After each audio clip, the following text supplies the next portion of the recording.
The college began its journey in the heritage-rich Lallinsloke Palace, gifted by the erstwhile Travancore royal family, situated on the picturesque banks of Vellani Lake. Over the past 70 years, the College of Agriculture Vellani has made remarkable contributions in the field of agricultural education, research, extension, and entrepreneur incubation and development. Today, it stands tall as in the heart of Kerala's capital, not just as an academic institution, but as a symbol of legacy, progress, and royal grandeur. This international seminar on sustainable urban and peri-urban agriculture marks the inauguration of the year-long Platinum Jubilee celebration of the College of Agriculture, Vellani. This two-day seminar is jointly organized by the Center for Agricultural Innovations and Technology Transfer, KITE, Vellani, the Directorate of Extension, and the College of Agriculture, Vellani, under the aegis of the Kerala Agricultural University. This event is held in collaboration with the C. Achuthamenon Foundation, Thiruvananthapuram, and the Kerala State Horticulture Mission, Government of Kerala. We extend our heartfelt welcome to the distinguished dignitaries, international and national delegates, experts, faculty members, students, and all participants who have gathered here to exchange knowledge, build partnerships, and explore sustainable solutions for the future of urban food systems. This seminar comes at a crucial time when cities across the globe are seeking new approaches to ensure food security, climate resilience, and equitable development. Urban and peri-urban agriculture is increasingly being recognized not only as a means of food production, but as a transformative force for sustainable urban living. This platform will offer rich discussions, inspiring case studies, and thought-provoking insights from experts across India and abroad. To begin this important event with blessings and harmony, may I now invite the college choir to render the invocation song. All are requested to remain seated.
അവികലം ശാസ്ത്രചക്രവാളങ്ങളിൽ അവിടവീടെ വിതയ്ക്കുന്നു വിത്തുകൾ പുതിയ ദീപം കൊളുത്തുക നാളത്തിൽ പുതിയ ജീവൻ തുടിക്കട്ടെ മേൽക്കുമേൽ ഹരിയ സൗഭാഗ്യധാരകൾ കർഷയാ ചരികയാകനീ കർഷക ക്ഷേത്രമേ ഹരിയ സൗഭാഗ്യധാരകൾ കർഷയാ ചരികയാകനീ കർഷക ക്ഷേത്രമേ ചരികയാകനീ കർഷക ക്ഷേത്രമേ. Thank you to the college choir for that soulful invocation. To formally welcome our distinguished guests, speakers and delegates, I now invite Dr. G.S. Sridaya, Associate Director of Extension, Southern Zone, Kerala Agricultural University, and organizing secretary of this seminar, to deliver the welcome address. Respected Chair, Dean of Faculty, Dr. Roy Stephenson, and our Honorable Minister, Sri Prasad Sir, our Chief Guest, Professor Trine holds 8, and our distinguished guest, our Planning Board member, Professor R. Ram Kumar Sir, and the Secretary, Achyuta Menon Foundation, Sri Shanmugam Sir, our Executive Committee member, Sri Shibu, and our Academic Council member, Dr. Rafikar, our Associate Director of Research, Dr. Shalini Pillai Madam, and our Bhaskaran Sir, Indira Devi Madam, and Dr. Seema Purushothaman, and HODs, our my colleague teachers, students, and other participants and other staff. So we are here to mark the 1 year long celebration of Platinum Jubilee celebration of College of Agriculture, Vellaini.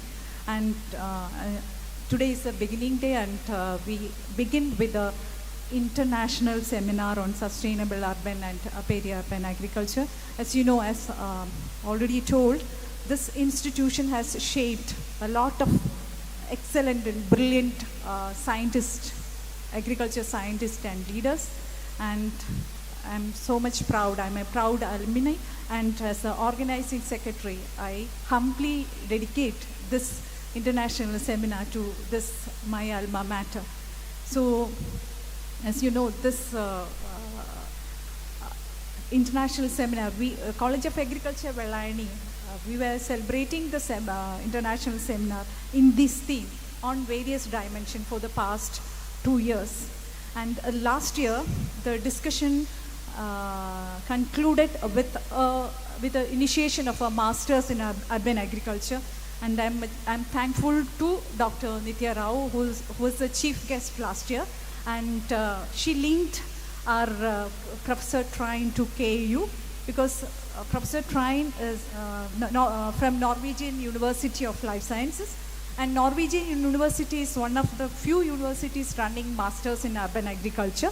So I'm thankful to Dr. Nitya Rao, and she linked Professor Trine, and that is what I'm trying to tell is that this last year's seminar, only because of this last year's seminar, we could initiate that particular course. I mean, we got sanction for initiating such a course.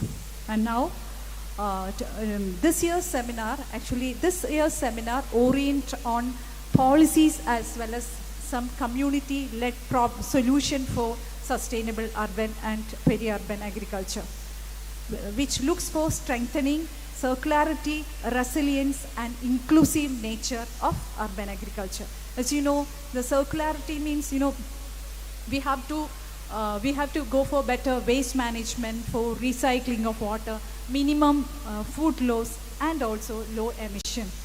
And inclusive, as you know, the inclusive means in the development, we have to include all sectors of the society in urban planning. And what is the planning means? We have to integrate the urban agriculture into urban planning. And also we have to make some policy measures for getting more land for urban farming. And we have to give incentives for different types of urban agriculture, rooftop garden, hydroponics, and community farming. So these are the different aspects that we are going to touch in this 2 days international seminar, and I expect a wholehearted cooperation from all delegates to boost up discussion on these themes.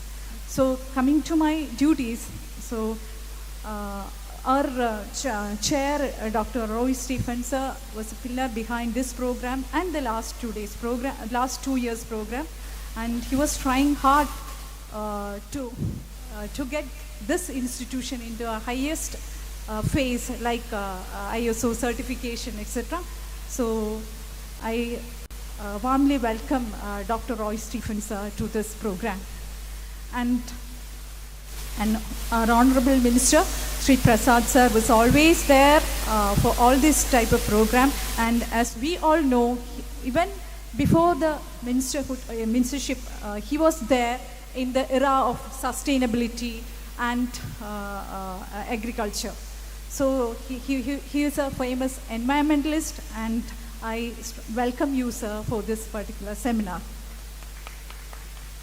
And our chief guest, Professor Trine, she was trying hard to collaborate for a linkage between Kerala Agriculture University and Norwegian University of Life Sciences. Actually, we were trying hard to get an MOU between the two universities for a double degree, but as you know, in European universities, it takes a lot of time, and therefore we could not materialize that MOU signature, but we are expecting that collaboration in the future. And she is also a chair of urban agriculture, and she's the urban agriculture course, as well as she's a director of National Center for Urban Agriculture, and we are expecting global vetting for our curriculum of Masters in Urban Agriculture. A warm welcome to Kerala Agriculture University, ma'am.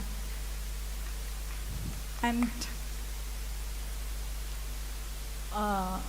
our Professor Ramkumar sir, there is no need of any formal introduction to Ramkumar sir, because he belongs to the 91 batch of this prestigious institution, and he's a think tank, and he has contributed through his thinking, his policy dialogues.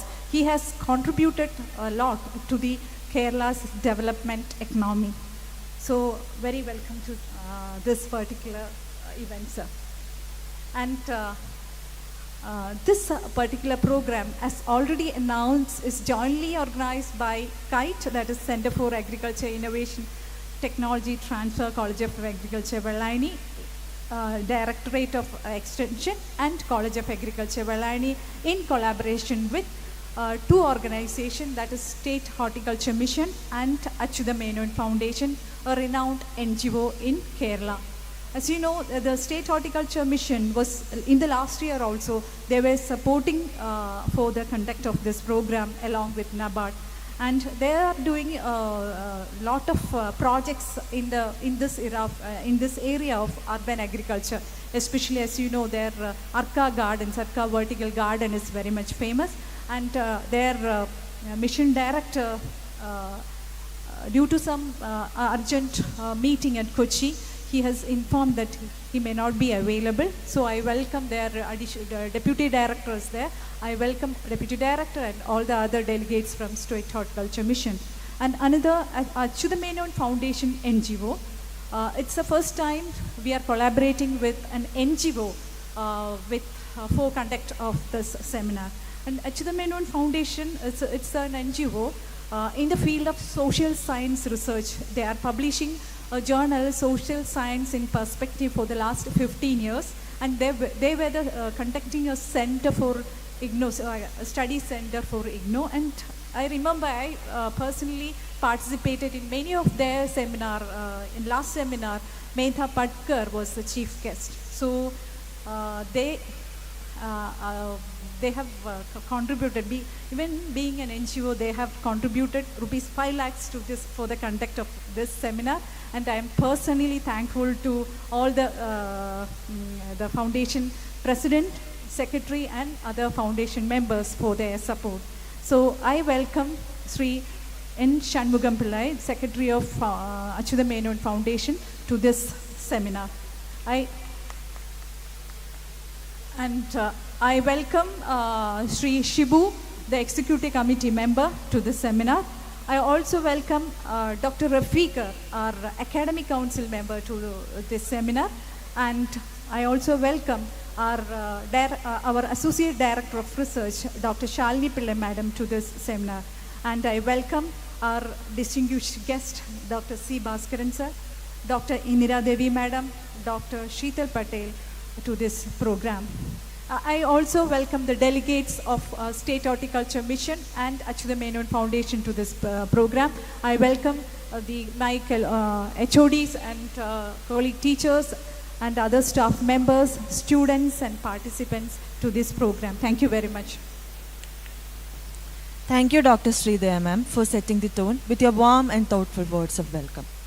To guide us with his leadership insights and institutional vision, I now request Dr. Roy Stephen sir, Dean of Faculty, to deliver the presidential address.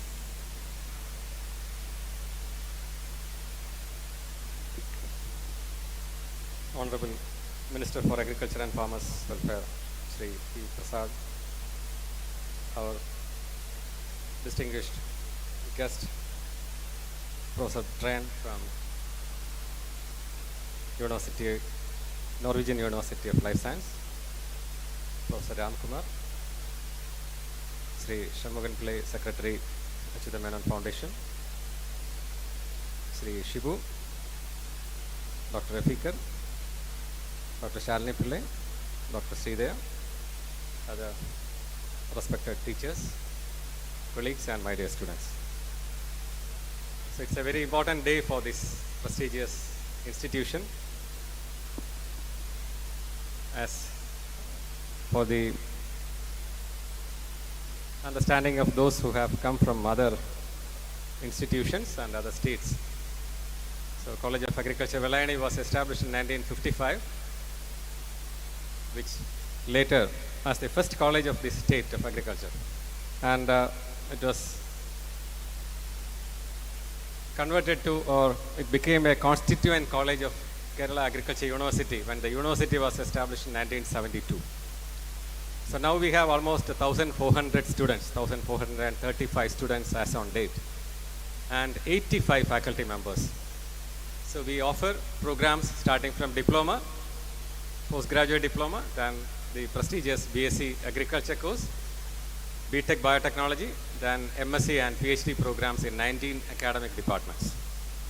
We have 24 academic departments, and since its inception, this college still continue to perform as the center of attraction for all the undergraduate students for their higher education, and as a best center or best college for agriculture education in this state or in this country. So the strength of this institution is our students, especially the graduate students. So they represent all the states. Almost 30% of the students come from other states, and dedicated faculty members who have experienced in national and international institutions. And we have very good supporting staff and committed laborers. So we work as a team for the excellence of this institution.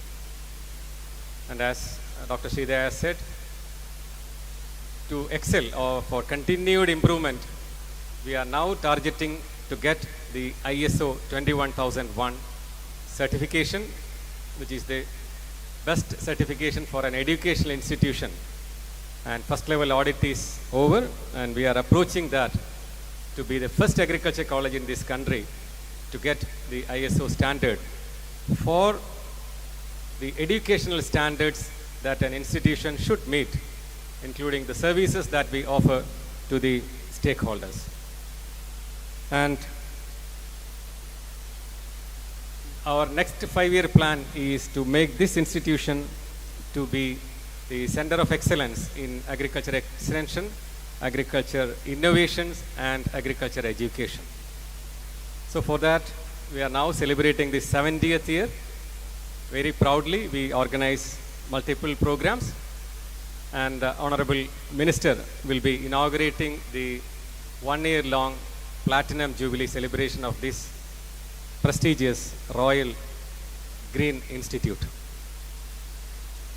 This program will start from the international seminar today, and a technology meet on 23rd, and in academia industry meet on 24th morning, and a Platinum Jubilee meet where we invite all the retired teachers, retired and non-teaching staff, and retired laborers who have worked and who have molded and who were the backbone and pillars of this institution.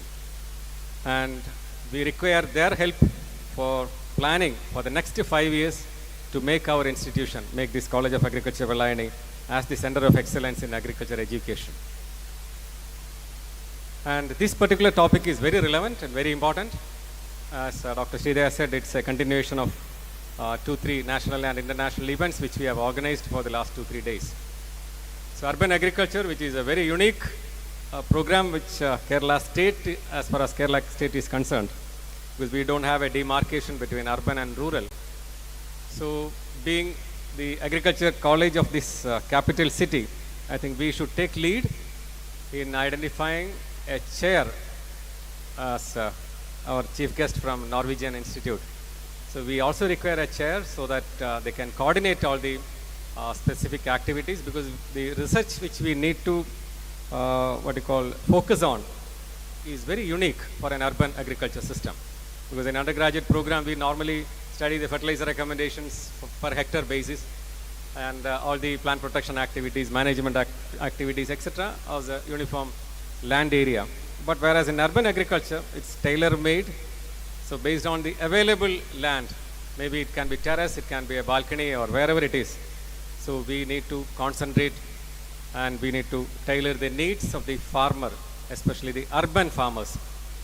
And I think today and tomorrow we will be discussing about the policy interventions that are required also. So like rainwater harvesting, which is a must for getting approval of a plan at urban centers. So I think we need to insist for some urban agriculture practice also at for approval of this building plans in cities. So those policy interventions also are required. And we need to focus our research also to identify maybe like pest repellents, like mosquito repellents that we use, than spraying something at cities. And because people normally will be employed in somewhere, so they will be able to like allot a few hours of their busy schedule to agriculture. And also we need to identify this urban agriculture as a therapy. I think we need to analyze those people who have this urban agriculture system in their home, and maybe in comparison with those who don't have that. And I really appreciate the initiative of this government, because normally they used to target the farmers at the rural area only, but for the last 4 years they are giving so many programs for strengthening especially the vegetable cultivation at cities. So they used to give financial and technical support, including supply of seeds and other materials required for establishing a home garden or a terrace garden at different houses. So that is a very positive step. And I requested Dr. Sridhaya to take initiative, because we are already in pipeline with the discussion of designing a specific a specific academic program on this urban agriculture, because we need to train and we need to get a lot of manpower for training this particular system, because the normal routine our agriculture graduation program addresses the large or massive farmers only, those who cultivate at a larger scale. But here we require a very specific orientation, so we need to design a specific course. And I am really happy that the Norwegian Institute is happy to associate with us in designing the course, and also to have some exchange of our students who join this particular program. We request your guidance, madam, in designing this course as well as the future programs. And I request all the faculty members who are here to orient a part of their research activities also to strengthen this urban agriculture, so that we will come out with a package of practices required for the urban agriculture.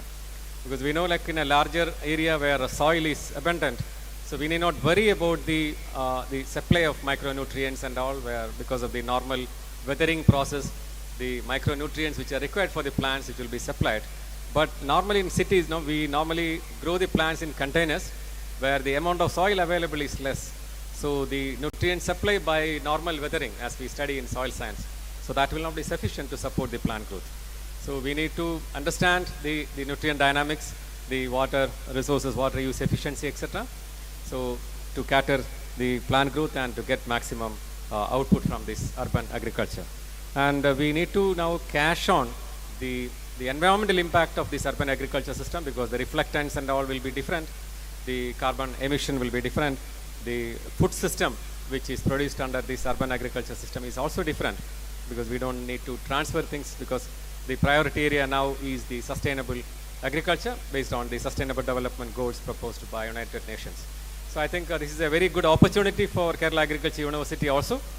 And I request the priority from the government, because our Honorable Minister and Pro-Chancellor of Kerala Agriculture University is also here. So we have given a proposal for making our institution to a center of excellence in agriculture, education, innovation, and research. I think sizable grant we have proposed under the RIDF scheme of NABARD. So I request Honorable Minister to consider our submission favorably for supporting this prestigious institution. And I also thank all the faculty members and other staff who have worked in this institution to build up this institution.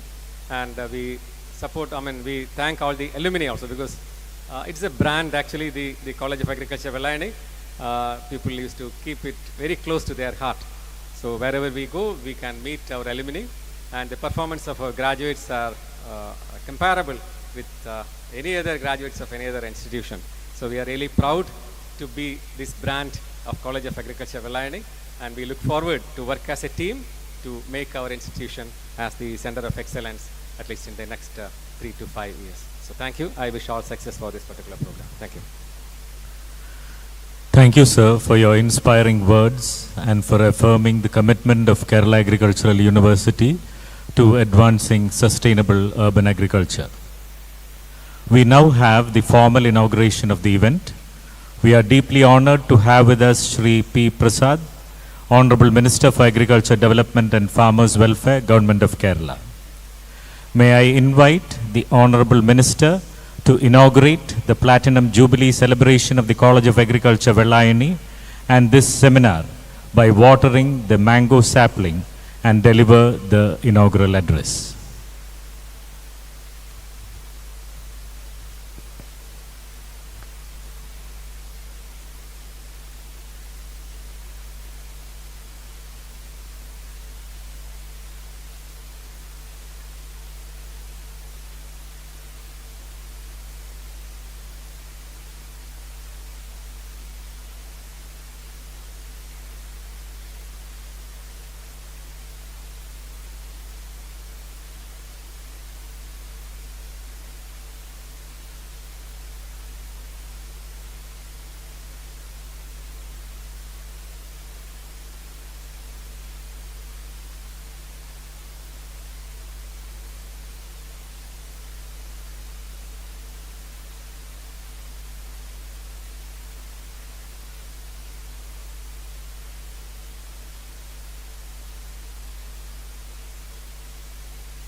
Sri Roy Stephen, Dean of Faculty and the President of this international seminar,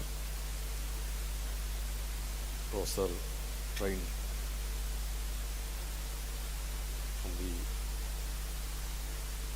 Norwegian University of Life Science, and Director of National Center for Urban Agriculture and Head of the NMBU Sustainability Arena Green and Smart Cities, Planning Board Member Sri Professor R. Ram Kumar, Sri N. Shanmugan Pilla, Secretary C.H. Ruvanan Foundation, Sri Thomas Samuel, Sri Shibu, other distinct persons on the dais and off the dais.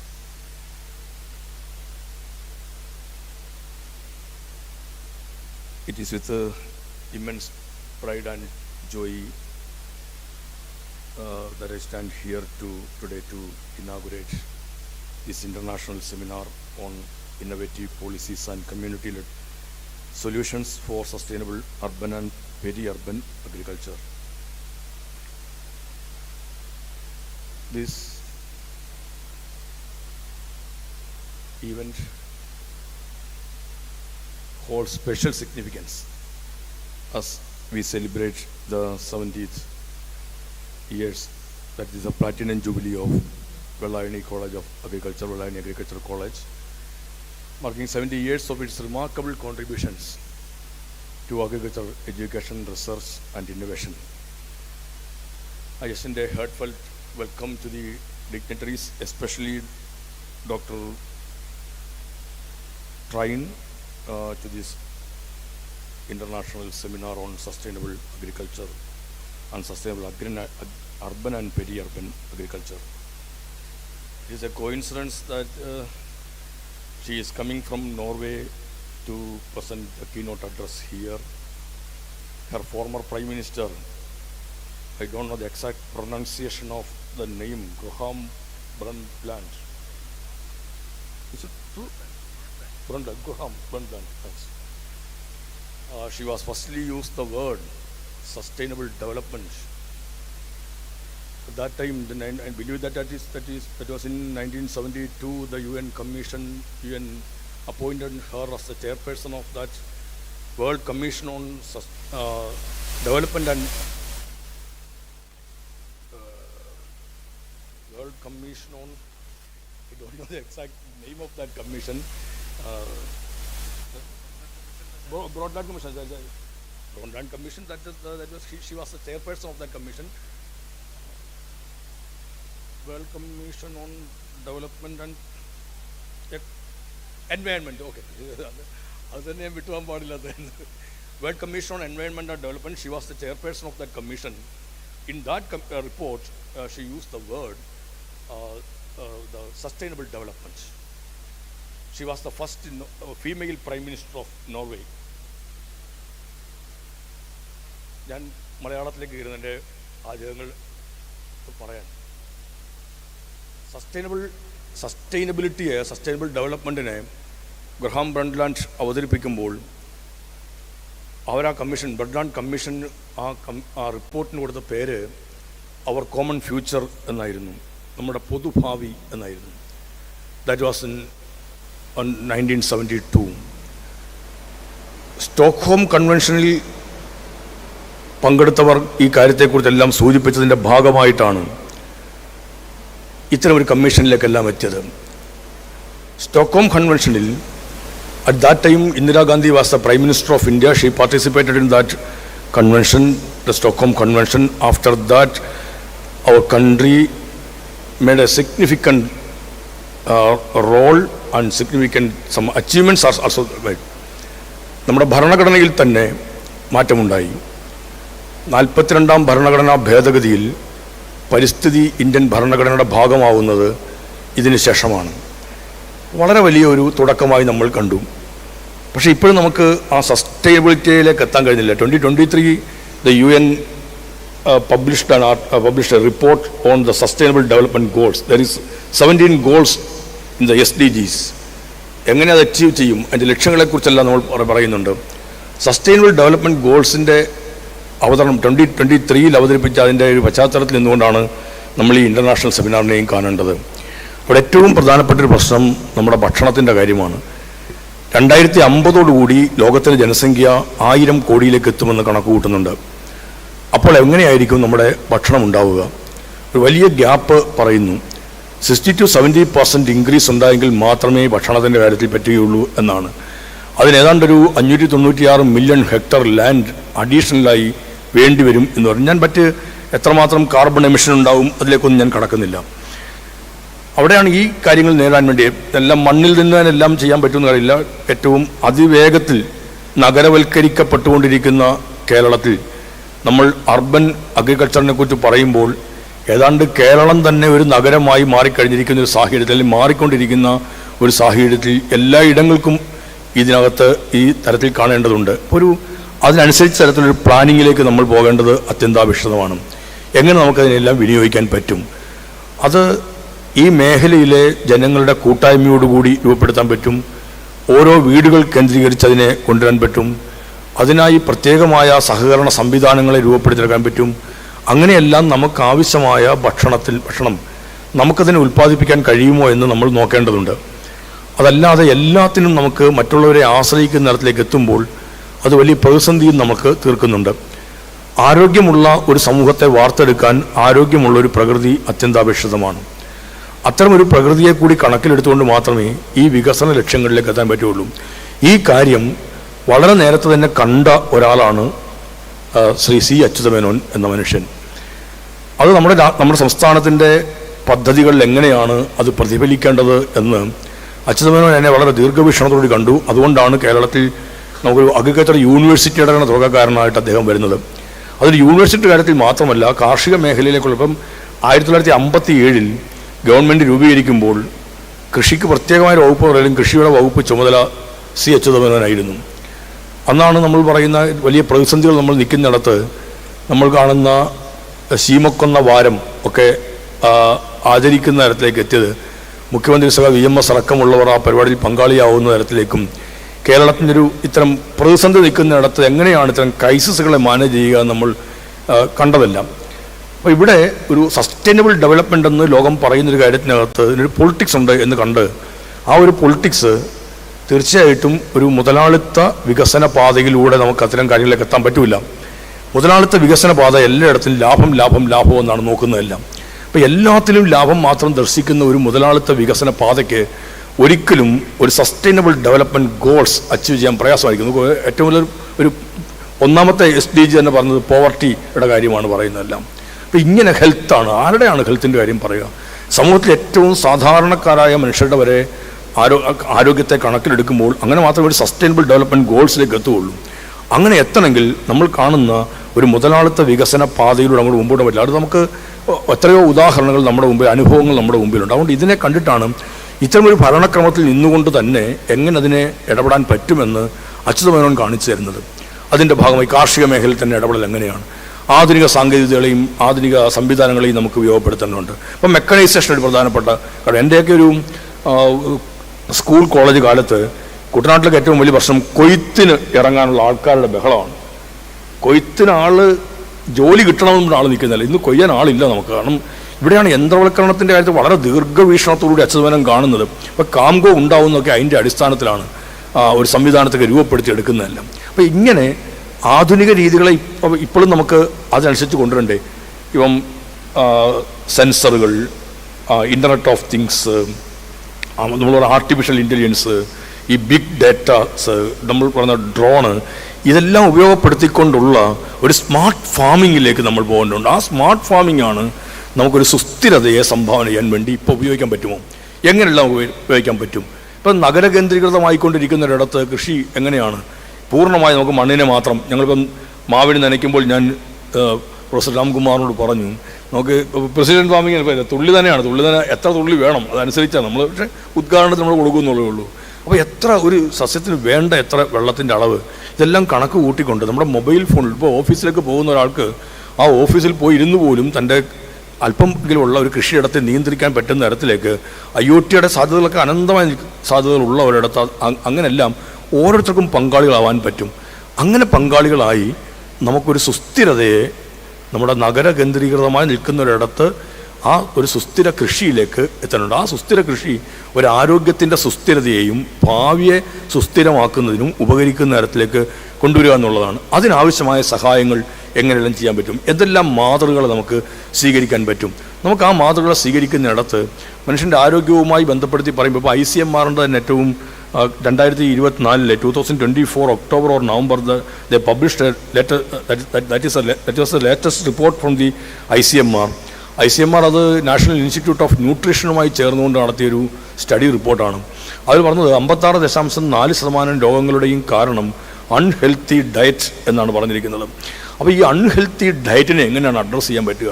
അവിടെ നമ്മുടെ ഭക്ഷണം എന്നുള്ളതിൻ്റെ ഒരു പ്രാധാന്യത്തെ കണ്ട് ആ ഭക്ഷണം കൃഷിയിലൂടെ 95% ഭക്ഷണവും ഉണ്ടാവുന്നത് കൃഷിയിലൂടെയാണ്. അപ്പോൾ ഈ 95% ഭക്ഷണത്തിൻ്റെയും ഘടകം നിൽക്കുന്നത് കൃഷിയാകുമ്പോൾ ആ കൃഷിയിലേക്ക് തന്നെയല്ലേ നമ്മൾ ഏറ്റവും കൂടുതലായി ശ്രദ്ധിക്കേണ്ടത്. അപ്പം നമ്മുടെ ഭാവി എങ്ങനെയാണ്? ഞാൻ നേരത്തെ പറഞ്ഞതുപോലെ ഗ്രഹാം ബ്രണ്ട്ലാൻഡിൻ്റെ റിപ്പോർട്ട് അവർ കോമൺ ഫ്യൂച്ചർ എന്നായിരുന്നു. നമ്മൾ നമ്മുടെ ഭാവിക്ക് വേണ്ടി എന്താണ് ചെയ്യുന്നത്? നമ്മൾ നമ്മുടെ ഭാവിക്ക് വേണ്ടി പലപ്പോഴും പരതുന്നത് വർത്തമാന പത്രങ്ങളുടെ വാരഫലത്തിനകത്തേക്കാണ്. ഭാവി എങ്ങനെയുണ്ടെന്ന് അറിയാൻ വേണ്ടിയിട്ട് അങ്ങനെ പരതുന്നില്ല. നമ്മൾ വളരെ ശാസ്ത്ര ഇതൊക്കെ നിൽക്കുന്നിടത്തും നമ്മൾ പോയി അവിടെ നോക്കും എങ്ങനെയാണ് ഭാവി എന്നത്. ഭാവി എങ്ങനെയാണെന്ന് നോക്കാൻ, ഭാവി എങ്ങനെയാണെന്ന് അറിയാൻ നോക്കേണ്ടത് പത്രങ്ങളിലേക്കല്ല, അല്ലെങ്കിൽ നോക്കേണ്ടത് ഹോറോസ്കോപ്പിൻ്റെ ഇടങ്ങളിലേക്കല്ല നമ്മൾ പോവേണ്ടത്. ഭാവി എങ്ങനെയെന്നറിയാൻ നോക്കേണ്ടത് തീർച്ചയായിട്ടും നമ്മുടെ കൃഷിയിടത്തിലേക്കാണ്, മണ്ണിലേക്കാണ്, അല്ലെങ്കിൽ നമ്മുടെ ഭക്ഷണപാത്രങ്ങളിലേക്കാണ്. ഒന്ന് മാറേണ്ടത്, ആ ചിന്തകളിലേക്ക് എത്തേണ്ടത് വളരെ അത്യന്താപേക്ഷിതമായ ഒരു കാര്യമാണ്. ഭക്ഷണം രോഗത്തിൻ്റെ കാരണമായിക്കൊണ്ടിരിക്കുന്നിടത്ത് 95% ഭക്ഷണവും കൃഷിയിലൂടെ ഇരിക്കുന്നിടത്ത് നഗരങ്ങൾ എവിടെ നിന്നൊക്കെയോ വാങ്ങാനുള്ള ഒരിടമാണ്. നമ്മുടെ വാങ്ങൽ ശേഷിയെ മാത്രം പരിപോഷിപ്പിച്ചാൽ മതി എന്ന ചിന്താഗതി അതൊരു നല്ല ചിന്താഗതിയല്ല. അവിടെ കൃത്യമായ എന്നവണ്ണം നമ്മൾ വാങ്ങാൻ വിധിക്കപ്പെട്ടവർ നിങ്ങൾക്ക് വാങ്ങാനുള്ള കരുത്തുണ്ടോ, വാങ്ങൽ ശേഷിയുണ്ടോ എന്നത് മാത്രം നോക്കുകയും എത്രമാത്രമാണ് നമുക്ക് കിട്ടുന്ന വരുമാനം എന്നതിലേക്ക് മാത്രം നമ്മൾ ശ്രദ്ധ കേന്ദ്രീകരിക്കുകയും എല്ലാം വാങ്ങാനുള്ള കരുത്തിനനുസരിച്ചുള്ള ഒരു വരുമാനത്തെ സൃഷ്ടിച്ചെടുക്കുക, നമ്മുടെ സാലറി ആ തരത്തിലാവുക, ഇൻകം എന്ന തരത്തിലേക്കാവുക. അങ്ങനെ നോക്കുന്നിടത്തെല്ലാം വാങ്ങിക്കാം എന്ന് വരുമ്പോഴേക്കും ആ വാങ്ങലിന് അതിനകത്തുള്ള കുറേ രീതികൾ കൂടി നമ്മൾ നോക്കേണ്ടതുണ്ട്. ഒരു ജനതയുടെ ആരോഗ്യവുമായി ചേർത്ത് വെച്ച് തന്നെ ഈ കാര്യങ്ങളെ കണക്കാക്കേണ്ടതുണ്ട് എന്ന അഭിപ്രായക്കാരനാണ് ഞാൻ. അപ്പോൾ മാത്രമേ ഒരു സുസ്ഥിരത ഉണ്ടാവും. സുസ്ഥിരത എന്നത് ഏതെങ്കിലും തരത്തിൽ ആവശ്യത്തിനുള്ളതെല്ലാം ഉൽപ്പാദിപ്പിക്കുന്നത് കൊണ്ട് മാത്രം അത് സുസ്ഥിരതയാവുന്നില്ല. നമുക്ക് അതിനകത്ത് പൂർണ്ണമായി നമുക്ക് ആവശ്യമായതെല്ലാം ഉൽപ്പാദിപ്പിക്കുന്നു എന്ന് മാത്രമല്ല സുസ്ഥിരത എന്ന് പറഞ്ഞാൽ ഒരു ജനതയ്ക്ക് ഏറ്റവും ഗുണകരമാവുന്ന തരത്തിലേക്ക് ആ ഉൽപ്പാദനത്തെ കൊണ്ടുപോകുന്നു. സ്വയം പര്യാപ്തത എന്ന് പറയുന്നതല്ല ഈ സസ്റ്റൈനബിലിറ്റി എന്നതിൽ കൊണ്ടുവരുന്നതല്ല. സ്വയം പര്യാപ്തത അനിവാര്യ തന്നെയാണ്. ആ സ്വയം പര്യാപ്തത എങ്ങനെയുള്ളതിനെയാണ് നമുക്കതിലേക്ക് എത്തുന്നത്. ഈ തരത്തിൽ തന്നെ ഇതിനെയൊക്കെ അഡ്രസ്സ് ചെയ്തുകൊണ്ട് ഒരു സ്വയം പര്യാപ്തതയിലേക്ക് എത്താൻ പറ്റുമോ? വിഷരഹിതമായ ഭക്ഷണത്തിന് വിഷരഹിതമായ ഒരു കൃഷി രീതികളെയും കൂടി നമുക്ക് അവലംബിക്കേണ്ടതുണ്ട്. ശാസ്ത്രീയമായി തന്നെ തെളിയിക്കപ്പെട്ട മാതൃകകളെ ഉപയോഗിച്ചുകൊണ്ട് വിഷരഹിതമായ ഭക്ഷണം ഉൽപ്പാദിപ്പിക്കാൻ ഉപകരിക്കുന്ന തരത്തിലുള്ള രീതികൾ നമുക്ക് പോകേണ്ടതുണ്ട്. അല്ല എങ്കിൽ അനുദിനം നഗരവൽക്കരിക്കപ്പെട്ടുകൊണ്ടിരിക്കുന്ന കേരളത്തിൽ, അല്ലെങ്കിൽ നഗരങ്ങളും ഗ്രാമങ്ങളും തമ്മിലുള്ള അതിർവരമ്പുകൾ മാഞ്ഞു പോയിക്കൊണ്ടിരിക്കുന്ന ഒരു കേരളത്തിൽ നമുക്ക് മുഴുവൻ ജനതയെ ഈ കാര്യത്തെ കണക്കിലാക്കേണ്ടതുണ്ട്. അല്ലെങ്കിൽ നമുക്ക് എല്ലായിടത്തും നഗരങ്ങളിൽ ഇപ്പോൾ എല്ലായിടത്തും ചിലപ്പോൾ കൃഷി എന്ന് ചിലപ്പോൾ അപ്രായോഗികമായിരിക്കാം. നമുക്ക് ടെറസ് ഫാമിംഗ് അല്ലെങ്കിൽ വെർട്ടിക്കൽ ഫാമിംഗ് ഇത്തരം കാര്യങ്ങളൊക്കെ ചിലയിടങ്ങളിലൊക്കെ അവലംബിക്കാൻ പറ്റുമായിരിക്കും. പൊതുവായി ഒരു കമ്മ്യൂണിറ്റിക്ക് തന്നെയും ചെന്ന് ചെയ്യാൻ പറ്റുന്ന ഇടങ്ങൾ ചിലപ്പോൾ സൃഷ്ടിക്കാൻ പറ്റുമായിരിക്കാം. നമ്മുടെ വിദ്യാലയങ്ങളെ കേന്ദ്രീകരിച്ചുകൊണ്ടൊരു അവബോധങ്ങൾ കുട്ടികളിലേക്ക് അത് എത്തിച്ചാൽ അതിൻ്റെയും നല്ല പ്രയോജനം നമുക്ക് ഉണ്ടാക്കിയെടുക്കാൻ പറ്റും. അവിടെ സഹകരണ സംവിധാനത്തോട് ചെയ്യാൻ പറ്റുന്ന സാധ്യതകളുണ്ടാവും. അപ്പുറത്തേക്ക് ഞാൻ നേരത്തെ പറഞ്ഞതുപോലെ ഇപ്പോൾ ഈ പ്രസിഡന്റ് ഫാമിങ്ങും അല്ലെങ്കിൽ നമ്മൾ പറയുന്ന ഹൈഡ്രോപോണിക്സും ഒക്കെ ശ്രീ രാംകുമാറിനെ പോലുള്ള ഇതിനകത്ത് ഇവരെല്ലാം അല്ലെങ്കിൽ നമ്മളുടെ ഈ ട്രൈനും ഒക്കെ ഈ രംഗത്ത് ഈ ഇപ്പം എയറോപോണിക്സാണ്. മണ്ണും വേണ്ട വെള്ളവും വേണ്ട. നേരത്തെ എല്ലാവരും പറഞ്ഞ എല്ലാത്തിൻ്റെ ഇതാണ് മണ്ണാണ് എന്ന് പറഞ്ഞിരിക്കുന്നിടത്തുനിന്നാണ് മണ്ണിൻ്റെ പോലും ആവശ്യമില്ലാത്ത തരത്തിലാണ് നമ്മൾ ഈ ഹൈഡ്രോപോണിക്സിലേക്ക് എത്തിയത്. ഹൈഡ്രോപോണിക്സിൽ നിന്ന് ഇപ്പോൾ എയറോപോണിക്സിലേക്ക് അപ്പോൾ ലോകത്തിൻ്റെ മുമ്പിൽ വരുന്ന ഇത്തരം രീതികളെ നഗരങ്ങളുമായി ബന്ധപ്പെടുത്തിക്കൊണ്ട് തന്നെ ചെയ്യാൻ പറ്റും. ആ ചെയ്യാൻ പറ്റുന്നിടത്ത് എങ്ങനെയാണ് അതിനാവശ്യമായ മറ്റ് സഹായങ്ങൾ നമുക്ക് ചെയ്യാൻ പറ്റുക? ചില സഹായങ്ങൾ ചിലപ്പോൾ ചില സംവിധാനങ്ങൾ ഒരുക്കുന്നതിനൊക്കെ വേണ്ടിവരും. അത്തരം സഹായങ്ങൾ ചെയ്യുന്നതിന് എന്ത് ഇടപെടലുകൾ തീർക്കാൻ പറ്റും? അപ്പം നമുക്കാവശ്യമായ ഭക്ഷണത്തിൽ നമുക്ക് സാധ്യമാവുന്നിടത്തോളം ഇടപെടലുകൾ നമ്മൾ തന്നെ തീർക്കുക എന്നത് ഒരു sustainable urban and peri urban അഗ്രികൾച്ചറിൻ്റെ കാര്യത്തിൽ അത്യന്താപേക്ഷിതമാണ്. അവിടെ ആധുനിക രീതിയിലുള്ള അല്ലെങ്കിൽ ചില നയപരമായ ഇടപെടലുകൾ ഉണ്ടാവേണ്ടി വരും.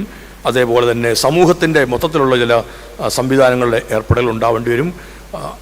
ചില ശാസ്ത്ര സാങ്കേതിക വിദ്യകളുടെ ഉപയോഗങ്ങൾ ഈ കാര്യത്തിലേക്ക് വേണ്ടിവരും. അപ്പോൾ ഓരോ പ്രദേശത്തെയും പ്രത്യേകമായി കണക്കിലെടുത്ത് എന്ത് കാര്യങ്ങളാണ് അവിടെ നമുക്ക് ചെയ്യാൻ പറ്റുക എല്ലാം ഒരിടത്ത്. ഇപ്പോൾ തിരുവനന്തപുരം പട്ടണത്തിന് ആവശ്യമായ മുഴുവൻ തിരുവനന്തപുരം പട്ടണത്തിൽ തന്നെ ഉണ്ടാക്കുക എന്നൊക്കെ വെറുതെ. പക്ഷേ എന്നാൽ മറ്റിടങ്ങളിൽ നിന്ന് എങ്ങനെയാണ് ഇവിടേക്ക് എത്തിക്കാൻ പറ്റുക, ഇവിടങ്ങളിൽ കൊടുക്കാൻ പറ്റുക? ഈ തരത്തിലേക്ക് ഓരോ കമ്മ്യൂണിറ്റിയെയും ബേസ് ചെയ്തുകൊണ്ട്, ഓരോ ഇടങ്ങളെയും ബേസ് ചെയ്തുകൊണ്ട് അവിടങ്ങളിൽ എന്തെല്ലാം ചെയ്യാൻ പറ്റും എന്നതിന് കൃത്യമായ എന്നുള്ളൊരു ധാരണയോടുകൂടി പോകുമ്പോഴാണ് നമുക്ക് ഒരു നല്ല ഇടപെടലോടുകൂടി ഇതിനെ മാറ്റം കഴിയും. അതുകൊണ്ട് ഇത് നമ്മുടെ ഇവിടത്തേക്ക് മാത്രമല്ല എല്ലാ ഇടങ്ങളിലേക്കും നഗരവൽക്കരണം കൂടിക്കൊണ്ടിരിക്കുന്നിടത്ത് ഭക്ഷണം എന്ന് പറഞ്ഞ് എവിടെയൊക്കെയോ എങ്ങനെയൊക്കെയോ ആരെല്ലാമൊക്കെയോ ഉൽപ്പാദിപ്പിക്കുന്നു വരുന്നിടത്ത് ഒരു ജനതയുടെ ആരോഗ്യത്തെ ഏറ്റവും ദോഷകരമായി അത് ബാധിക്കുകയും ചെയ്യുമ്പോൾ ഒരു ഇടപെടൽ അത്യന്താപേക്ഷിതമാണ്. അത് സ്വയം പര്യാപ്തതയ്ക്ക് വേണ്ടിയിട്ടല്ല. സസ്റ്റൈനബിൾ ഡെവലപ്മെൻറ്റ് എന്നുള്ളത്, ഒരു സുസ്ഥിര വികസനം എന്നുള്ളത് എല്ലാവരിലേക്കും എത്തുന്ന ഒന്നാണ്. അവിടെ ഹെൽത്തിന് ഏറ്റവും പ്രധാനപ്പെട്ട ഒരു ഘടകമായി നിൽക്കുന്നുണ്ട്. ആ ഹെൽത്തിലേക്ക് എത്തുമ്പോൾ ഭക്ഷണവും ഏറ്റവും പ്രധാനപ്പെട്ട ഒന്നായി വരുന്നുണ്ട്. ഇതിനെല്ലാം കൂടി കണക്കിലെടുത്തുകൊണ്ടായിരിക്കണം ഇത്തരം കാര്യങ്ങളെ മാറേണ്ടത്. അവിടെ പരിസ്ഥിതിക്ക്, പ്രകൃതിക്ക് ഒരു വലിയ പ്രാധാന്യം ഉണ്ട്. ഇതിനെ കാണാതെ നമുക്ക് ഈ വികസനത്തിൻ്റെ വഴികളിലൂടെ പോകാൻ പറ്റുകയില്ല.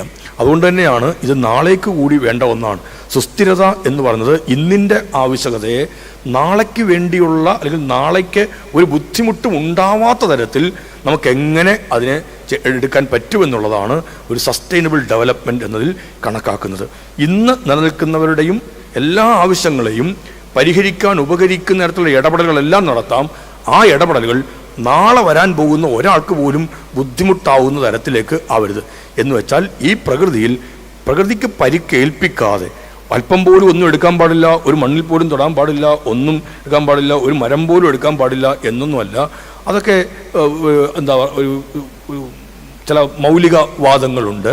അത്തരം രീതികളിലേക്കല്ല. എന്നാൽ നമ്മൾ എടുക്കുന്ന എന്താണ് നോക്കിയാൽ അത് പ്രകൃതിക്ക് അപരിഹാര്യമായ നഷ്ടം വരുത്തി വെക്കുന്ന ഒരിടപെടലുകളല്ല അതിൻ്റെ ഭാഗമായി ഉണ്ടാവേണ്ടത്. ദൗർഭാഗ്യവശാൽ വികസനം എന്ന് പറഞ്ഞ് നമ്മൾ കേൾക്കുന്നതെല്ലാം പലപ്പോഴും അത്തരം എല്ലാമാണ്. വികസനം എന്ന് പറയുമ്പോൾ 40കളിലാണ് അമേരിക്കൻ പ്രസിഡന്റായ ട്രൂമാൻ അമേരിക്കൻ കോൺഗ്രസിൽ പറയുന്നത് വർദ്ധിച്ച തോതിലുള്ള വ്യാവസായിക വളർച്ചയാണ്, ഉൽപ്പാദനമാണ് വികസനം എന്നത്. ലോകം അതിൻ്റെ പുറകെ പോകുന്ന അവസരത്തിലാണ് നമുക്ക് പ്രതിസന്ധികളും പ്രയാസങ്ങളും ഉണ്ടായപ്പോൾ നമ്മൾ ഈ ബ്രണ്ട്ലാൻഡ് റിപ്പോർട്ടിലേക്ക് എത്തുന്ന തരത്തിലേക്ക് ഐക്യരാഷ്ട്രസഭയ്ക്ക് തന്നെ ഇടപെടുന്നത്. ഇപ്പോൾ സ്വീഡനൊക്കെ അനുഭവിച്ച ചില ബുദ്ധിമുട്ടുകളുടെയും മറ്റും പ്രയാസത്തിൽ നിന്നുകൊണ്ടാണ്. അപ്പം ഇവിടെ ഒരു പരിസ്ഥിതി എന്ന് പറയുന്നതിന് അത് കേവലമായ ഒരു സെമിനാർ ഇഷ്യൂ അപ്പുറത്തേക്ക് ജനതയുടെ ജീവിതത്തിൻ്റെ പ്രശ്നമായി മാറുന്നത് പിൽക്കാലത്ത് നമ്മൾ കാണുന്ന തരത്തിലേക്ക്. ഇത് ലോകത്തെല്ലായിടത്തും ഇപ്പം പരിസ്ഥിതി എന്നതൊരു പരിസ്ഥിതി പ്രശ്നം ഒരു പ്രശ്നമില്ല. ഇപ്പം എവിടെയും പരിസ്ഥിതി പ്രശ്നമില്ല, എല്ലായിടത്തും ഒരു ജീവിത പ്രശ്നം മാത്രമാണ്. പരിസ്ഥിതി പ്രശ്നം എന്നുള്ളത് മാറുകയും ജനതയുടെ ജീവിത പ്രശ്നമായി അത് ഉയരുകയും ചെയ്തു എന്നുള്ളതാണ് ഈ കഴിഞ്ഞ കാലങ്ങളിലെ ഏറ്റവും വലിയ പ്രത്യേകത എന്ന് പറഞ്ഞാൽ. ആ പ്രത്യേകത കണക്കിലെടുത്തുകൊണ്ടാണ് നമ്മൾ വികസനത്തിൻ്റെ ഓരോ ഘടകങ്ങളെയും നോക്കേണ്ടത്. അവിടെ സസ്റ്റൈനബിൾ അഗ്രികൾച്ചർ എന്നതിന് വലിയൊരു പ്രാധാന്യമുണ്ട്. അതൊരു ജനതയുടെ ജീവിതവുമായി കൂടി ബന്ധപ്പെട്ട് നിൽക്കുന്നുള്ളത് കൊണ്ടാണ്. അതുകൊണ്ട് ഓരോ ഇടങ്ങളും ഓരോ സംവിധാനങ്ങളെയും ആധുനികതയും എല്ലാം ഉപയോഗപ്പെടുത്തിക്കൊണ്ട് നമ്മളുടെ ജനതയ്ക്ക് ആവശ്യമായതെല്ലാം സൃഷ്ടിച്ചെടുക്കാൻ പറ്റുന്ന സംവിധാനത്തെ ഒരുക്കുക എന്നുള്ളതാണ് ഇതിൻ്റെ ഭാഗമായി കണക്കാക്കുന്നത്. ഇതിനെ നന്നായി ലോകത്തിൻ്റെ മുമ്പിൽ അവതരിപ്പിച്ചതിൽ നമ്മുടെ കേരളത്തിനൊരു വലിയ പങ്കുണ്ട്. അത് അവതരിപ്പിച്ചതിൽ ശ്രീ സി അച്യുതമേനോനുള്ള പങ്കാണ് അദ്വിതീയമായ പങ്കാണ്. നമുക്ക് എപ്പോഴും ഉറപ്പിച്ചറിയാൻ കഴിയും ഈ കേരളം കണ്ട ആദ്യത്തെ ഹരിത മുഖ്യമന്ത്രിയായിരുന്നു സി അച്യുതമേനോൻ എന്നുള്ളത്. അതിലൂടെയാണ് കേരളത്തിൽ ഒരുപാട് മാറ്റങ്ങൾ അത്തരത്തിലേക്ക് വരാൻ കഴിയുന്നത്. വികസനവും പരിസ്ഥിതിയും തമ്മിലുള്ള പ്രശ്നങ്ങളെ വളരെ നന്നായി അവതരിപ്പിച്ചു. പരിസ്ഥിതിക്കാർ ഒരു ശല്യക്കാരായി കണക്കാക്കുന്ന രീതിക്ക് എതിരായ നിലപാടുകൾ സ്വീകരിക്കേണ്ടതുണ്ട് എന്നും പറഞ്ഞത് സി അച്യുതമേനോനാണ്. അദ്ദേഹത്തിൻ്റെ പേരിലുള്ള അച്യുതമേനോൻ ഫൗണ്ടേഷൻ ഇവിടെ ശ്രീദയ ഒരു NGO എന്നുള്ളൊരു NGO സാധാരണ നമ്മൾ കാണുന്ന ഒരു NGOയ്ക്കൊക്കെ അപ്പുറത്തേക്കാണ് ഒരു സാധാരണ കാണുന്നൊരു നോൺ ഗവൺമെൻറ്റൽ ഓർഗനൈസേഷൻ എന്ന ഒരു തലത്തിനപ്പുറത്തേക്കാണ് അച്യുതമേനോൻ ഫൗണ്ടേഷൻ എൻ്റെ പ്രവർത്തനങ്ങളിൽ ഏർപ്പെടുന്നത്. കാർഷിക സർവകലാശാലയും അച്യുതമേനോൻ ഫൗണ്ടേഷനും എല്ലാമായി ചേർന്നിട്ട് അതുപോലൊപ്പം തന്നെ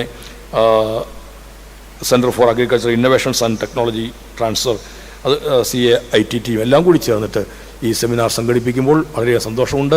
ഇതിൽ നിന്ന് ഉടലെടുക്കുന്ന ഉരുത്തിരിയുന്ന ആശയങ്ങൾ കേരളത്തിൽ നമുക്ക് നടപ്പിലാക്കാൻ ഉപകരിക്കുന്ന തരത്തിലുണ്ടാവട്ടെ. അതിനുള്ള മറ്റ് ചർച്ചകളിലേക്ക് നമുക്ക് കടക്കാൻ കഴിയുമെന്നുള്ളതാണ് ഞാനും പ്രതീക്ഷിക്കുന്നത്.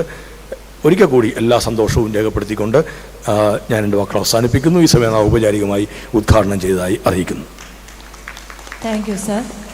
We are proud to present the release of the book, Smart Urban Agriculture, Innovations, Policies and Sustainable Solutions for Greener Cities. This volume is a collective academic effort that explores new frontiers in urban and peri-urban agriculture through innovative practices, smart technologies, policy perspectives and sustainable solutions tailored for greener cities. The book is authored by a team of scientists and doctoral students of Kerala Agriculture University and is edited by Dr. G.S. Sridhara. Contributing authors include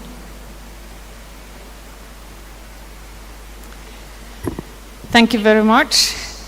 Honorable Minister, just leaving for a very important meeting. He excused himself. Also, Honorary Vice Chancellor, Dr. Sridhara.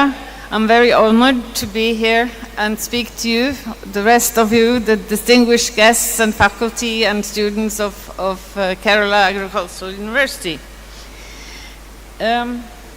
I am going to talk about important lessons to be learned from the creation of a Master in Urban Agriculture in Norway, and what lessons can be learned from this in India. Can I? Yeah. I'm going to talk, like the Honorary Minister, also about a little bit about sustainable urban development and what is circular agriculture. I'm going to talk about the EU project that we've had based all this on, and when we have created a master program in urban agriculture in Norway, where we look at the circular system from the research program. And I'm going to talk to you about the possible collaboration between NMBU and KOU. We like to depict the sustainable development goals in this way, because at the bottom we have the environmental issues, in the middle we have the society, and on near the top we have the economy, and unless we have sustainability in all these three pillars, there is no sustainability. And then we have this goal number 17, partnership to reach the goals, which my students say should be number 1, because that's the most important. We also, so what is urban agriculture? I'll be very quick in that, because I'm going to talk to you about it later and elaborate more. What I would say is that it's important with urban agriculture for several reasons. One is that today about 50% of the world population live in urban and semi-urban areas. By 2050, 70% of the world population, an increasing world population, will be living in these areas, and they will need more food. And there's a restriction on expansion of agricultural land, because we don't want to jeopardize the biodiversity. And on top of that, we are always we are seeing that the arable land is being reduced due to development and roads and tourism and all the rest of it. So, in other words, we need to use all available space in the cities to produce food for the future. Is it a new concept? Well, in a way it is. It's interactions between plants, soil, water, energy, and urban planning. And it's a novel use of plants in urban areas. We grow fruits, berries, and vegetables in parks. And we say that the plants improve the physical and psychological well-being, contributes to improved public health through activity and healthy food, and reduces noise, dust, and temperatures of inner cities. It improves the biodiversity and provides shelter for the biodiversity in the cities, and it also increases flood prevention, because the torrential rain that come to the surfaces in the cities where they can't penetrate into the ground, they create floods. And if we have urban agriculture, we can slow down the water from the sky to when it reaches the oceans. And it also, maybe most importantly, it contributes to food security and preparedness for a crisis. So this EU project that we had was Greener Cities towards near zero emission. We looked at what happens in the cities today with a lot of pollution and through water and air, and import of energy, food and water, and that is not sustainable. So part of what is happening is actually these two Norwegians, they created taking nitrogen from the air using a lot of energy and got nitrogen fertilizer. And we also have a phosphorus fertilizer, but that is that's a limited resource, so that we could run out of that in a few years. And in CU Green, we combined the renewable energy, the waste and water management, the planting techniques with social innovations in a circular economy to look at a sustainable future. And the vision we have is that the city will be a circular, self-contained and near zero pollution entity. So how can we recycle nutrients from wastewater? We can reuse sewage sludge and recycle phosphorus. We can precipitate struvite from wastewater and recycle nitrogen and phosphorus. And we can recycle human excreta by the use of source separation systems where we recycle nitrogen, phosphorus, and potassium. And this is something we need to explore. And in the new EU project that we have at the moment, we are testing out how we can make this and then convince the authorities that this is safe to do. If you look at one person produces 1.5 tons of feces and urine every year, enough to produce 20 kilos of fertilizer and grow 200 kilos of cereals. We see that it's a big resource. And we build this, both the growing and the circular systems into the Master in Urban Agriculture. And the overall principles is that the students shall be equipped with a mindset for sustainability and the knowledge, competences, and skills necessary to embrace the large global societal challenges and towards further development of the university's long strategic goals on education and teaching methods. So we usually say that we provide the students with an ability to act upon sustainability. So how do we do this? All 7 faculties in NMBU are involved, so all different disciplines are involved in this. And the background is very diverse. I'll come back and elaborate more on this in my next presentation later. But we interact with case owners from the outside and look at wicked problems that one discipline cannot solve alone. And we have looked at the action research in this to see how it works for the students. And they say it's meaningful to influence society to care for nature and provide food closer to urban citizens, positive effects for humans, animals, and the planet alike. And they have a desire to use their competences to make themselves useful for society. And they are very happy about this program. So the conclusions are that we are challenging. We have a challenge to unite 7 faculties, you can imagine, and the students also need to get adjusted to the dynamics of the teaching, because we ask them what kind of competences, what do you need to learn to solve these wicked problems, and we give them lectures accordingly.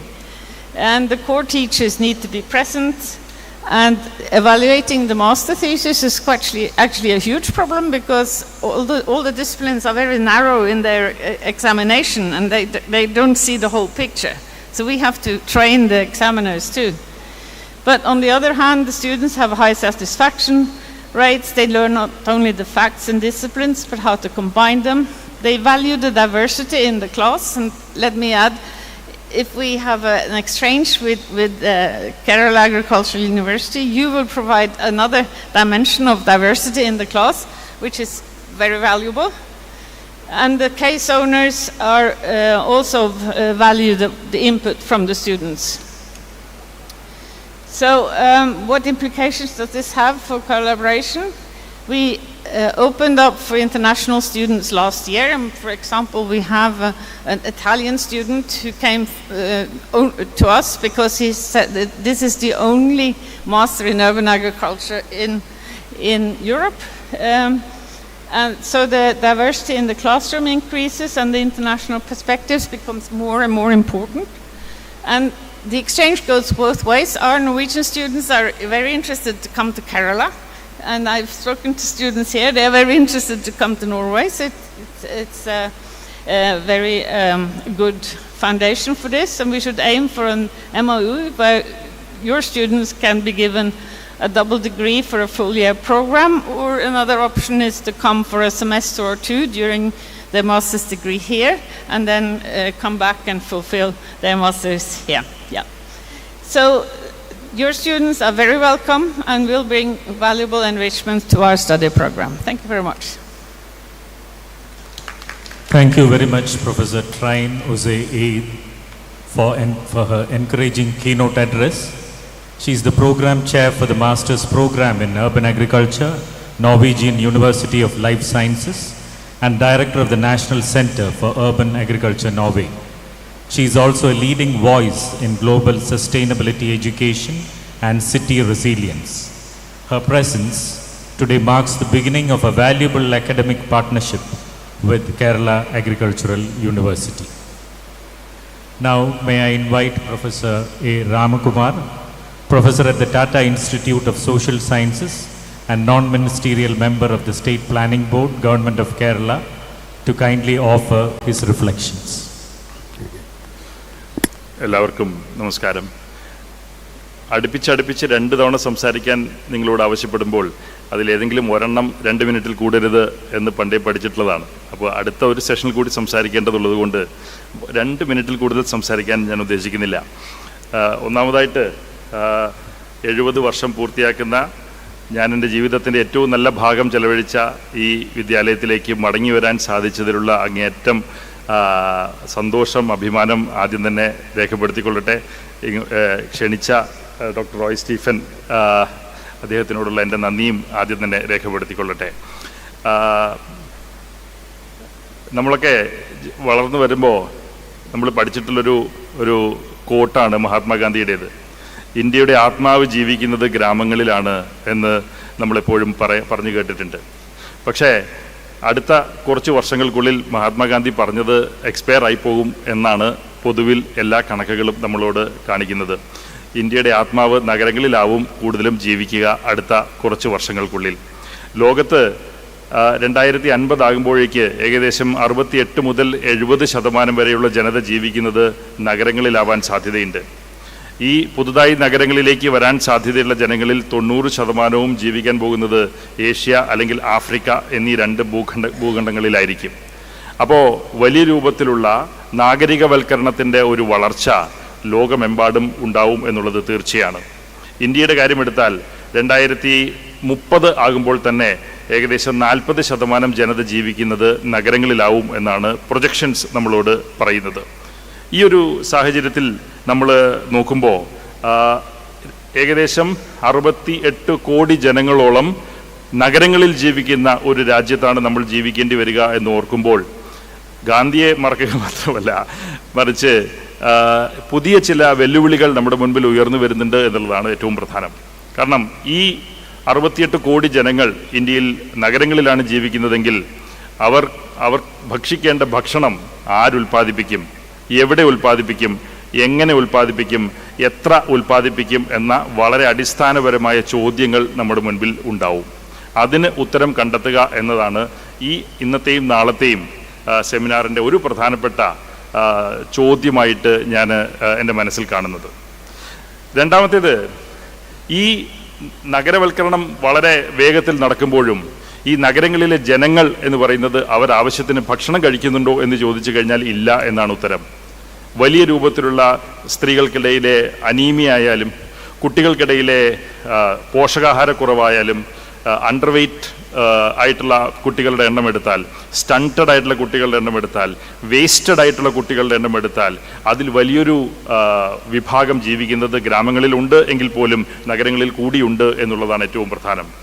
അപ്പോൾ ഈ നാഗരികവൽക്കരണം ഇത്ര വേഗത്തിൽ നടക്കുമ്പോൾ അതിനനുസരിച്ചുള്ള രോഗങ്ങളുടെയും അതനുസരിച്ചുള്ള ആരോഗ്യ പ്രശ്നങ്ങളുടെയും അതനുസരിച്ചുള്ള പോഷകാഹാരക്കുറവിൻ്റെയും ഭക്ഷണക്കുറവിൻ്റെയും പട്ടിണിയുടെയും ഒക്കെ ചരിത്രവും അതിനോടൊപ്പം ചേർന്ന് നിൽക്കുന്നുണ്ട്. അവിടെയാണ് നമ്മൾ ഇന്ന് അല്ലെങ്കിൽ നാളെ ചർച്ച ചെയ്യാൻ പോകുന്ന ഈ അർബൻ അല്ലെങ്കിൽ പെരി-അർബൻ അഗ്രികൾച്ചർ, അതിൻ്റെ വ്യാപനത്തിൻ്റെ സാധ്യതകളെക്കുറിച്ച് കൂടുതൽ പ്രാധാന്യത്തോടെയുള്ള ചില വിഷയങ്ങൾ നമ്മുടെ മുൻപിലേക്ക് വരുന്നത്. അപ്പോൾ അതൊന്ന് നാഗരികവൽക്കരണത്തിൻ്റെ വളർച്ചയും അവിടെ ജീവിക്കുന്ന മനുഷ്യൻ്റെ ഭക്ഷണത്തിൻ്റെ പ്രശ്നവും. രണ്ടാമത്തേത്, ഈ അവിടെ ജീവിക്കുന്ന മനുഷ്യർ അവർക്ക് ആവശ്യം വേണ്ട ഭക്ഷണം ഉൽപ്പാദിപ്പിക്കേണ്ടത് ഭൂരിഭാഗവും ഗ്രാമീണ മേഖലകളിൽ തന്നെയാവും. പാരമ്പര്യമായിട്ട് സാമ്പ്രദായികമായിട്ട് നമ്മൾ കൃഷി ചെയ്യുന്ന കൃഷിയിടങ്ങളിൽ തന്നെയാകും. പക്ഷേ അതിൻ്റെ ഒരു ഭാഗം കൃത്യമായിട്ട് നഗരങ്ങളിലേക്ക് മാറുകയും ചെയ്യും. വലിയൊരു ഭാഗം അല്ലെങ്കിലും ചെറിയ ഒരു ഭാഗം നഗരങ്ങളിലേക്ക് മാറുകയും ചെയ്യും. അപ്പോൾ നമ്മുടെ നഗരങ്ങളെ നമ്മൾ എങ്ങനെ കാണണം, നഗരങ്ങളെ എങ്ങനെ ആസൂത്രണം ചെയ്യണം, നഗരങ്ങളുടെ അടിസ്ഥാനപരമായ സ്വഭാവം, രൂപം, ഭാവം ഒക്കെ എന്തായിരിക്കണം എന്നതിനെക്കുറിച്ചിട്ടുള്ള വളരെ അടിസ്ഥാനപരമായിട്ടുള്ള പുതിയ ചർച്ചകൾ നമ്മുടെ നാട്ടിൽ ആരംഭിക്കേണ്ടതുണ്ട് എന്നെനിക്ക് തോന്നുന്നു. അത് ഈ ചർച്ചയുടെ ഭാഗമായിട്ട് വരും എന്ന് ഞാൻ പ്രതീക്ഷിക്കുകയാണ്. മൂന്നാമത്തെ പ്രധാനപ്പെട്ട വിഷയം എൻ്റെ മനസ്സിലേക്ക് വന്നത്, പലപ്പോഴും നഗരമേഖലകളിലെ കൃഷിയെക്കുറിച്ച് സംസാരിക്കുമ്പോൾ പല വേദികളിൽ നമ്മൾ കണ്ടിട്ടുള്ളത് വളരെ അശാസ്ത്രീയമായിട്ട് ശാസ്ത്രീയമായി കൃഷി എന്ന ഒരു കൺസെപ്റ്റ് അതിലേക്ക് കൊണ്ടുവരാതെ വളരെ ലൂസായി ആർക്കും എവിടെയും എന്തും ചെയ്യാൻ കഴിയുന്ന ഒരു രൂപത്തിലുള്ള കൃഷി എന്ന ചർച്ച പലപ്പോഴും കണ്ടുവരാറുണ്ട്. പക്ഷെ അത് ശരിയല്ല എന്നുള്ളതാണ് വാസ്തവം. നിങ്ങൾക്ക് എന്നെക്കാളും നന്നായിട്ടറിയാം ഈ അർബൻ അല്ലെങ്കിൽ പെരി-അർബൻ അഗ്രികൾച്ചറിലെ വളർന്നു വരുന്ന സാധ്യതകൾ എന്ന് പറയുന്നത് സാങ്കേതിക വിദ്യയിൽ അങ്ങേയറ്റം ഉയർന്നു നിൽക്കുന്ന രീതികളും അതുപോലെ തന്നെ സാങ്കേതിക രൂപങ്ങളുമാണ് അവിടെ ഉയർന്നു വരുന്നത്. അപ്പോൾ അതിന് ആവശ്യമായിട്ടുള്ള വിഭവങ്ങൾ കണ്ടെത്തണം, അതിനാവശ്യമായിട്ടുള്ള ഗവേഷണത്തിനുള്ള സാധ്യതകൾ നമ്മൾ തുറക്കണം, അതിനാവശ്യമായിട്ടുള്ള വിജ്ഞാന വ്യാപനത്തിൻ്റെ പുതിയ രൂപങ്ങൾ നമ്മൾ തേടണം. ഇത് പുതിയൊരു പ്രശ്നമായി നമ്മുടെ മുൻപിൽ ഉയർന്നു വരും എന്നതിൽ സംശയമില്ല. അവസാനത്തെ ഒരു വിഷയമെന്ന് പറയുന്നത് കാർഷിക സർവകലാശാല ആയതുകൊണ്ട് ഞാൻ പറയാം, ഈ ലോകത്തെമ്പാടും ഇന്ന് നടക്കുന്ന നഗരമേഖലയിലെ കൃഷിയെക്കുറിച്ചുള്ള ചർച്ചകൾ ഒരു ഭാഗം മാത്രമാണ് ടെക്നിക്കൽ അല്ലെങ്കിൽ സയൻറ്റിഫിക് എന്ന രൂപത്തിൽ പറയാൻ കഴിയുന്നത്. വലിയ രൂപത്തിൽ ഒരു രാഷ്ട്രീയ ചർച്ച കൂടിയാണ് ഈ അർബൻ അല്ലെങ്കിൽ പെരി-അർബൻ അഗ്രികൾച്ചറിൻ്റെ ചർച്ചകൾ. ഈ രാഷ്ട്രീയത്തെ കൂടി നമ്മൾ നമ്മുടെ ചർച്ചകളിലേക്ക് കൊണ്ടുവരേണ്ടതുണ്ട്. ഭൂമിയുടെ അഭാവം അല്ലെങ്കിൽ ഭൂമി നിഷേധിക്കപ്പെട്ട മനുഷ്യൻ്റെ ജീവിതങ്ങൾ, അതുപോലെ തന്നെ ഭൂമിയിൽ നിന്ന് ആട്ടിയിറക്കപ്പെടുന്ന കുടുംബങ്ങളുടെ ഭൗതിക അവസ്ഥ, ഇതെല്ലാം ഇന്ന് ലോകത്ത് അർബൻ അല്ലെങ്കിൽ പെരി-അർബൻ അഗ്രികൾച്ചറിനെ കുറിച്ച് നടക്കുന്ന ചർച്ചകളുടെ ഒരു ഭാഗം തന്നെയായി തുടരുകയാണ്. അപ്പോൾ ഈ രാഷ്ട്രീയം കൂടി നമ്മൾ ഈ സാങ്കേതികമായിട്ടുള്ള ചർച്ചകൾക്കിടയിലേക്ക് കൊണ്ടുവരേണ്ടതുണ്ട് എന്നുകൂടി പറഞ്ഞുകൊണ്ട് ഈ ചർച്ചയ്ക്ക് അല്ലെങ്കിൽ ഈ സെമിനാറിന് എല്ലാ ഭാവുകങ്ങളും നേരുകൊണ്ട് ഞാൻ തൽക്കാലം അവസാനിപ്പിക്കുന്നു. നന്ദി, നമസ്കാരം. Thank you, sir. We are proud to present the release of the book, Smart Urban Agriculture, Innovations, Policies and Sustainable Solutions for Greener Cities. This volume is a collective academic effort that explores new frontiers in urban and peri-urban agriculture through innovative practices, smart technologies, policy perspectives and sustainable solutions tailored for greener cities. The book is authored by a team of scientists and doctoral students of Kerala Agriculture University and is edited by Dr. G.S. Sridhaya. Contributing authors include Dr. Jacob John, Dr. Shalini Pillai, Dr. A. Sakir Hussain, Dr. Abarna B, Dr. Sija G, Sija Thomachan, Dr. Shija K. Raj, Dr. Sharada S, Dr. Bindu J.S, Dr. Meera A.V, Dr. Jacob D, Dr. Sudha B, Dr. Sajina A, Ms. Raki R, Dr. Simi S, Dr. G.S. Sridhaya, Dr. Manju P.R, Dr. Anis Joseph, Dr. Krishnadas M, Dr. Isaki Muthu, Dr. Chinchu V.S, Dr. Gobiga Somnath, Dr. Ashwati Vijayan, Ms. Neeraja C.R, Mr. Sibin J. Das, and Ms. Grishma Susan. May I now invite Professor R. Ramkumar sir to kindly release the book.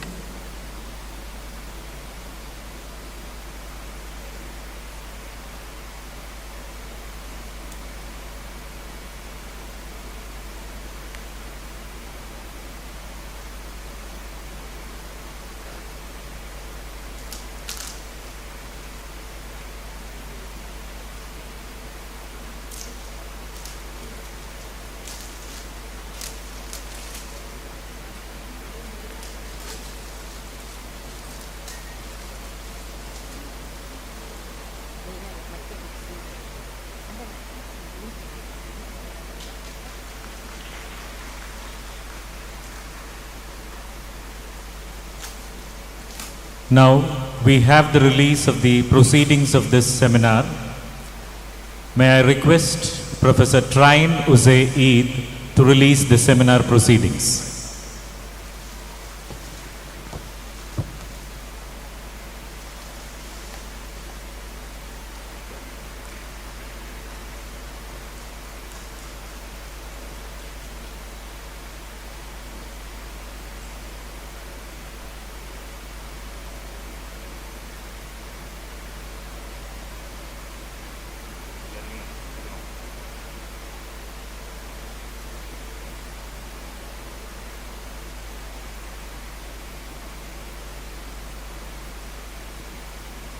Thank you, ma'am.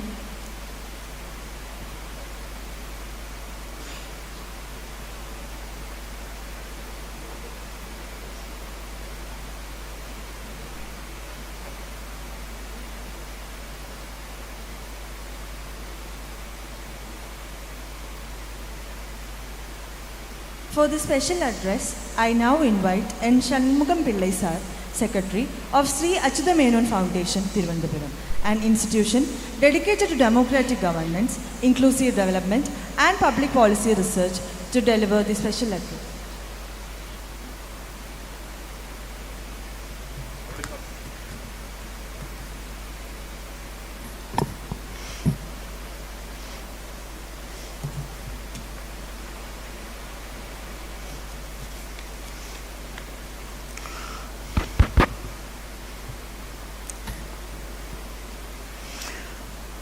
Honorable President of this meeting, Dr. Roy Stephen, distinguished guest from Norway, Professor Trini Hoff,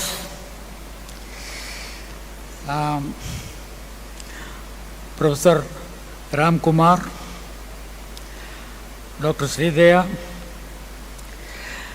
and other distinguished members of the faculty,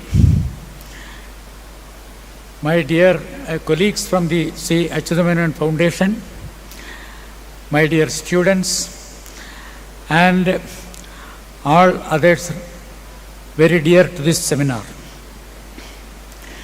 It gives me immense pleasure to be here in this college in connection with their Platinum Jubilee celebrations, and also associate with this international seminar as one of the collaborators. I tell you that we are participating in this seminar organized by the Kerala Agricultural University as part of our outreach program, which is mandated by our constitution. I mean, constitution of the foundation. First of all, kindly accept the greetings of Sri Achyuta Menon Foundation to this seminar and its participants.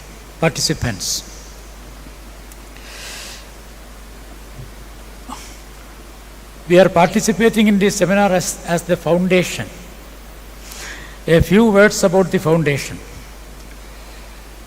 The foundation was established in January 1992 following the demise of C. Achyuta Menon, the iconic political leader and former Chief Minister of Kerala. The foundation aims at remembering Achyuta Menon, his achievements, and to carry forward the rich legacies left by that great leader. Now, in January 25, we have completed 33 years of our trajectory of activities, including 24 seminars, which included 12 national seminars of 1 day, 2 day, and 3 day seminars, and another 12 seminars on local subjects. The seminar subjects ranged from land reforms, energy crisis, water management, tribal world development, Mahatma Gandhi, a contemporary reading, substance abuse, a social menace, and a lot of other subjects concerning the nation and the society at large. These seminar papers we used to collect, revise, and publish in the form of books. As of now, there are 28 books, publications to our credit. And these publications include one quarterly peer-reviewed journal, which is titled Social Science in Perspective, which we have been publishing right from 2009 with unbroken regularity. So far we have brought out 17 volumes, 68 issues, and including 10 special numbers. We have also conducted a series of other activities into which I do not want to go into those details. This journal is being circulated all over India, in the sense, in the libraries attached to the important universities, including JNU, Development Social Science Institutes, and other Teenmurthy Library, and such renowned libraries. Now, let me present before you what was the deep concern and interest evinced by C. Achyuta Menon in the agrarian sector. You know that formerly, before the Land Reforms Amendment Act 1969 was implemented in Kerala, the agrarian sector was riddled with oppressive tenancy system triggered by another equally oppressive caste hierarchy in our state. In those days it was Malabar, Kochi and Travancore. This riddle was a fascination for Achyuta Menon. As a political activist, he was studying the land relations in Kerala in depth, and also the problems faced by peasants, problems faced by agricultural workers. All those things he studied in detail, and he brought out a book which some of you at least may know, Kisan Handbook, which was published in 1955. This book, if you go through it, you can find that it is a class 1 research document. In the sense, he prepared it after extensive consultation with a lot of literature on the subject, including Government of India reports, Gazette notifications, official statistics, agricultural commissions, and all those things. He was actually preparing that book as a handbook or as a guide to activists who are working among peasants and agricultural workers. And I can tell you, it's even today, it stands out as a unique publication in the sense no other political leader has attempted such a book either before or after to this date. Again, it was, the basic problem in agriculture in Kerala as elsewhere in India was land relations. The person who cultivates the land, who works in the land, had no land of his own. Because of the ownership system prevailing in our state formerly, the entire land was owned by one or two communities. leaving the actual peasants, actual tillers with no land or relatively small holdings. So this was a great concern for him. And Kerala's multifaceted development was a fascination for C. Achyutha Menon. And in that list of priorities, he naturally included agriculture, land relations, peasant agitations, peasant struggles, and also agricultural education. You know, as the Honorable Minister rightly pointed out, in 1957 in the first communist ministry, which came into power in the state, he, along with the Ministership for Finance, he was also the Minister for Agriculture. And he was the main draftsman behind the Land Reforms Bill brought by the first communist ministry in 1957. You know what happened to that legislation? The bill was passed by the Assembly, sent for assent to the President of India, but before the assent was received, that government was dismissed. So it did not become law. So this, what is called, this agenda of the 1957 government was completed by the same man, Achyutha Menon, as Chief Minister in 1970, when he came to power in during 1969 to 1977.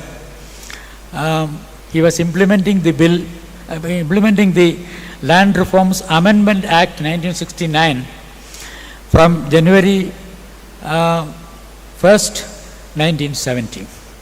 Of course, the bill was introduced with a lot of amendments, variations, changes from the existing Agrarian Relations Bill of 1960 or 64 by the former Revenue Minister, Comrade Srimati K.R. Gauri Amma,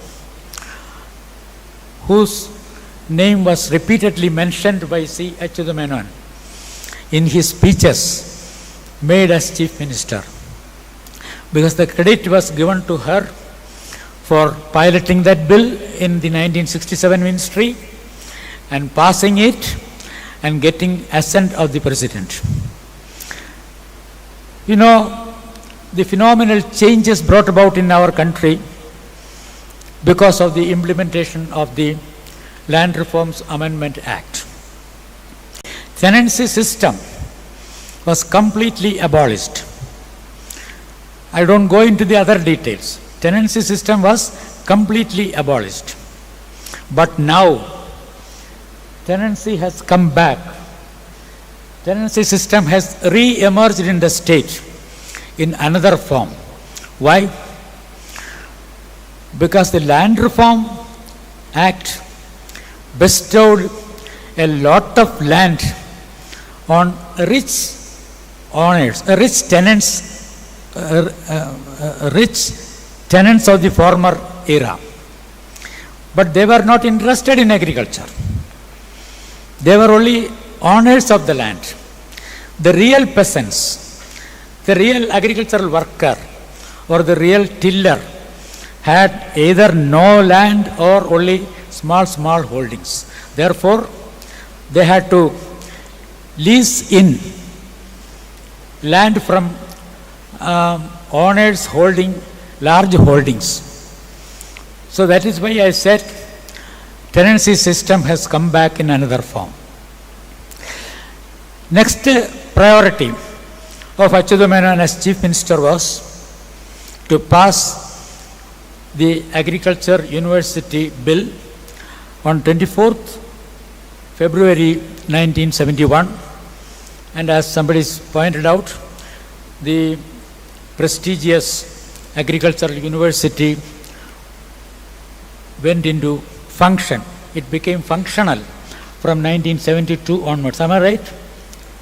1972 onwards. He did not stop there.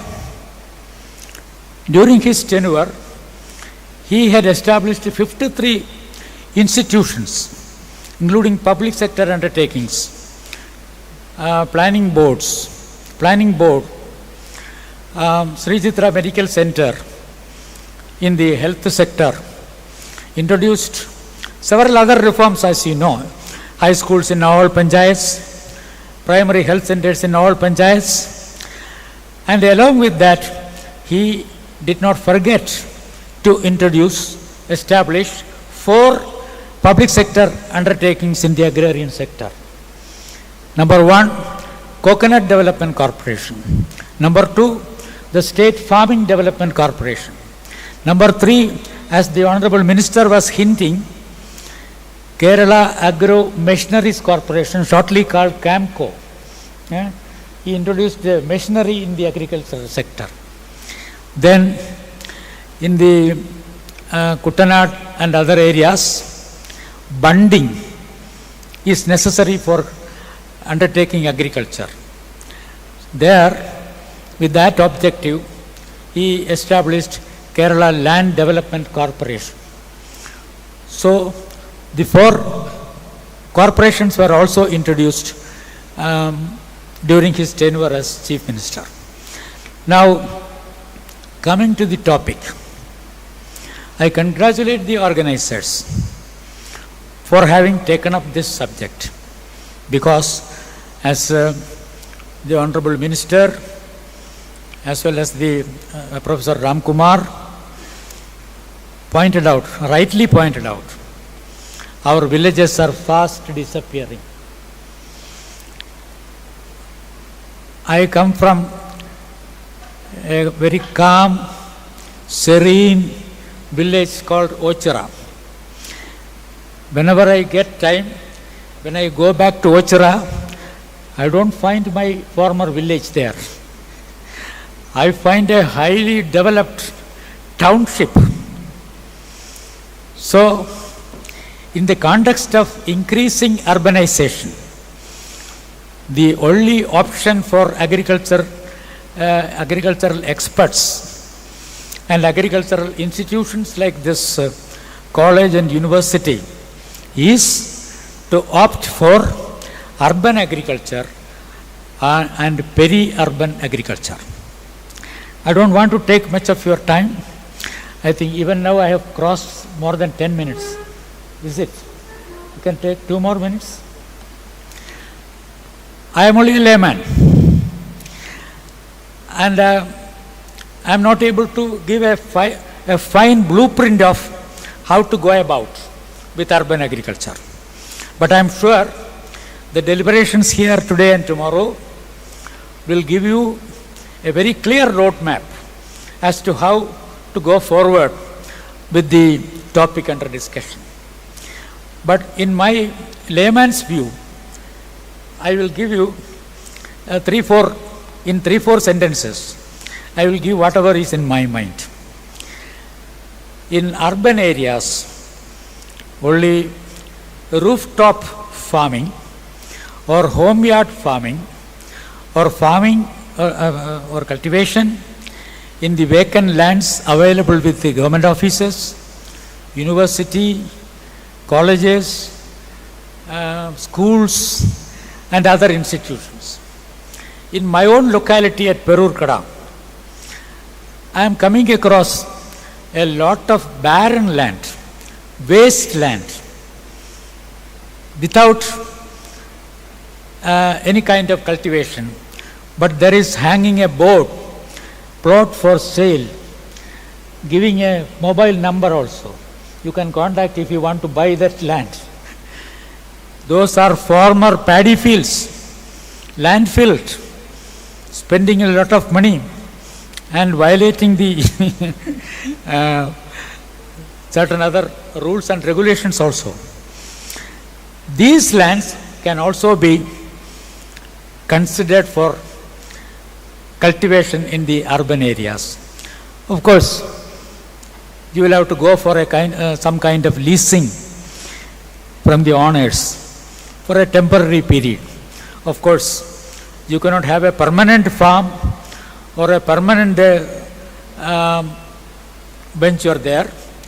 Of course, vegetable and other things, fruits, and whatever is possible and whatever is feasible and possible in those areas can be considered. For the first thing required for this is a policy support from government. I am told Government of Kerala has already introduced a scheme by which such barren or wastelands are leased out. I am told, I don't know how far I am informed correctly, can be leased and cultivation can be arranged in those areas. So first of all, government should come forward with a policy framework. Secondly, in that policy framework, the nodal agency should be agricultural office, Krishi Bhavans, agricultural office in the municipal area, corporation area, just as in the panchayat area. The panchayat should be the nodal agency. They should utilize the services of Kudumbashree workers, Mahatma Gandhi rural employment guarantee workers, residents associations involving the community, residents associations, and whoever is interested in this program. As the Honorable Minister pointed out,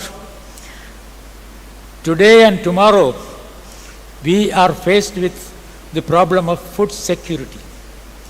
At least we should be in a position to cultivate the requirement of vegetables for the city, vegetables for the city dwellers, vegetables for the residents, and with that objective in view, we can go forward, and these elementary proposals will be reinforced by the very fruitful deliberations that are ahead today and tomorrow, and we will naturally come out with a fine roadmap as to what should be done in this respect.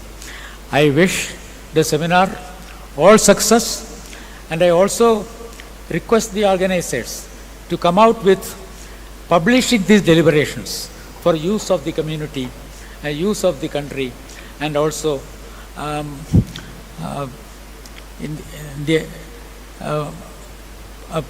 Professor Tini, she can also utilize the deliberations in her place, naturally.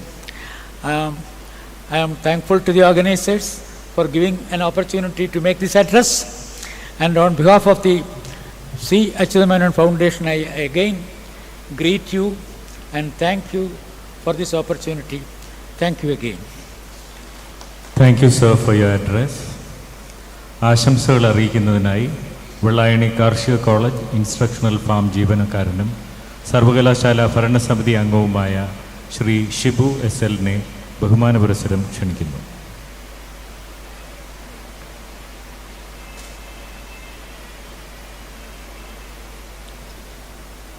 ബഹുമാനന്യായ dean of faculty doctor Roy Stephen sir,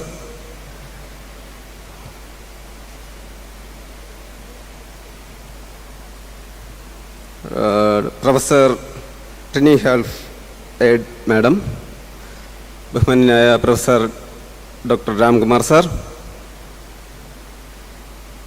Achuthamenon foundation general secretary,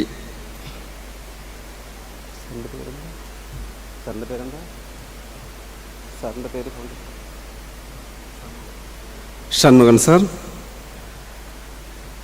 doctor Sreedeva madam, academic council secretary doctor Rafeeq sir, ADR Shalini Pillai madam, സദസ്സിലിരിക്കുന്ന ബഹുമാന്യരെ, platinum jubilee ആഘോഷത്തിൻ്റെ നിറവിൽ നമ്മൾ നിൽക്കുകയാണ്. കാലങ്ങളോളം വളരെ ആവേശകരമായ മുന്നേറ്റത്തിലൂടെ ഈ സർവകലാശാല മുന്നോട്ട് പോകട്ടെ എന്ന് ആശംസിക്കുന്നു. അതോടൊപ്പം നമ്മുടെ കൃഷിരീതികളിൽ ജൈവ കൃഷിയെ പ്രോത്സാഹിപ്പിക്കുന്ന ഒരുപാട് നടപടിക്രമങ്ങൾ കാർഷിക സർവകലാശാല സംഘടിപ്പിച്ചിട്ടുണ്ട്. അതോടൊപ്പം ഇപ്പോഴും നിലവിലെ ജൈവ കൃഷി പ്രോത്സാഹിപ്പിക്കുന്നതിന് ഇനിയും കൂടുതൽ കാര്യങ്ങൾ നമ്മൾ ആവേശകരമായി മുന്നേറ്റം ഉണ്ടാക്കണമെന്നും, അതിനൊരു ഉദാഹരണം നമ്മുടെ ഈ അടുത്ത് ഈ കാർഷിക സർവകലാശാലയുടെ അടുത്ത് കാക്കാമുല എന്ന് പറയുന്നൊരു സ്ഥലത്ത് ഒരു പാടശേഖരമുണ്ട്. 28 ദിവസം കൊണ്ട് നമ്മൾ വിളവെടുക്കുന്ന ചീര ഒരു 6 പ്രാവശ്യം മരുന്നതിന് കെമിക്കൽ സ്പ്രേ ചെയ്യുന്നു. നമ്മുടെ തിരുവനന്തപുരം ജില്ല മാത്രമല്ല, ഏകദേശം 3-4 ജില്ലയ്ക്ക് ചീര സപ്ലൈ ചെയ്യുന്ന ഏക പാടശേഖരമാണ് നമ്മുടെ ഈ കാരിക്കുഴി മുതൽ നെടിഞ്ഞൽ വരെ വ്യാപിച്ച് കിടക്കുന്ന ഒരു പാടശേഖരം. അവിടെ വിളവെടുക്കുന്ന 28 ദിവസം കൊണ്ട് വിളവെടുക്കുന്ന ചീരയ്ക്ക് 6-7 പ്രാവശ്യം മരുന്ന് സ്പ്രേ ചെയ്തുകൊണ്ടാണ് ആ ചീര ഉൽപ്പാദിപ്പിക്കുന്നത്. ആ ചീര മനുഷ്യ ശരീരത്തിൽ ആഹാരമായി എത്തുമ്പോൾ എന്തുമാത്രം ഭവിഷ്യത്തിൽ നാം നേരിടേണ്ടി വരും. ഈ സെമിനാർ കഴിഞ്ഞ് ഇതിൻ്റെ ആശയങ്ങളെല്ലാം നമ്മൾ നടപ്പിലാക്കിയെടുക്കാനുള്ള എല്ലാ ഭൗതിക സാഹചര്യങ്ങളും ഉണ്ടാവട്ടെ എന്നും ഇതിനൊരു പരിഹാരമായ എന്തെങ്കിലും നടപടികളുമായി മുന്നോട്ട് വരണമെന്നും മാത്രം ആശംസിച്ചുകൊണ്ട് നിർത്തുന്നു. നന്ദി, നമസ്കാരം. Thank you, sir. Now I invite Dr. Rafiqar, Assistant Professor and Head, Department of Floriculture and Landscape Architecture and Academic Council Member, Kerala Agriculture University, for the felicitation. Respected Chair, Dean Roy Stephen sir, and all other dignitaries on the dais and off the dais, my dear faculty members, students. കേരളത്തിലെ 53.7% ജനത കൃഷിയെ മാത്രം ആശ്രയിച്ച് ജീവിച്ചിരുന്ന ഒരു കാലഘട്ടത്തിലുണ്ടായ ഒരു കോളേജാണ്. ഇന്ന് 70 വർഷം പിന്നിടുമ്പോൾ നമ്മൾ രാംകുമാർ സാർ പറഞ്ഞതുപോലെ നഗരജീവിതത്തിലെ കൃഷിയുടെ സസ്റ്റൈനബിലിറ്റിയെ പറ്റിയാണ് നമ്മൾ ഇന്ന് ആലോചിക്കുന്നത്. അത്രമാത്രം ഈ കാലഘട്ടത്തിൽ കേരളത്തിലെ കൃഷിക്ക് വ്യത്യാസം വന്നിരിക്കുന്നു. ഈ കോളേജ് സ്ഥാപിച്ച വർഷം നെല്ലിനുണ്ടായിരുന്ന പ്രൊഡക്ടിവിറ്റി 874 കിലോ ആണ് ഒരു ഹെക്ടറിന്. ഇന്ന് അതിൻ്റെ 3.5-4 ഇരട്ടിയോളം ഈ 70 വർഷം കൊണ്ടുണ്ടായ ഇമ്പ്രൂവ്മെൻ്റാണ് പ്രൊഡക്ടിവിറ്റിയിൽ. ഏതാണ്ട് 3.5-4 ഇരട്ടി മാത്രം. അപ്പോൾ ആ കാലഘട്ടം തന്നെ മാറിയിരിക്കുന്നു എന്ന് നമ്മൾ മനസ്സിലാക്കണം. തീർച്ചയായിട്ടും അതുകൊണ്ട് തന്നെ ഈ കോളേജ് എന്ന് തുടങ്ങിയോ അന്ന് മുതൽ ഇന്ന് വരെ സമർപ്പിച്ച നേട്ടങ്ങളായാലും കോട്ടങ്ങളായാലും അതിൽ വന്നിട്ടുള്ള മാറ്റങ്ങളെയും അപഗ്രഥിക്കാനുള്ളൊരു സമയം കൂടിയാണ് തീർച്ചയായിട്ടും ഇതെന്ന് ഞാൻ വിശ്വസിക്കുന്നു. അതുകൊണ്ട് തന്നെ ഇത്തരത്തിലുള്ളൊരു പ്രോഗ്രാമിന് എല്ലാ ഭാവുകങ്ങളും നേർന്നുകൊണ്ട് നിർത്തുന്നു. Thank you. Thank you, sir. As a token of our gratitude and appreciation, mementos are being presented to the esteemed guest. May I request the Dean of Faculty to hand over the memento to Professor Trine Vose E.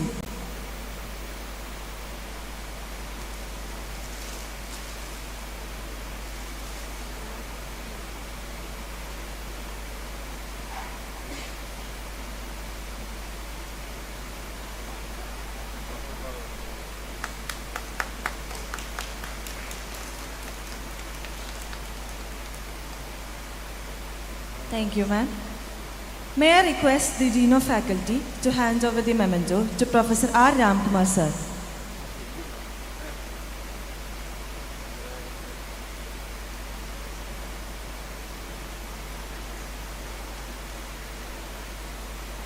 Thank you, sir. May I request the Dean of Faculty to hand over the memento to Sri N. Shanmugam Pillai, sir.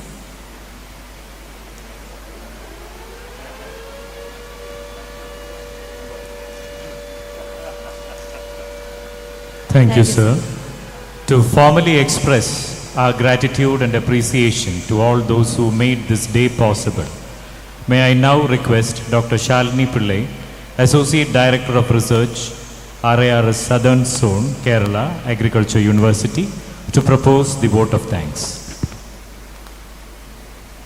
most respected dignitaries on and off the dais.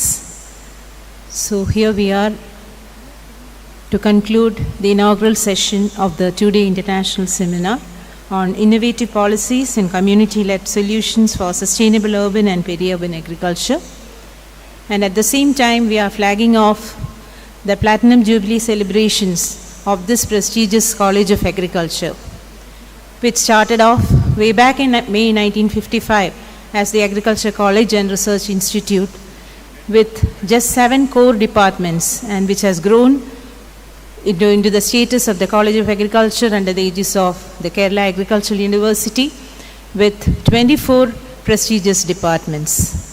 And it is my proud privilege to have been an alumnus of this college, which has shaped the future of generations of students. And we have with us students shaped into scientists, teachers, bankers, think tank policy makers, and whatnot, entrepreneurs. So along a wide arena, we have our own alumnus all over the world. So let me get into my formal duty of proposing the vote of thanks for this function. Before that, urban agriculture, as several have pointed out, it is of more importance as far as the state of Kerala is concerned.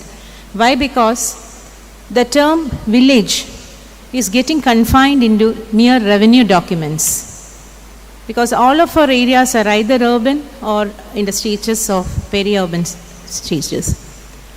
So here we know what is urban agriculture, so we know how to do it, but of course we require certain policy decisions, as Professor Ramkumar had correctly pointed out, what to do, how to do, how much area is to be considered. So all these are major policy decisions which we need. So here the president of the function was our own Dean of Faculty, Dr. Roy Stephen. He is always a driving force and always an encouragement for all the programs that we conduct here. And here we are stepping into, and you are also taking us forward and attempting for an ISO certification. So thank you, sir, for all your initiatives and helping us through this international seminar also. Thank you. The Platinum Jubilee celebrations and the international seminar was formally inaugurated by the Honorable Minister for Agricultural Development and Farmers Welfare, Shri P. Prasad. And the Minister is he is actually an environmentalist who always speaks about sustainable development very passionately, and he also had stressed upon the need for localized, need-based, smart, sustainable agricultural systems, especially in the scenario of urban agriculture. And in his absence, and on behalf of all of us present here, I propose our heartfelt gratitude to the Honorable Minister. Professor Trine Sylfide, she is from the Norwegian University of Life Sciences, and she is also the director of the National Center for Urban Agriculture and head of the NMBU Sustainability Arena, Green and Smart Cities. Madam has come all the way from Norway, and she has also presented. That was a very insightful presentation wherein she had stressed upon the need for a green agriculture, especially in urban agriculture, and how to take it forward. And she had also proposed the collaborative efforts possible between Kerala Agricultural University and her center. Thank you, Madam, for your insightful presentation and for being with us for this inaugural session. Thank you. Professor Ramkumar, he is our own alumnus, again a policy maker. So he was also giving us a few thoughts, and I understand that he is there handling one session after this inaugural function. Thank you, sir, for being with us for this inaugural session on behalf of all the organizers. Achyuta Menon Foundation is collaborating with this two-day international seminar, and Sri N. Shanmugam Pillai, he is the secretary of the foundation, and he had also given his thoughts on, and especially the history behind this foundation, and insights into this urban agriculture scenario as far as the state of Kerala is concerned. Thank you, sir, for being with us on this inaugural session. Thank you. Then Sri Shibu S.L., he is the member of the Executive Committee of Kerala Agriculture University, and Dr. Rafikar M., he is the Academic Council member of Kerala Agriculture University. Thank you, Dr. Shibu S.L. and Dr. Rafikar, for being with us for this inaugural session on behalf of all the organizers. Then Dr. Sridaya, she is the organizing secretary for this international seminar, and she is a person who had initiated with this urban agriculture seminar, 1 or 2 seminars earlier also. Now we are, and she is taking it forward to the level of going into a policy making or a policy decisions for this. So I take this opportunity to congratulate Dr. Sridaya for her initiative, and thank you, Madam, for giving this opportunity to all present here for being in this international seminar. We have our dignitaries, our former Director of Research, Dr. Indira Devi Madam is here, Bhaskaran Sir, Dr. Rasima Purushothaman from Indian Agriculture Research Institute. So I thank one and all the faculty members, heads of departments, students, and all the others who have been behind this program, this inaugural session. I thank you once again. Thank you, and all the best for this two-day international seminar. Thank you, Madam. That brings us to the end of the inaugural session of this seminar. Now we move on to the first technical session of the seminar.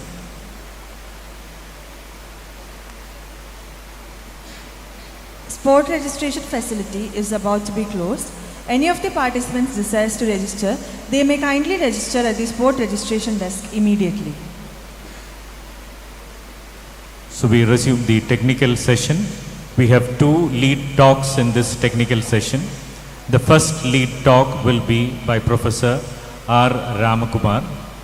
Professor R. Ramakumar is a distinguished economist and academic, currently serving as a member of the Kerala State Planning Board. In this role, he oversees critical sectors, including agriculture and allied services, land reforms, cooperation, irrigation and flood control, tourism, sports and youth services, and skill development. He is also a professor at the School of Development Studies, Tata Institute of Social Sciences, Mumbai, where he previously held the positions of the Dean and NABARD Chair Professor.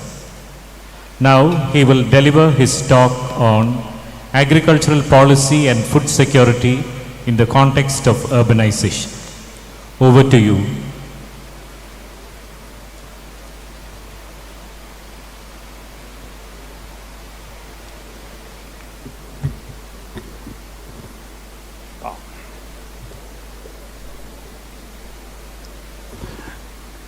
Good morning. Good morning again. I think we are into good afternoon. Can you hear me? Sorry. We are into good afternoon now, and that means that the demands of food security necessitate we closing this session very soon. Otherwise, there will be not just urban hunger, Velaini hunger also will start. So I must, I have a deal with our guest professor that we'll both speak not more than 20 minutes each, and we'll be able to close our session in time for that afternoon session can go on normally. So I'm going to speak on a very broad topic. Don't expect me to speak on Kerala. I'm not going to speak on Kerala. There are enough speakers and experts here in the next 2 days who will speak on the Kerala experience and the issues therein.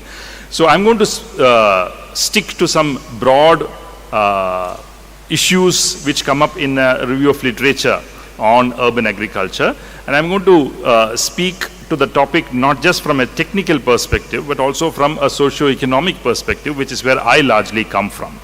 So if you look at the whole question of urban and peri-urban agriculture, very often called in the literature as the UPA, urban and peri-urban agriculture, you will see that there are very different kind of models that have come up across the world.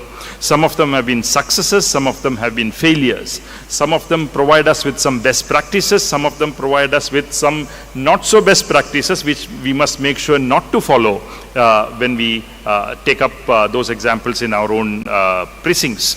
Kerala in particular is a state which is very suited for urban and peri-urban agriculture because our habitations are largely rurban, as they are called, neither rural nor urban, and our urban population is one of the highest in terms of shares in the country, and hence we will need to look at the questions of urban agriculture in some greater detail when we design our policies. So let me begin my point. The first point to note when we discuss urban or peri-urban agriculture is that this is hardly a new concept. Right from the ancient or Neolithic times, we had different examples across the world of urban or peri-urban agriculture. Urban and peri-urban agriculture begin right when the divisions between town and countryside begin in the history of development of our economies. So you will see very clearly we had in the ancient age the different sacred gardens or the hanging gardens of Babylon and so on. Then in the medieval age we had monasteries and town gardens when towns first come up. And then in the modern age we had different botanical gardens and landscapes and so on, which lead us to the most modern era, which is called by Orsini et al. As a contemporary age, where we see more of vertical agriculture and so on, very ultra-modern, high-technology forms of urban agriculture. So we have had an evolution of this concept over the years, across history, and this is something not new to begin with, and there are some things which are very important to learn from each of these experiences when we look at it in the more modern eras. Now, why do we need urban or peri-urban agriculture? There are at least 4 pictures in this slide. The first picture on the left side, which is a downward sloping line, essentially shows the share of rural population in India. We don't have a census after 2011, but projections tell us that in 2023, close to 62% of our population was rural and the remaining was urban. And that represents a very major fall from close to about 80% of our urban population from the time of our independence. So this essentially means that we have close to 40% or 38% of the population living in urban areas already, which is going to increase in the next few decades.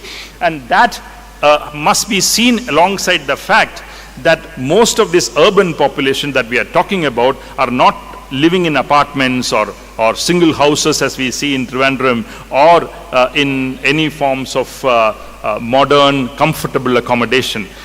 Close to, if you see that graph, you will see that if you take the top 30 urban centers of India, the largest population, the largest share of the population in the 30 top urban centers of India live in slums.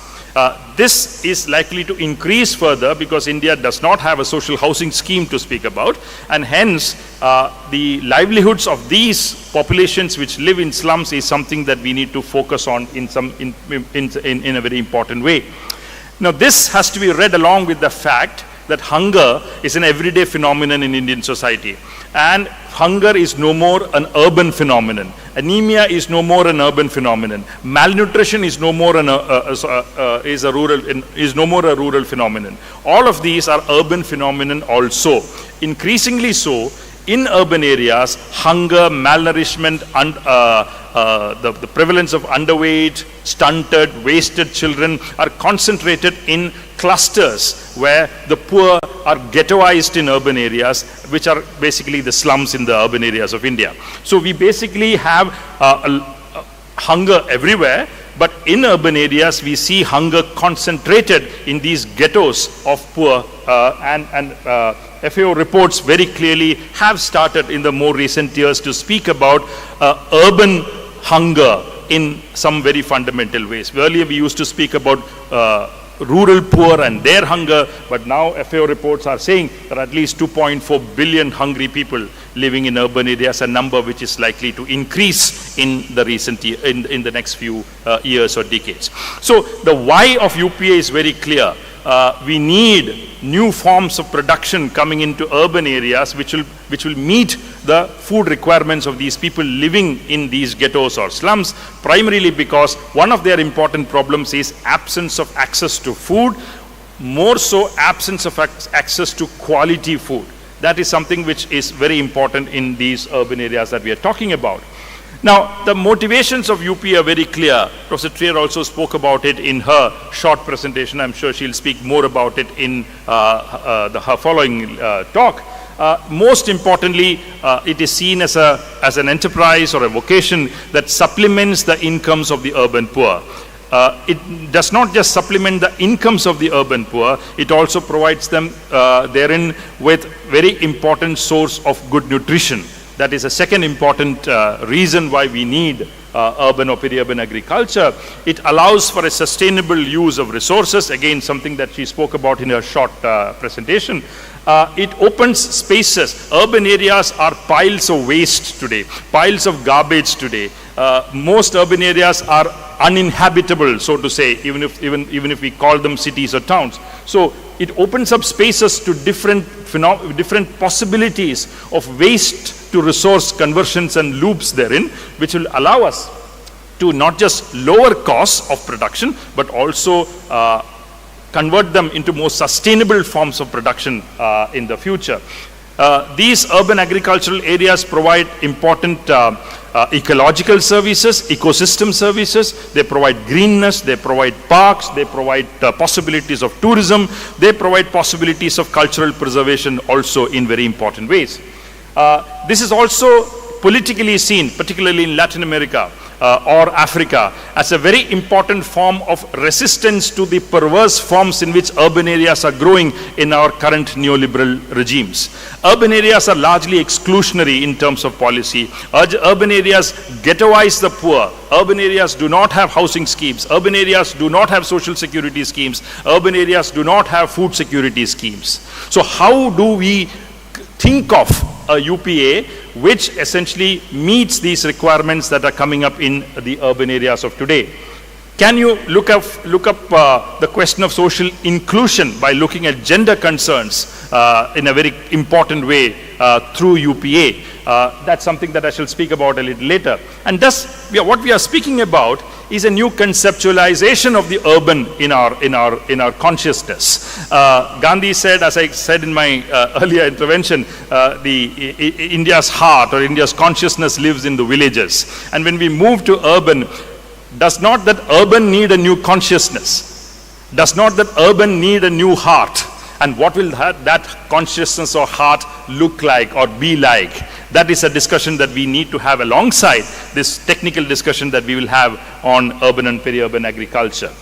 I said this is not a technical issue anymore. This is not just a technical or scientific or technological matter anymore. It is a deeply divisive political matter across the world.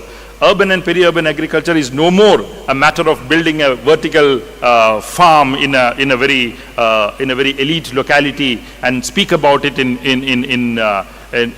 very glossy magazines or YouTube reels.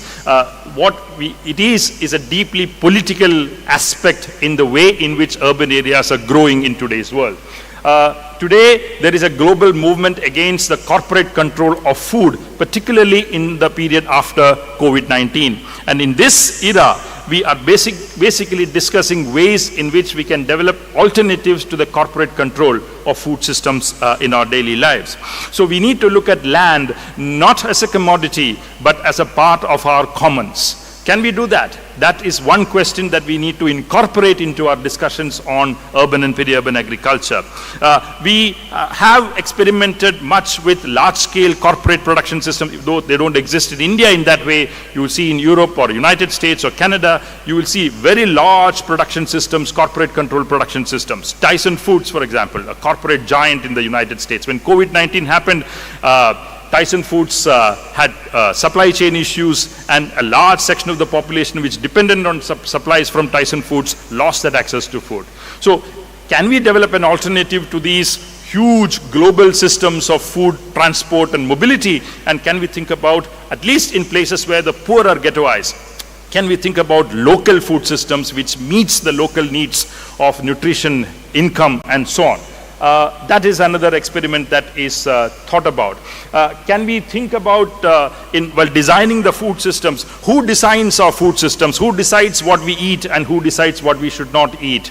That is something to be decided by the community and not by a corporate boardroom. That is again a political matter that the food sovereignty movement today is talking about. We also need a food culture that is aligned to local traditions and diets. A lot of very nutritious traditional diets have been completely lost today to the modern forms of monoculture that we have had, and that's again something that is being discussed as a political question in the discussions on UPA. We need biodiversity, not different forms of monoculture that are developing. So this is broadly the political question that I spoke about in my earlier intervention that is emerging in the discussions on urban and peri-urban agriculture. It is not a technical, scientific, technological matter alone. It is so, but it is also a deeply political, vexed, divisive matter as well, which we need to confront upfront in many ways. Okay, so we have seen many of the experiments that we have had across the world. One of the most fascinating experiments in urban and peri-urban agriculture is in socialist Cuba. Cuba has this fascinating model of peri-urban farming, which you can see in some of the pictures here, which is in some sense a model to the world, where 80 to 90% of the vegetables eaten by the people in the city of Havana comes from the city of Havana itself. And that's an absolutely fascinating achievement. It shows it is possible, as Cuba has shown to us in many other ways also. Here again, Cuba shows that it is an alternative is possible, and that's something to learn enormously from. There are also African experiments. If you look at Nairobi, these are the slum farms of Nairobi, where hugely interesting experiments are going on in UPA. Here you will see Medellin here in Colombia. Medellin is usually known in our Netflix series as the cartels of narcos and the deeply violent cities of Colombia and Bogota and so on. But the Medellin cartels are there, but there are also very interesting and fascinating and innovative experiments happening in urban and peri-urban agriculture in Medellin. So here you have the Huertas Urbanas, the urban gardens of Medellin, which provide nutrition and food to the city of Medellin. Here in South Africa, Durban, you have what is called as the Thousand Gardens Project, where children, parents come together in schools, etc., and experiment with different forms of gardens which produce vegetables and so on for everyday consumption and sale. So you have different kinds of experiments that are happening across the world. Some of them excellent, fascinating, much to learn from, and some of them have failed. I'll speak about them in a little while, and we'll also speak about why they failed so. So these are the different experiments that we have. Now, across the world, if you see, there are different typologies that you will see about the kind of urban and peri-urban agriculture that you have. FAO, for example, has a fourfold classification of the types of land that are used in urban and peri-urban agriculture. So you have basically what you see in Kerala, for example, home gardening on house sites land, homesteads as we call it. This is the very common form of urban agriculture that we have, where you have cities where you have homes with a piece of land around it for cultivation. This is sometimes practiced. This can be very small, 4 meters squared in Lima in Peru to 50 meters squared land in Chicago, or 100 meters squared in Nanjing in China. So this is one type of urban agriculture that we will see. Then there are all public lands or communal lands which are used for community gardening in different cities of the world. Here what you will primarily see is lands of sizes of 1,000 square meters in Lima, 253 square meters in United Kingdom, in the outskirts of London, for example, and about 400 square meters in Philippines. Lagos is where you will see a lot of this. Then you got the classic case in Lisbon, Valle de Chelas, which is about 15 hectares, of which 6.5 hectares is kept aside for gardens. So that's another type of urban agriculture that you will see. The third that you will see is purely private forms of commercial urban agriculture. You will see to the extent of 1,000 square meters in Ghana or 4 hectares in Zambia, and outside Beijing you have up to 400 or up to 200 hectares of land kept aside for private commercial. These are highly technologically intensive and capital intensive forms of urban agriculture which produce extraordinary quantities of food, including for export, not just for personal consumption. Then you have institutions growing food, schools, universities, and other institutions which are of different sizes, medium to large in size. So there are different types of land management that you will see in UPAs. Let me come to what I wanted to speak about. What are the major prerequisites if you are thinking in a state like Kerala or India, for example? If you're thinking of urban and peri-urban agriculture, what do these experiences tell us about the prerequisites for this kind of agricultural pattern or agricultural growth policy? There are 4 or 5 important issues that come up when you look at the literature on urban and peri-urban agriculture. The first is a very vexed question of land access or land tenure. This is a very crucial problem everywhere with respect to urban agriculture in urban areas. Across the urban areas of the world, there are 2 fundamental limiting factors. There is no land, number 1. If there is land, that land is contested. That is the second important part. And number 3, and that contestation comes not just from private sources but also from public sources, because the government also takes up land for building bridges, roads, highways, and so on in lands which were earlier devoted to peri-urban or urban agriculture. So land in the urban, we know that land in the rural areas was always contested, but land in the urban areas is turning out to be even more contested in the new era. There are some examples that we have in this respect which chart a new path. You got in Durban, you got the municipality coming up with the idea of land banks, where these land banks offer land only for peri-urban agriculture or urban agriculture, and that is not given out to other purposes. These are municipal lands which are allotted to groups which are registered to do urban or peri-urban agriculture. Then in Rosario in Argentina, you will see in peri-urban areas new forms of lease agreements that are coming up in terms of urban and peri-urban agriculture.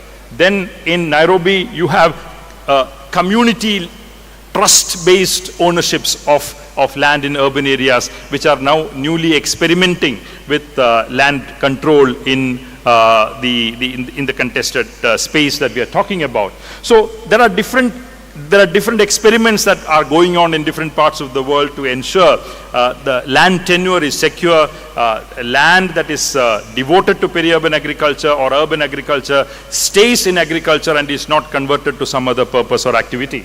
But what you need for this is very fundamentally a land use plan for the city. We largely do not have any land use plan for the rural or urban areas. There are some land use plans that are on paper, but they are met more in the breach than in adherence. That essentially means that we need to know where will an industry come in an urban area, where will a bus stop come, where will a school come, where will a hospital come, where will a corporate office come, where will an IT park come. We need some idea of this in the context of the cities that we are envisaging. And that means we need a land use plan which will have to be implemented and fulfilled as well in real terms. And we also need zoning law reforms. Zoning laws essentially mean that you specify zones where peri-urban agriculture or urban agriculture can take place, and you do not allow other activities to take place in those areas. You also need many forms of urban agriculture are costly, so you need tax incentives. Maybe municipalities will need to waive the land tax that is charged on some of these lands. You also need municipal subsidies. When you have corporation budgets presented, you will need a part of it to be devoted to agriculture also. That will be a new form of municipal budgets that we need to think about if we want this kind of a growth. We also need interdepartmental or interinstitutional coordination here. there is an issue of health involved, environment involved, agriculture involved, irrigation involved. All these departments have to come together to create a coordination that will provide you with an alternative. So this is in some sense one of the most important prerequisites for the growth of UPA. The second important point is the question of water and water resource management. There is no irrigation project for a city in our country, or any country for that matter. So we need water for the doing of practice of peri-urban or urban agriculture. We also have alongside a persistent problem of urban waste piles, sewage, garbage, and so on, which are hugely accumulating in our cities. So the whole idea of our experimentation with peri-urban or urban agriculture is, can you look at recycled water? Can you look at recycled municipal waste to use as resources or inputs or raw materials in urban or peri-urban agriculture in different ways? So Chennai, for example, after the Chennai floods, has new rules which insist on rainwater harvesting inside the city. Now, can that be thought about? I think Bangalore also thought about something like that. I'm not very sure. Dr. Seema can tell us more about it later, but I think Bangalore also had something like that after that. We have different models, for example, of wastewater reuse. For example, in Accra, in Ghana, we have the production of biochar from fecal sludge. Then in Jordan's urban hydroponic products, we have very intensive use of micro irrigation, drip irrigation, and so on, which will preserve water in a very important way.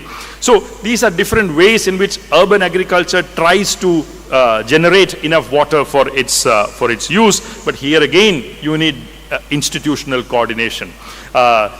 Irrigation department and agriculture department have to talk to each other. Today they don't talk to each other. They are in silos, right? So these kinds of problems exist in this case as well. Some of these equipments are expensive, so you need subsidy schemes for the purchase of drip irrigation in urban areas also. And also you need a political will basically to insist, for example, that waste in the households must be segregated at source. Now that's a very important problem that we have in Kerala, in Trivandrum, for example. Do we segregate waste at source? Very hard, some people do. There is more recent campaigns going on to do that, but this is an essential part of the management of the city if you want a part of it to be governed or given away to peri-urban agriculture also. The third important problem is always access to finance and access to markets. Now here, there's always a shortage of working capital because it's an expensive enterprise that we are talking about. And one of the ways in which the experiments have proceeded to provide this finance to urban farmers is through microcredit schemes. Kudumbashree in Kerala already does that in very interesting ways through the formation of self-help groups and so on. So we know it close hand, those who are in the audience here. We also have experiments, for example, in Lima's barrio gardens with different farmers cooperatives. Barrios are essentially Spanish-speaking very income-poor ghettos in these cities, and in these, which are essentially like slums in India. And here we have experiments with farmers' cooperatives which provide finance to these people. And to ensure that there is marketing, these are going to be very small plots, and hence we need aggregation in a big way when we think about marketing. So different ICT tools have been experimented with. For example, the app or the portal called Soko Fresh in Nairobi does this kind of aggregation through an app, which is supposed to be very successful. And these are the ways in which experiments have proceeded to ensure access to markets in urban areas. We need, of course, for this a public banking backstop. We cannot rely on venture capital, or we cannot rely on private banks or foreign banks for this kind of purpose. We need a public banking system which is flourishing. We need value chains that cover production, marketing, and value addition. And we need, very importantly, a very enlightened farming community which will be able to participate in this. The fourth important point is capacity building and training, because a lot of it is technically intensive. A lot of technologies have to be thought of on the feet, because there are a lot of appropriate technologies that will be required in this. And so here again we have different types of experiments. You have in Havana vertical farming workshops of agroecology practicing farmers. You have in Kampala in Uganda, women's farming groups talking to each other to have peer-to-peer learning in practicing urban agriculture. You have Kudumbashri, which provides training to women on smart farming, drone farming, or the use of drones in agriculture and so on. So these are all different models that we have in capacity building and training, but very importantly, these are scientifically important subjects. So we need public agricultural universities like KAU coming in a big way and participating in these capacity building programs.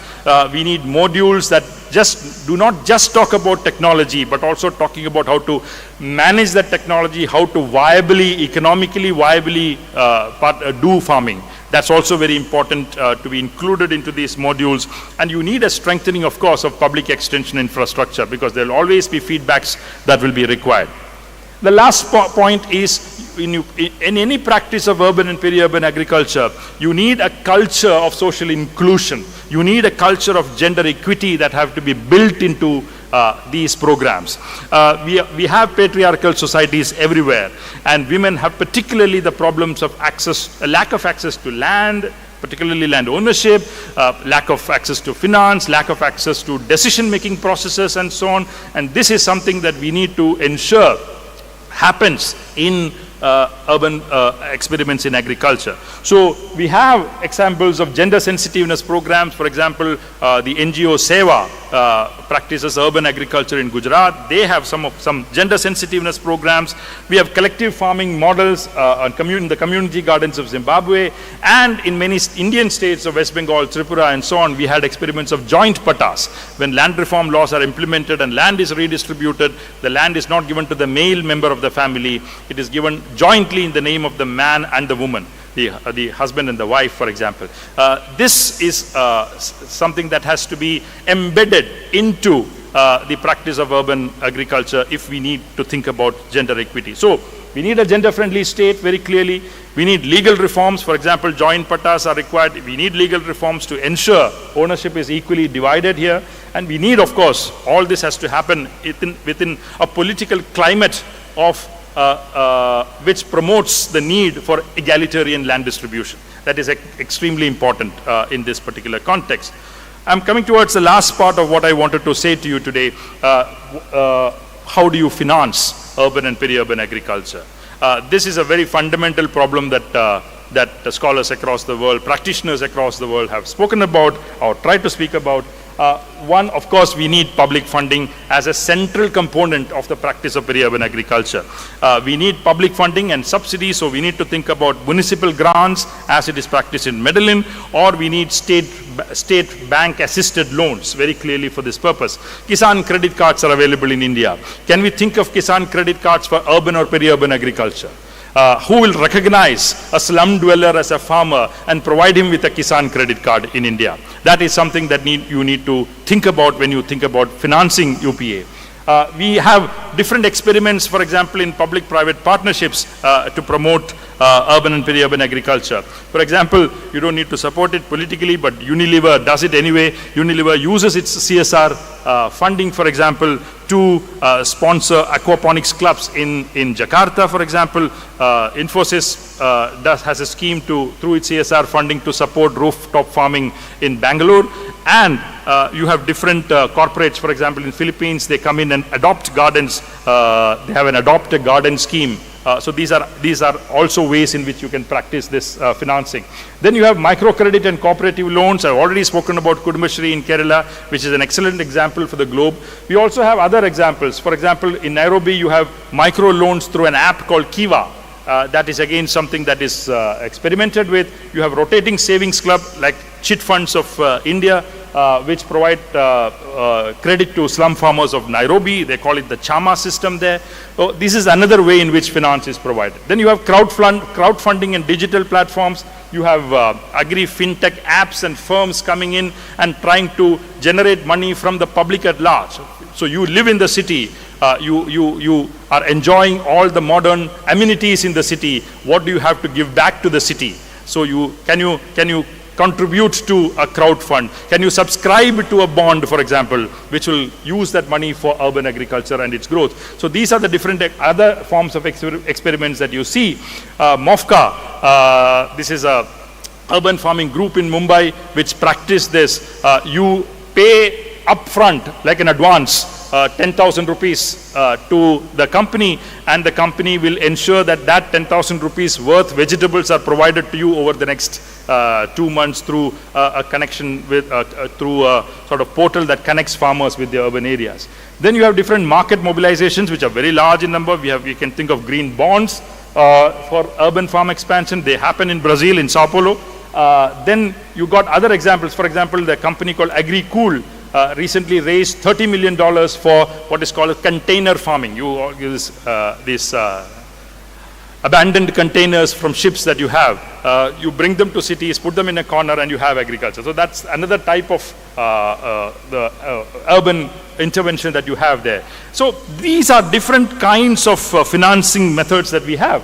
But remember that none of this is likely to be a recipe for success. There are enormous amount of risks that you have in the practice of urban and peri-urban agriculture that we need to underline twice, thrice, or even 4 or 5 times. They're very important. First, there are issues of displacement from land. People cultivate a small area in the urban areas for some type of farming. Tomorrow they lose access to that land.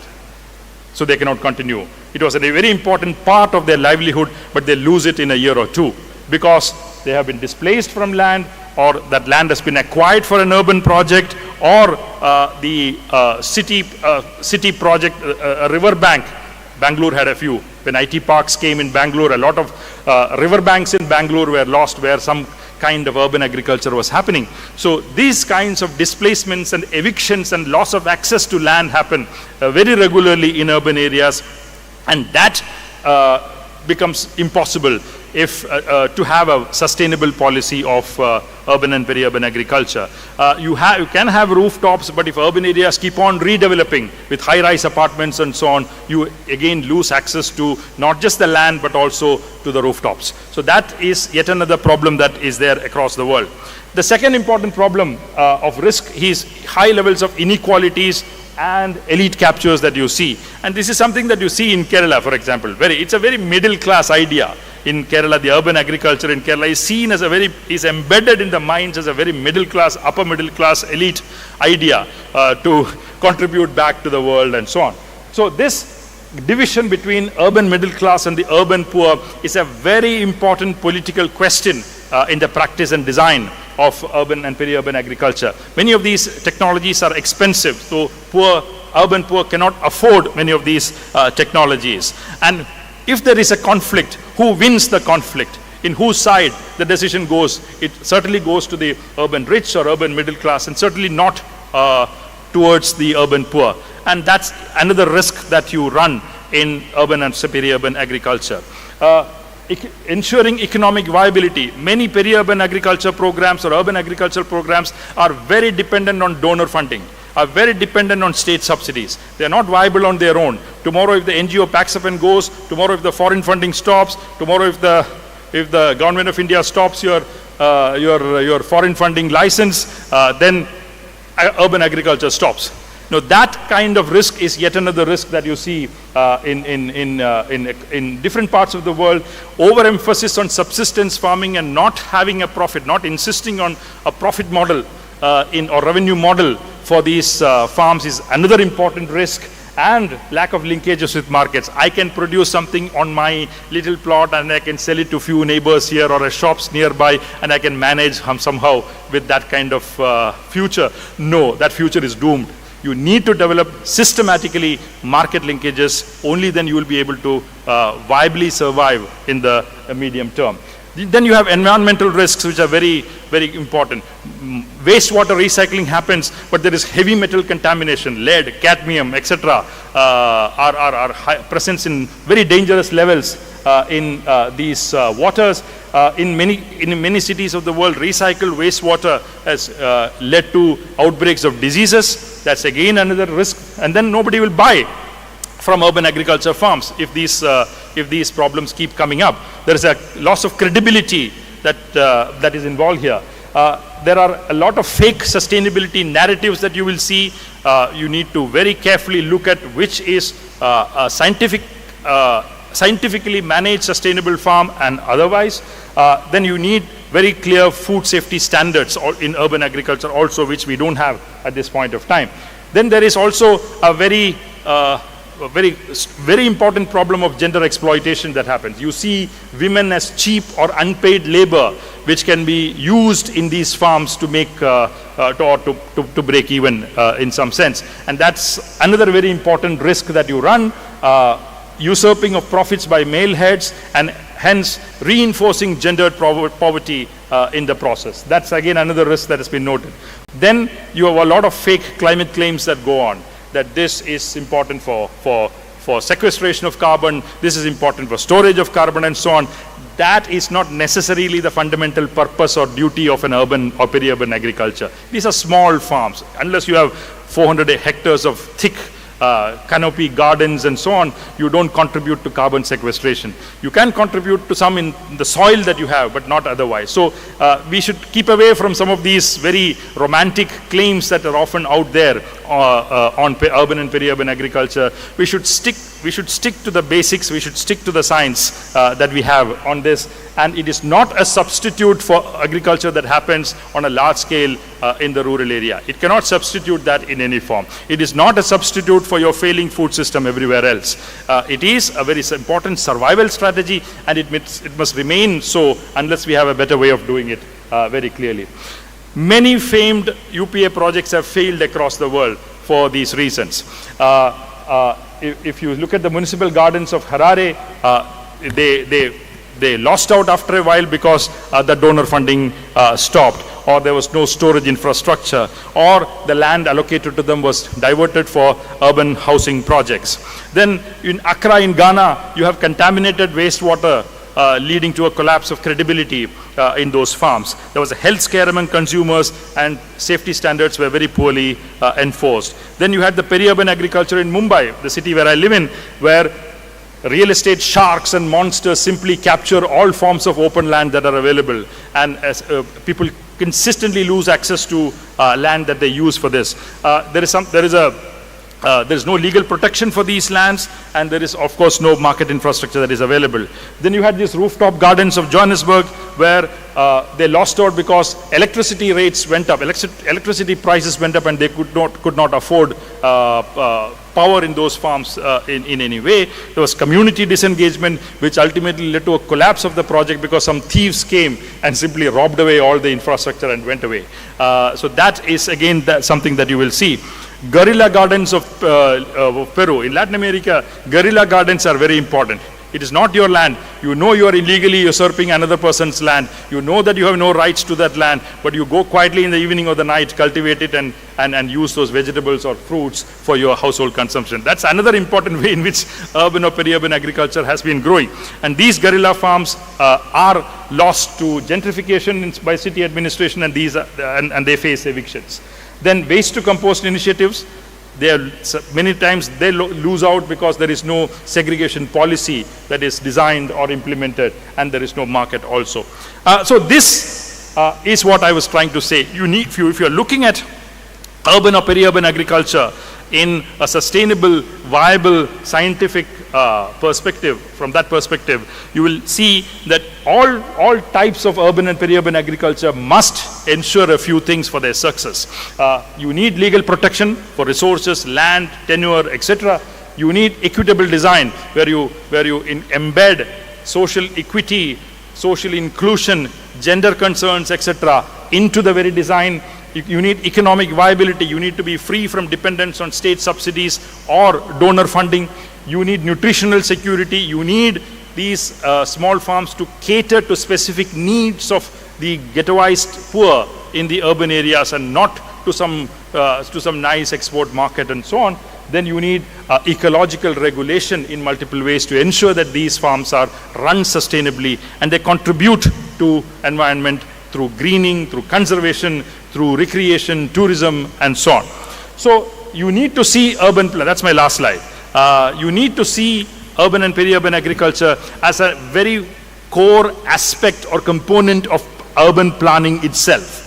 And that's, you cannot have a city which runs based on its own rules and dream of having a small oasis or an island of peri-urban agriculture or urban agriculture in its outskirts or in the middle of it. It doesn't happen. The city will eat it up in no time. So you need an urban planning thinking, a design which will essentially incorporate urban and peri-urban agriculture into its very design itself. So you need a city that will have agriculture to begin with. So you need that, how to do that is a very important. You need structural reforms in urban planning. You need to design cities in this form. You need land use plans and zoning regulations, which I've already spoken about. You need rainwater harvesting and waste recycling as part of urban infrastructures. We need cities that are resilient to climate variabilities. Chennai floods, for example, or Bangalore floods that you see in, I was seeing videos from Bangalore yesterday where the city gets flooded in no time. And you cannot have peri-urban agriculture or urban agriculture when you have cities of that sort. You need cities with participatory planning. You cannot have a top-down system which tells the urban poor what to do. You need to allow democratic decision-making powers to the urban poor, to the slums and so on, to ensure that they can plan their agricultures in the cities in their own ways. So you need cities that are just and inclusive, and basically you need cities that empower the rural, empower the urban poor. You cannot have a real estate interest-driven city and dream of having an agriculture inside that. That's out of question. Thank you very much.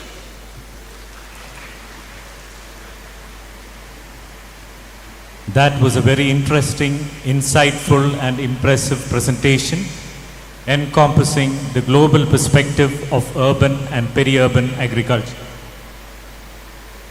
outlining the prerequisites and possible redressal to challenges and financial solutions in a broader policy framework. Thank you very much, Professor R. Ramkumar.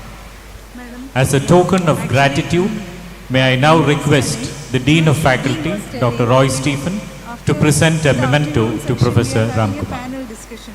Yeah. So, well, I've come all this way. Yeah.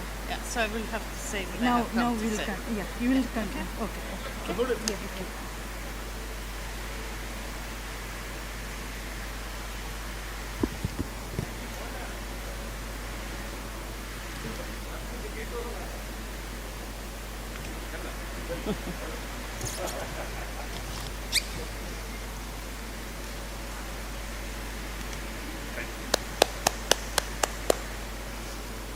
Thank you, sir. We now move forward into the lead talk session of this international seminar, a highlight of today's program that promises to deliver deep insights into the future of urban and peri-urban agriculture. It's our honor and privilege to welcome to the podium a globally respected academic leader in the field of urban agriculture, Professor Invocation. Professor Aid is a program chair for the Masters in Urban Agriculture at the Norwegian University of Life Sciences, Norway. She also serves as the director of the National Center for Urban Agriculture and heads the NMBU Sustainability Arena for Green and Smart Cities. With decades of experience in advancing sustainable agriculture and community resilience in urban settings, her contribution to the global discourse on sustainable urban food systems is unparalleled.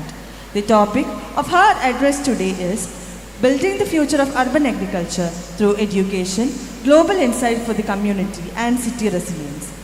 Please join me in warmly welcoming Professor Invocation to deliver her talk. Thank you very much. So I'm the one that stands between you and lunch, and I apologize for that, but I'm going to be a assertive female and take the time that I've come here to say, so that I've come a long way to say it. And some of the slides you will recognize, and I will be very quick about them, but I do want to elaborate on some of them, and some are totally new. So,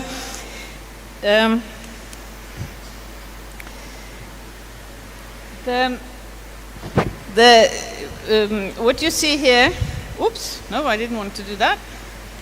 What happened? Okay. What you see here on the right is a circular system for food production in an apartment building.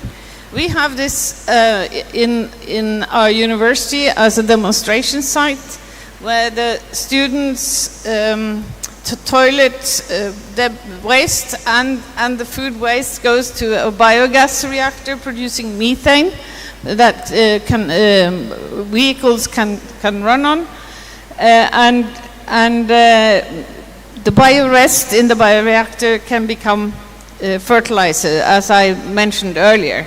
And then we have greenhouse where we can grow food in different food substrates and with different fertilizer, testing them out.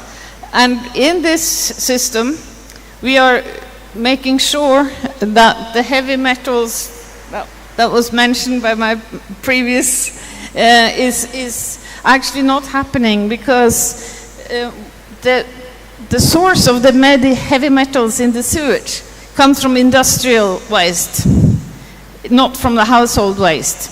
And this is a household separated waste only. So we don't get these heavy metals and that problem. But we could have problems with diseases and medicines and all these things that people are concerned about. But we do have chemists and veterinarians in our university that look into those issues and make sure that we have a qualified and secure way of treating the biorest so that it's safe. And then we grow food, and then the food can go back into the apartment building again. So I'm just going to emphasize that the urban planning is crucial, as my previous so to reach the Sustainable Development Goals, we need urban planning that takes these things into consideration. And we have something called wicked problems that are too complex for one discipline to solve alone, and that's what we've taken into the master program.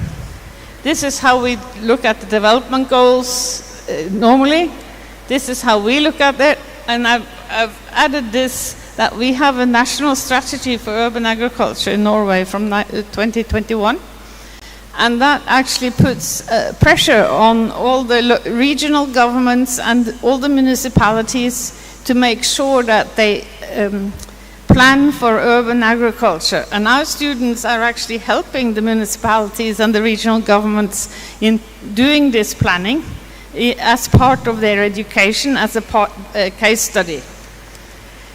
I've said all this, I'll just skip this.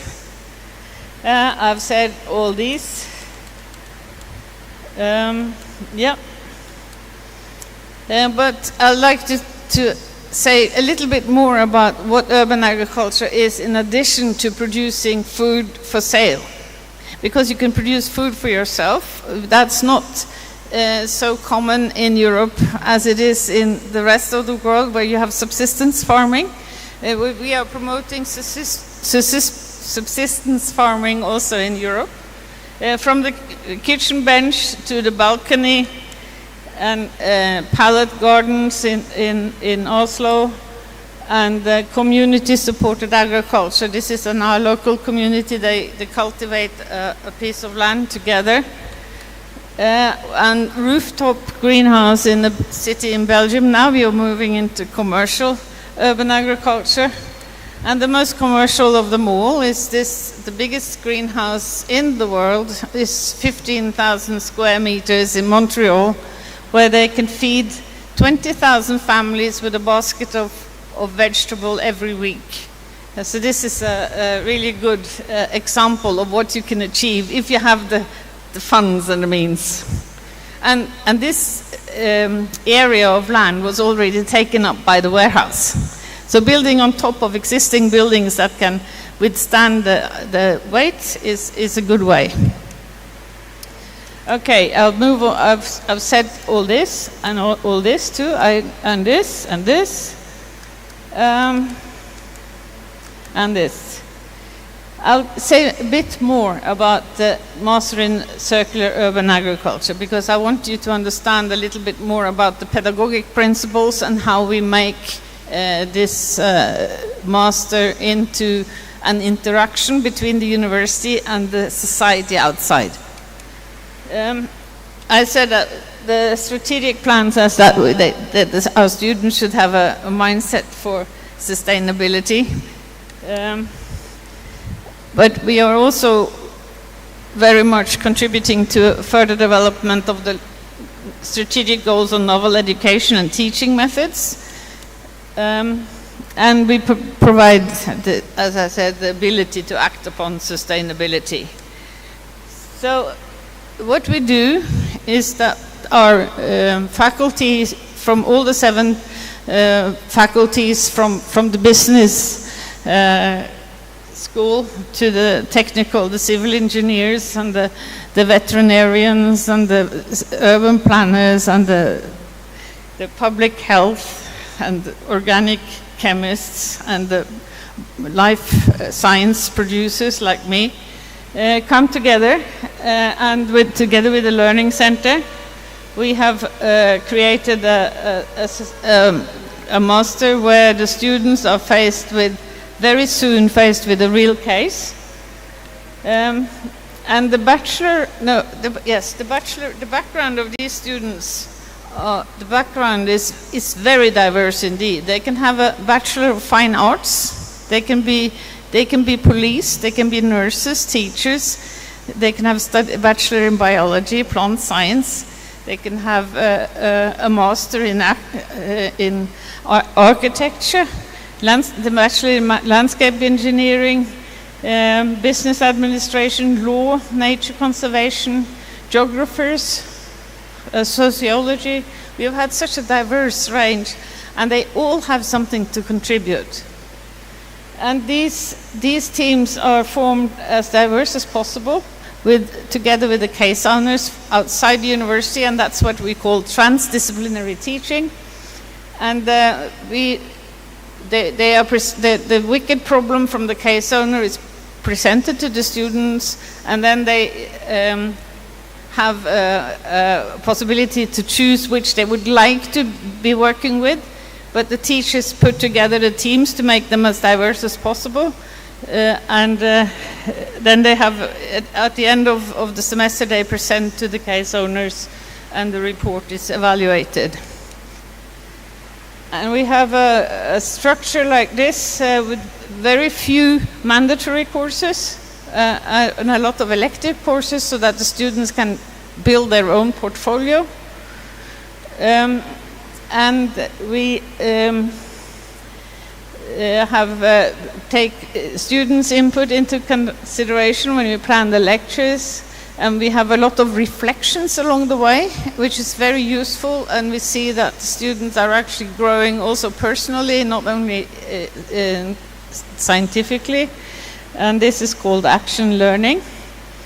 And see here at the bottom, I say municipality plans, strategy and active action plans. A lot of municipalities come to us and say, we would like to have an action plan on urban agriculture, we would like to have a strategic plan on urban agriculture, can you help us? And the students are actually making a suggestion on how they can get started with this. And these are some of the student cases that we had the first autumn. First we looked at the new housing developments, and then in existing housing associations, and then a new community garden, and then a collaboration with the high school and the recycling industry, and then a part of Stavanger, a city in the west of Norway, wanted to see how they could be more self-sufficient in food. So we looked at the different we did research on how the students enjoyed this and what they learned. Will they actually get competences in transdisciplinary interactions, and how to facilitate for the student development, and which framework and conditions the university level is needed to facilitate this as part of the NMBU strategy. And the students reflect after just 6 months that they have learned to work in teams. They have found it a very purposeful way of solving problems. They find that discipline versus interdisciplinary is very interesting, that we alternating between them and seeing things. We say that everything is connected to everything else, and they also have enjoy the possibility to influence the municipalities and the property developers into more sustainable thinking. And they see actually that as a result of their work. And they see that they have both personal and professional development in this. We have some challenges. I did mention all these actually. So I think the benefits far outweighs the challenges. Yeah. And we end up with saying that the students are well equipped to enter the workforce, both in private and public sector, because they are used to working with other disciplines. They've learned the language of other disciplines and can interact with them. And I'll just say very quickly some master theses. The first one, on growth of vegetables on 3 rooftops, discovered that we need water supply to be suitable for urban agriculture. Surprise, surprise, I knew that, but the student discovered it. And we found that there was a difference in pest attacks in fields versus rooftops, which is interesting.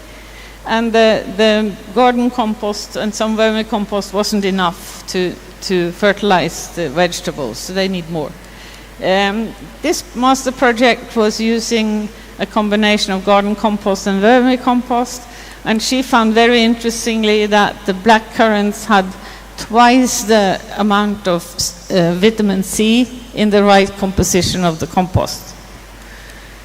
This master student looked at the biogas from the biogas reactors that you see in the background, mixed with garden waste, and we mixed this, and she used it for growing vegetables and tomatoes actually only 5 weeks after she started the composting, and I didn't think that would work, but it worked perfectly well with tomatoes. And she also tested out self-watering containers, which was very successful too. And then we had a student, she was an architect, and she looked at food security and urban agriculture. How can private, small-scale, non-commercial cultivation in the city contribute to increase self-sufficiency? And she found that with good cultivations and lowest area required for the 170 households in a tower block, theoretically she could cover the import of 4 important vegetables, which was potatoes, tomatoes, carrots, and onion. And they only needed 490 square meters. If the cultivation conditions are not optimal, then they would need about twice as much. But the area available for these households was nearly twice as much as that again. So that tower block could actually produce, in a crisis, they could produce quite a lot of food. And these are her illustrations, with the least requirement on the left and the most requirement of area on the right. So this is my last slide. It is quite an important slide from a pedagogic point of view. It's called Bloom's taxonomy. I don't know whether you are aware of it. Yes, people are nodding. Good. Because remembering facts is only the start. Understanding how to use them is the next step. And then applying them is the next. And then on the top, it's creating, evaluating, and analyzing. And that's where our students are at the top here. So again, I say thank you very much for your attention. And yeah.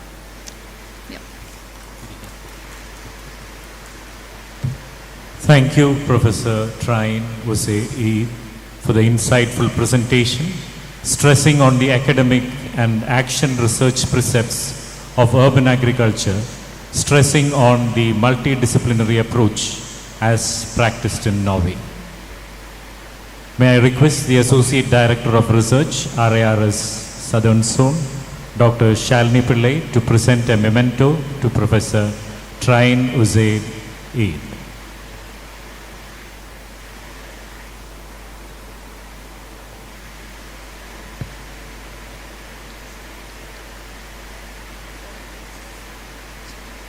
Thank you, ma'am. So that brings us to the end of the first technical session of the day. Now we have a lunch break.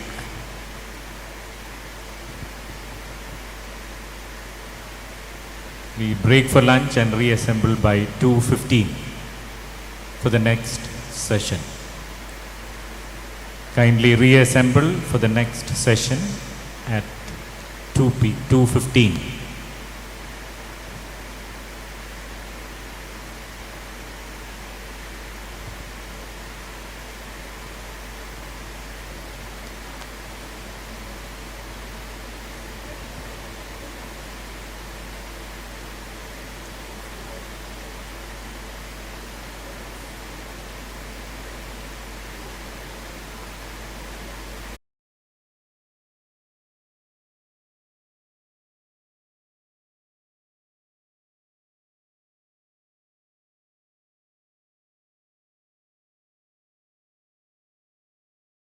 We are extremely honored to have with us a distinguished panel of experts whose experience and insights are sure to enrich our understanding. Let me take this opportunity to introduce the panelists. Professor Ginny Vose-Ede, Director, National Center for Urban Agriculture, Norwegian University of Life Sciences, Norway. She brings global expertise in integrating education, sustainability, and urban food systems. Professor A. Bijukumar, Dean of Faculty Science, University of Kerala, Thiruvananthapuram. He is an expert and has played a significant role in ecological research and conservation strategies. Ms. Sheetal Patel, Senior Consultant at the School of Environment and Sustainability, Indian Institute for Human Settlements, IIHS, Bangalore. Her work is rooted in sustainable urban planning and inclusive development. And moderating this insightful discussion is none other than Dr. P. Indira Devi, former Director of Research, KAU, ICAR Emeritus Professor, and currently Director of Kerala State Farmer Welfare Board. Her visionary leadership and policy experience make her the ideal anchor for today's discussion.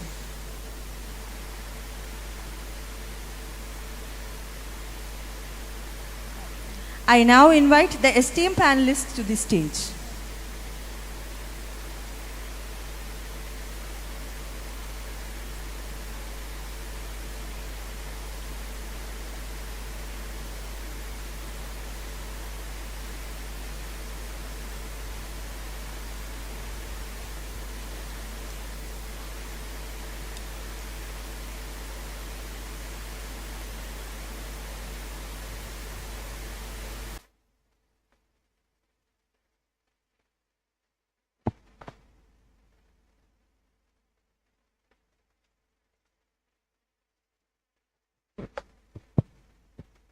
Good afternoon to all of you, and it is my pleasure and honor to be here today as alumni of this college and has been with this great university for more than 35 years as the professor and later as one of the administrative positions. So thank you very much for inviting me for this particular honor. And let us start this session. Listening to the morning lectures, I was greatly impressed by the mention of our former Chief Minister, Sri C. Achyuta Menon, because when we talk about sustainability in policy integration, he was the pioneer to introduce, especially I think, the sustainable consumption behavior. So the goal number 12 of SDG, I think it is sustainable production and consumption.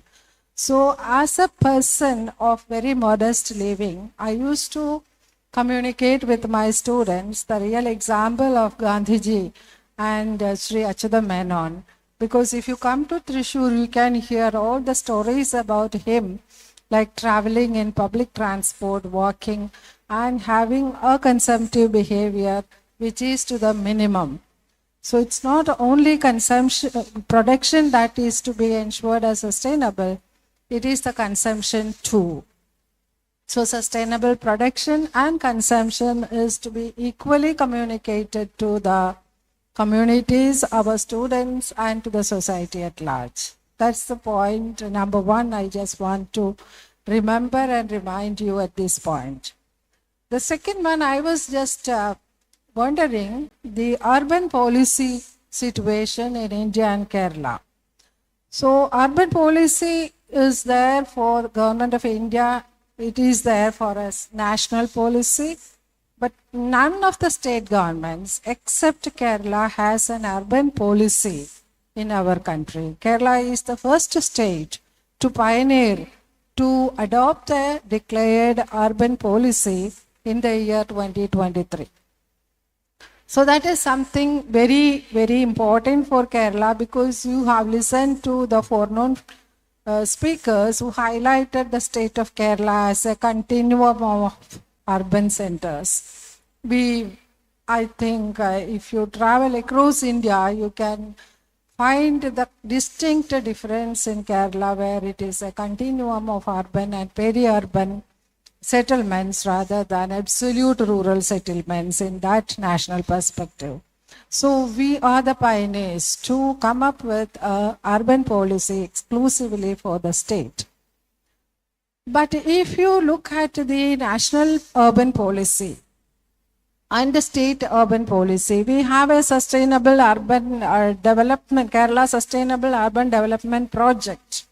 We have an urban commission too.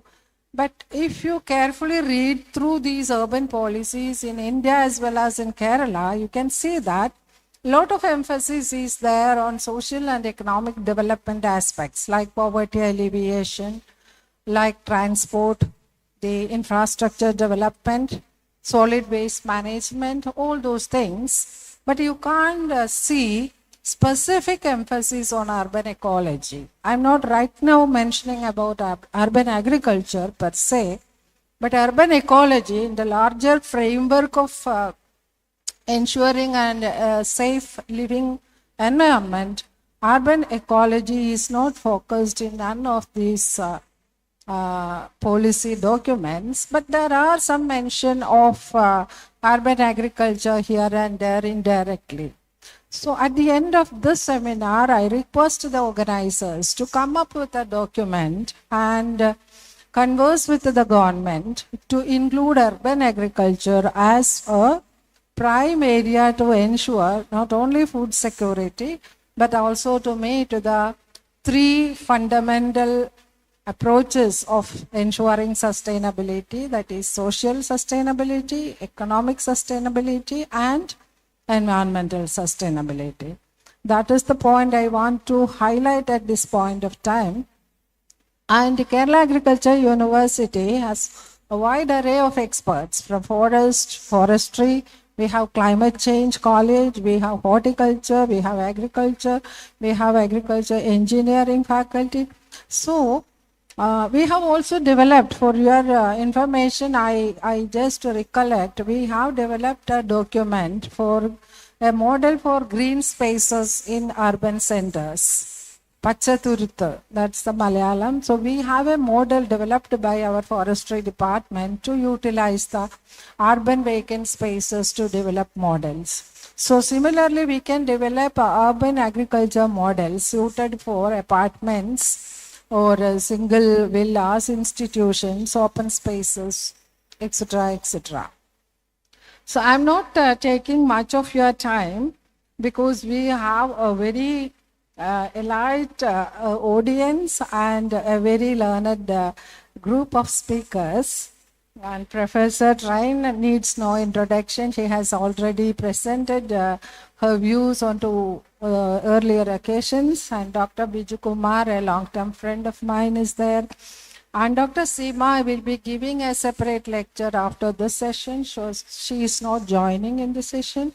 And Ms. Sheetal Patel, I think from the grassroots level, her experiences both in academics and in the grassroots level working engagement. So we have 1 hour. So I think the panel members can initially take 10 minutes each.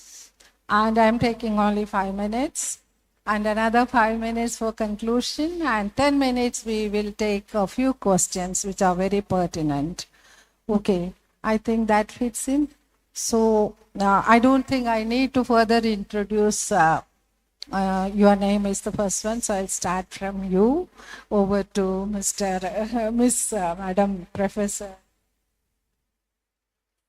I thought I had spoken enough. One thing comes to mind when you're taking up sustainability and our master program, and that is that every assignment, every case that our students work with, they have to align which of the main goals and the sub-goals of the SDGs that they think they can contribute towards. So if they have a wicked problem, they have to say, okay, we will contribute to sustainable goal number 14 and sub-goal 14.3, and we challenge them on that, so that they always think about the sustainability goals. I'm not sure if I should. It was a bit difficult for me to hear what you actually asked me to do for 5 minutes or 10 minutes, or what did you want us to do now? Give an introduction? I have already given a lot of introduction.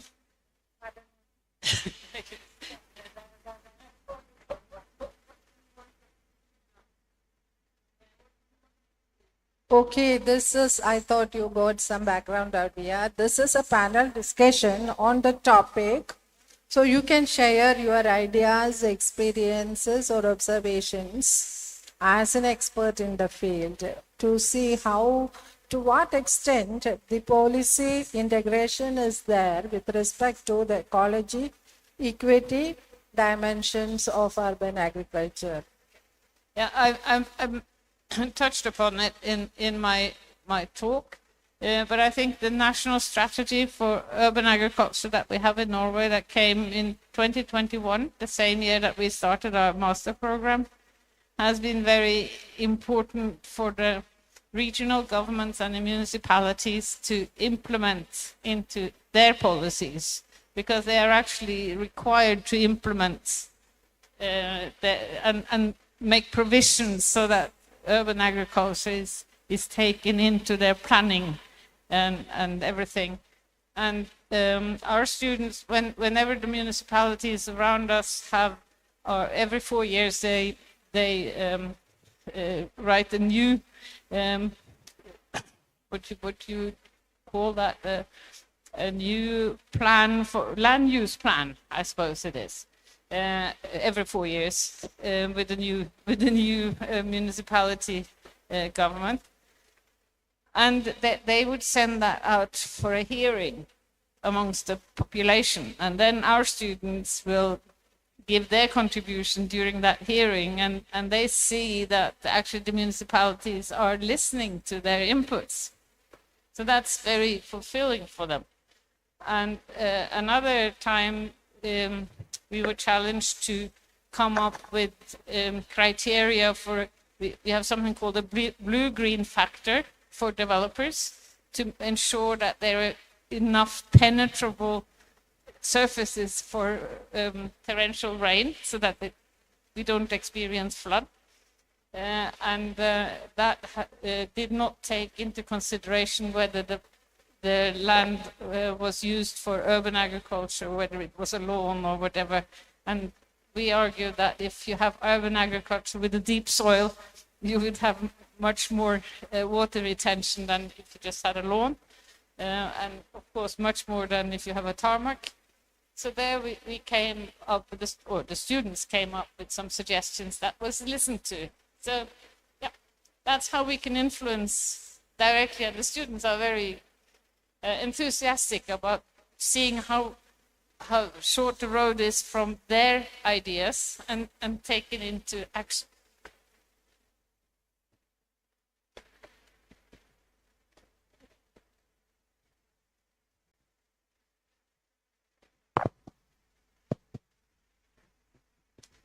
Thank you, Professor Train. And now we move on to Professor Biju Kumar. He is the Dean of Faculty of Sciences, University of Kerala, which is a leading university and perhaps the oldest university in the state of Kerala, for your information.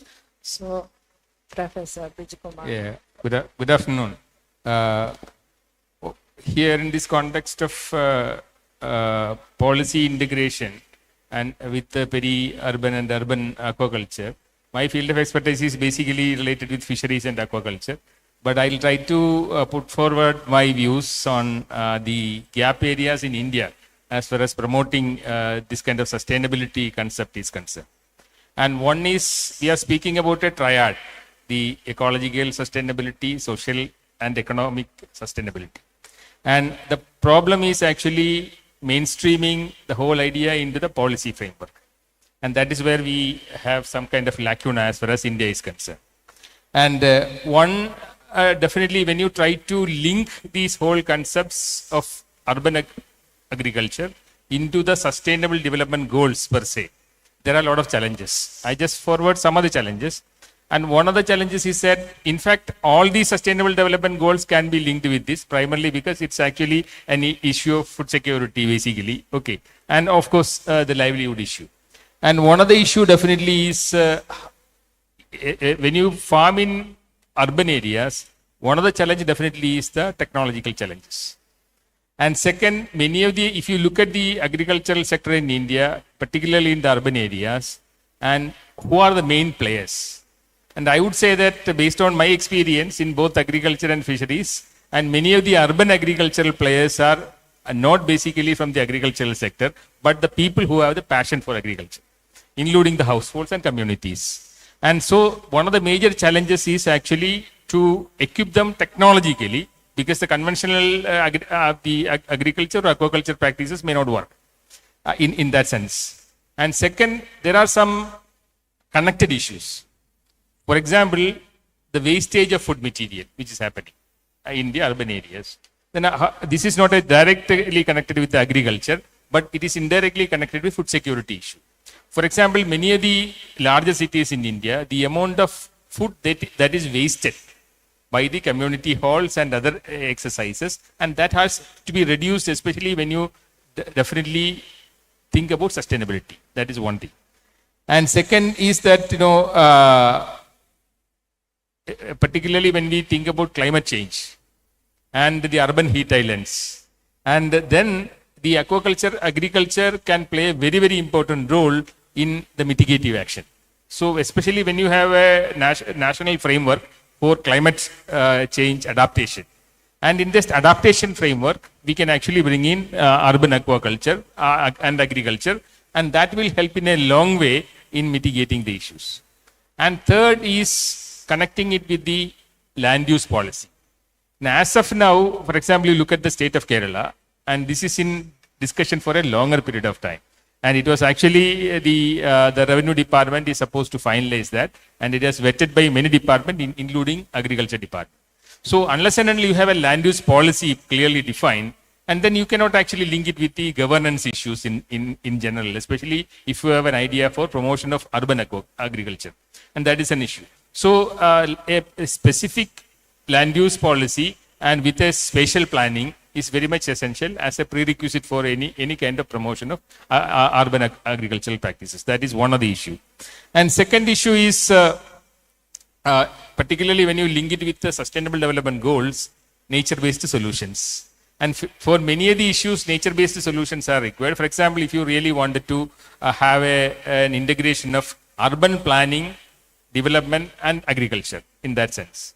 For example, we always think about green spaces, but we never think about blue spaces in the urban planning. So that is another issue which is there, especially integrating the whole concept of green and blue spaces in the city along with the urban agricultural development programs. That is another thing.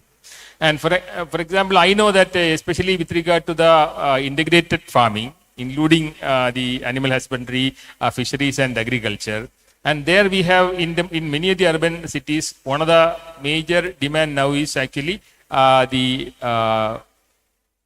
recirculatory agricultural systems and the recirculatory systems, especially recirculatory aquaculture system, which promote hydroponics and aquaponics in general. So hydroponics and aquaponics are primarily carried out in Indian cities by the people who are actually primarily engineers. And I know in Trivandrum city, many of the recirculatory aquaculture systems are initiated by the techie, the so-called techies, who has a passion for designing and things like that, but they have a passion for the agricultural as well. So that means there's a larger community beyond the so-called the agricultural student community who are into the urban agriculture business. So engaging them is a very, very important thing, especially when you think about the future. Definitely there's some kind of citizen science involvement is also required for promotion of urban agriculture in a general manner. And another thing is restoring the, now 2021-2030 is the UN decade of ecosystem restoration. So many of the wetlands and agricultural field can be actually restored. Mainly, and one of the way in which Kerala, for example, a state like Kerala where the food security issues a major concern, is that we have a lot of revenue lands which are left unattended. And these kind of revenue lands in the urban areas can also be used if you have a spatial planning and if you have a correct land use policy. And these areas can be used as actually the agricultural areas and also the areas for ecological restoration. So in that way, many of the wetlands can be integrated in the whole concept. This is another point which I wanted to discuss, especially when you think about circular economy and things like that. And another thing is that, you know, the migrant workers.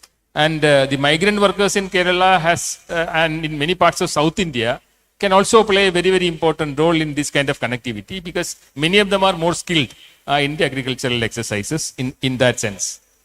And another issue here is definitely governance issue. And in many of the governance issue, the urban aquaculture development is not actually taken into a rather serious consideration. And that means, you know, especially in the agricultural governance, this can be given as an important, it can be given an important thrust, particularly by linking it with the sustainable development goals in a larger manner. And especially our planning process is done through the planning board or in the center, the Niti Aayog at the central level. So there it can be the governance issue can be a major thrust area, so that we can have a promotion of the urban aquaculture in general. And these are the initial thoughts on the subject, and maybe I can speak on later.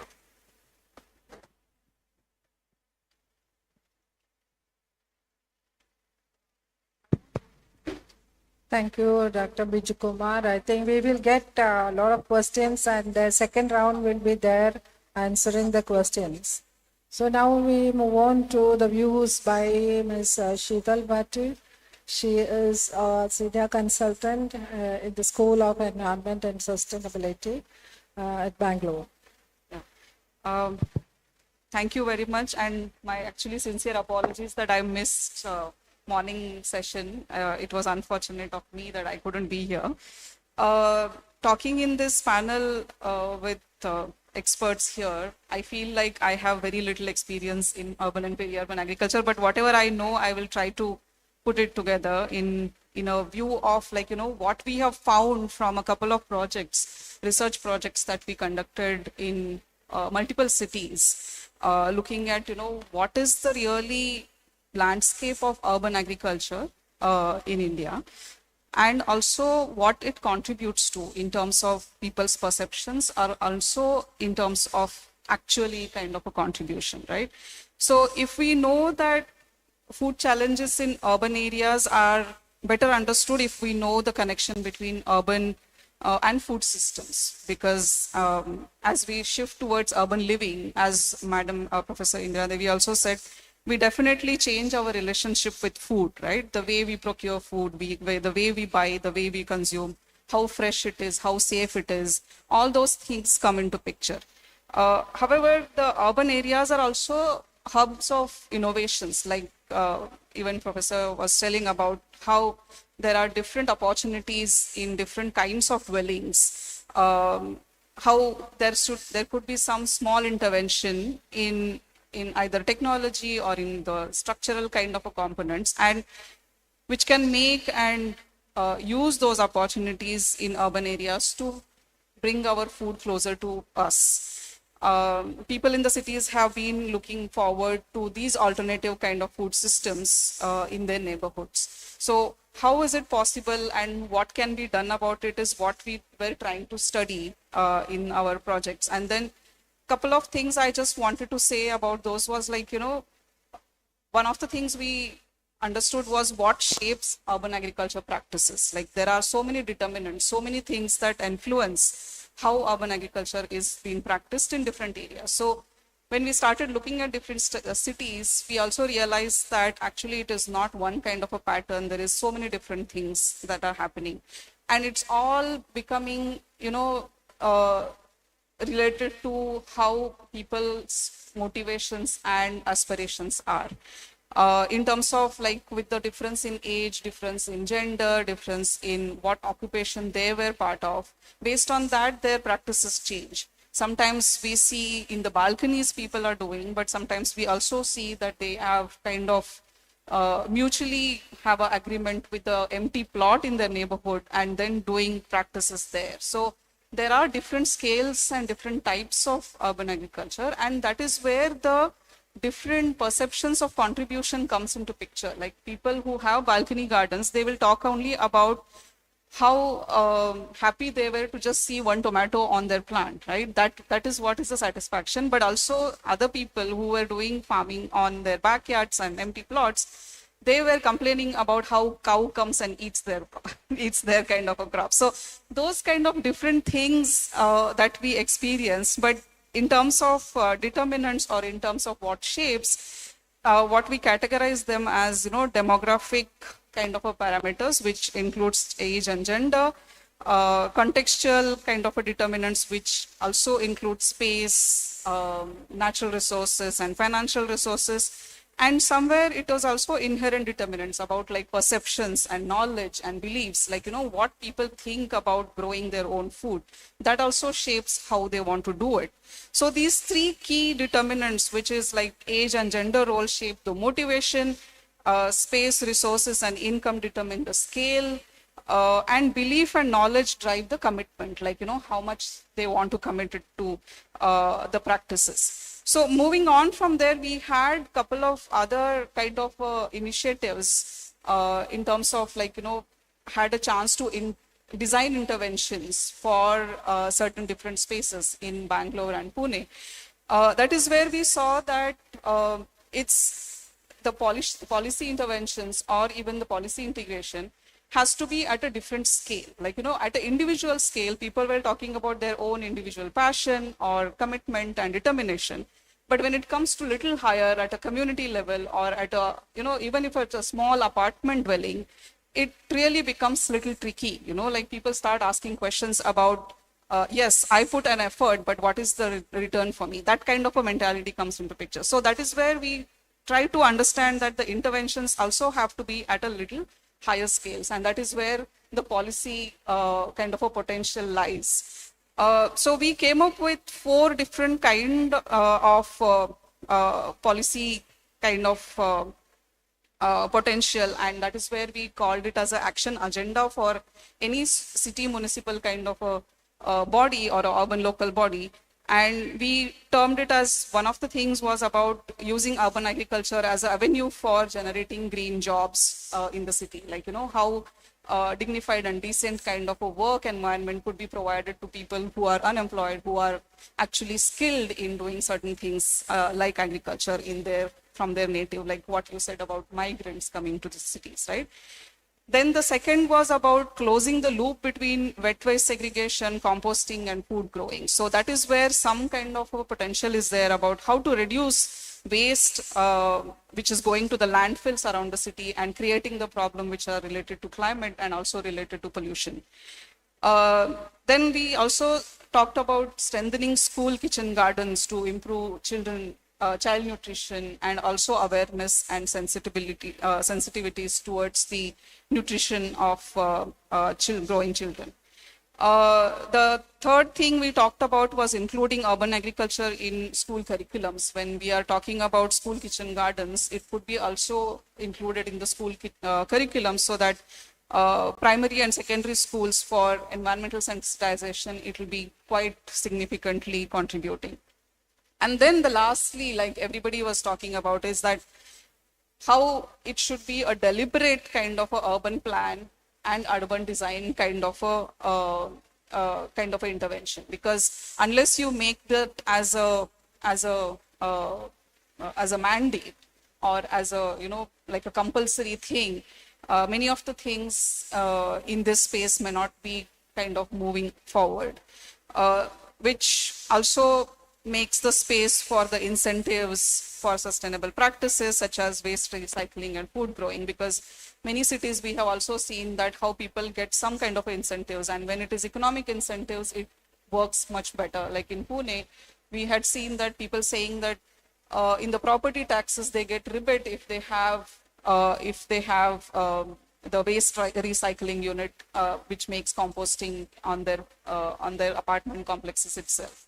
If they get another 2 or 3% of rebate if they have a vegetable gardening, vegetable farm on their premises. So those kind of incentives also work best sometimes in our kind of a scenarios. And there are also different other recommendations in terms of like, how government and public agencies and urban planners who can draft and publish guidelines that support the integration of blue, green and gray infrastructure, how Sir was talking about. Implement such programs in areas under their jurisdiction and make a demonstration or a model kind of areas where people can actually come and learn and take some skills and trainings also in that space. Create financial incentives like what I was talking about. And also to complement this, I think we also need a constant research, because urban agriculture is not really same as what happens in other areas. Like, there are so many different moving parts and there are so many different kind of complexities. Only with the diversity of people itself, it is so much complex. And if you bring in natural ecosystems into that, it becomes even more complex kind of a wicked problem. And then that is why research and the expert knowledge is actually really, really required. And then that is where I think I also would like to mention, because I'm in Agriculture University, that the curriculum and how university is thinking about bringing in the masters in urban agriculture, because the next young people who will become maybe pioneers or even practitioners of urban agriculture, they should know how scientifically and how rigorously it should be done. So those interventions also are kind of a not really policy, but they really value in terms of bringing that to a mainstream, bringing urban agriculture to the mainstream. Thank you. So before going to the audience, listening to Professor Biju Kumar and you, I was to you also, madam, one question, like in Kerala, both of you have mentioned, in Kerala, in urban agriculture is practiced mainly by people out of passion. It's a passionate thing, and they don't bother about the economics at all. But you highlighted that economics is also very important. So if you look at the urban population in Kerala, there can be 2-3 groups. One is the elite group, the retired professionals, or where economics is not a very big issue. They go for urban agriculture to ensure safety food, or maybe out of a passion.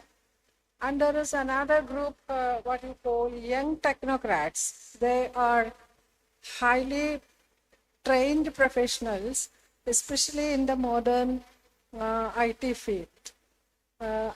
So for them, agriculture is something quite different. And there can be a third group, like the women entrepreneurs, women housewives. For them, it can be a pastime hobby as well as an economic activity. And maybe a fourth group where it is purely an economic activity where they have to make a living out of it. So But the positive thing about Kerala is that it's a literate state, 10% literacy, and the percolation of modern IT mechanism, that the mobile phones, it's almost 100%. So with this background, what should be the strategy to improve the penetration of urban agriculture among the masses of Kerala? I think you can draw from your experience and educate us. Yes. Well, I have an example from Beijing, because we in the CU Green project, C means China, so it was a collaboration between China and EU. And in Beijing, they had a very interesting concept with the collaboration between a woman who had a company who produced seeds in a very clean area in China with no pollution, and she was selling sprouts from these seeds, and she ran out of space because there was such high demand. So she invented a rack where the people in inner city Beijing could have it in their homes or just outside their entrance door. And she would provide the seeds and the racks and how to grow them. And then she would come and collect the sprouts and pay for them. And the inhabitants of inner city Beijing could also eat from that. So they improved their nutrition, they earned money, and she increased her area and increased her production. So it was a win-win in every way, and I was very impressed with that. We went to Beijing and, amongst other things, looked at this. So this is a way to combine entrepreneurship and poor people in a way that could be very fruitful. I was thinking about a social inclusion and providing spaces for urban agriculture where more than just one group can work. In Oslo, we have some areas where there are people living in single houses with a garden around and right next to tower buildings where they have no possibility of growing gardens, and there's a community garden close by. And there they decided to employ a person who could supervise and help everybody in the garden to grow. And they included both people from the tower buildings and from the single houses. And they had meals of the things they grew. And so it was a social integration between the rich and the poor, to put it bluntly. And that worked actually quite well. But when the municipality dropped the funding for the coordinator, it fell apart. So I think it's so important that when there is money to these initiatives, they need to either continue or find a way to have economic sustainability, because otherwise it will fall apart when the money dries out. And we've also seen in CU Green in Aarhus in Denmark, the community had a community garden for immigrants and Danish people. I don't think you have so many immigrants in India, do you? I don't know whether in Europe we have a lot of immigrants that they tend to live together, and because that's a natural thing to do. That's what Norwegians did when they went to the United States too. So that's part of life. That's what Indians do when they go to New York, and yeah. So they had this community garden for immigrants and Danish, and that was very successful because the immigrants were much closer to agriculture than the Danish population are today. And they also had a lot of vegetables from their homeland that they missed, that they would like to grow. And so they started growing their own vegetables, and the Danish become curious, what's this and how does that taste? And then they started to exchange recipes and have dinner together, and that was probably the most successful integration project in Aarhus ever. Yeah. So there are some really good, nice stories from including. So any group that is underprivileged can be integrated into an urban agriculture. But I would also like to take the opportunity to say something about, and I think I understood you right if you said that it would be difficult for India to have a national policy on urban agriculture. And I totally understand that. India is the most heavily populated country in the world. In Norway is 5.5 million, and that's totally different. I mean, you can compare probably Kerala with all of Norway or something. But you can still have a national policy on what is important to take into consideration when you make your own regional policies. For example, food security and preparedness. That's something that every region should think about these days. And in Norway, we are only 40% self-sufficient with food. To us, it's actually quite urgent. It's one of the lowest in the world. So if there's a crisis, we have had hunger in Norway only a little bit more than 100 years ago during the First World War. Although we were not part of the war, there was hunger in Norway because supplies didn't come. So these are things that one could have at the national level.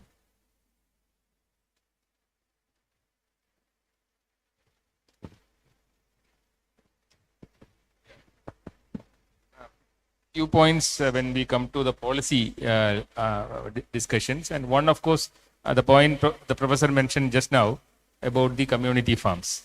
It has a larger scope. We never tried in the urban areas. There are scope, especially with the Kudumbashri unit, women self-help groups, which are already very good in experimenting many of the new innovative ideas in Kerala. And that is there is still a scope, especially using the revenue lands which are barren in many areas. Still there is a scope where even the labor force of the migrant laborers can also be used in the community gardens, and that is definitely one area. And second is that wherever we do a lot of research on precision farming, and the precision farming is basically experimented in the urban areas by many of the professionals who are actually from the information technology field or engineering field. So that actually can be a model for many others, especially for learning or learning together, co-learning. And in fact, many of the agricultural students, this is an option for co-learning, because many of the things they are trying as a research topic, and then many of them fail. But for them, it is a success primarily because they are actually doing it with a lot of passion and all. And there's another area where the youngsters have a lot of opportunities. Actually, there is a lot of demand for this kind of technologies, because there is actually a kind of structural deformities there in many of these farming areas. So there, many of the youngsters in the agricultural universities, they can begin startups specifically for supplementing the required materials for urban agriculture. And that is one area where definitely a lot of innovations is also possible. So that kind of co-learning or learning together with the IT people and the engineering people can help a lot in improving the limitation in the as far as the designs are concerned in the urban areas. And that is another point which I wanted to make. And then another thing is, especially when we have a climate adaptation policy, and it should actually speak very much about the resilient food systems. So resilient food systems can be in the urban area as well. Many of the areas can be restored, which of course are the pointers towards the carbon neutrality. And for your information, Kerala has a very unique model which we started in a village called the Carbon Neutral Village. And it started in Wayanad, Minangadi on an experimental level. And there, even in this urban agriculture can actually be integrated, primarily because Kerala has no much, a barrier between urban and rural division. So we cannot say like that. So that kind of a practice can actually be scaled up in a larger manner in that sense. Okay. And another thing is that we need a multi-sectoral collaboration where we fail. So this can be done, urban agriculture can be promoted only through multi-sectoral collaboration, because agriculture is one area, fisheries is another area, health will be there, revenue will be there. So it's multiple departments are involved in the whole process. So we need some kind of a multi-sectoral collaboration and an overarching policy for promoting urban aquaculture. Yeah, I think as Professor Indra Devi said about, there are different kind of motivations from people. Some are passionate, some are very sensitive, some are very looking at practice as a living, like, they want to earn a living out of that. So when I see this, to combine the three, passion, sensitivity and living, there are very few people who will fall into that category, like, who has all these three things, right? But then each of these things also has a potential for, not potential, there is some gap in terms of, like, when who is passionate may not or does not have the right knowledge, like, how to do it. So for them, there is opportunity to conduct trainings, capacity building workshops, and different kind of programs like that. People who are sensitive in terms of, like, they are only thinking about what kind of food they will eat, how safe it is, how much miles it has traveled, and that kind of a thinking is there. For them, I think the community touch is not there, right? So that gap could be addressed by conducting some community actions or some kind of a city level or their own ward level kind of activities. And then people who want to take this up for living, for them, the gap or the lacuna is lack of resources. Like, for them, the lack of space, lack of financial assistance, lack of even, very little, whatever capital requirement to start that process is not there. So there is a opportunity and potential to make certain kind of funds available for those kind of people, right? So there is always, it's not going to be one size fits all kind of a solution, but there's going to be different solutions for different categories of people and different kind of motivations of practices. But having said that, I think there is also a gap in terms of, like, how city thinks about urban agriculture. Like, there needs to, I think, for a city to make urban agriculture as a mainstream, as, to get it to masses and all that, it needs some kind of a background or a baseline kind of understanding of actually what is their city as it is, like, without urban agriculture or whatever status is there in that city. That kind of studies are required. Maybe universities like this has a role there to make, study of, say, cities in Kerala and see what is the current status and what is required. And based on that, then kind of make a suggestions, make a recommendations to each city for what is really required in that area. What is it required in the short term? What is it required in the medium term and the long term? Considering and recognizing the sustainability outcomes and benefits also for all the three pillars. I think that is going to be the key for such studies. Okay, thank you, panelists. So we can take a few questions from the audience. Please, yeah. Sir, you can come over here and ask questions. Or just pass on the mic.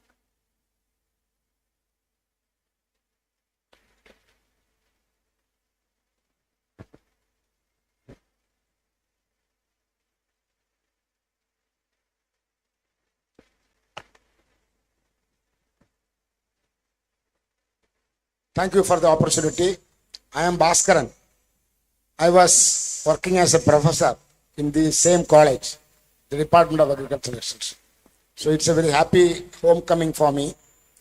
I must compliment all the panelists for a very comprehensive suggested framework, particularly in the context of equity, ecology and policy. I must compliment each one of you. I should also congratulate the panel chairperson, because she has summarized the whole gamut of ideas emanating from these three learned participants, and that has helped us to raise some questions and suggestions.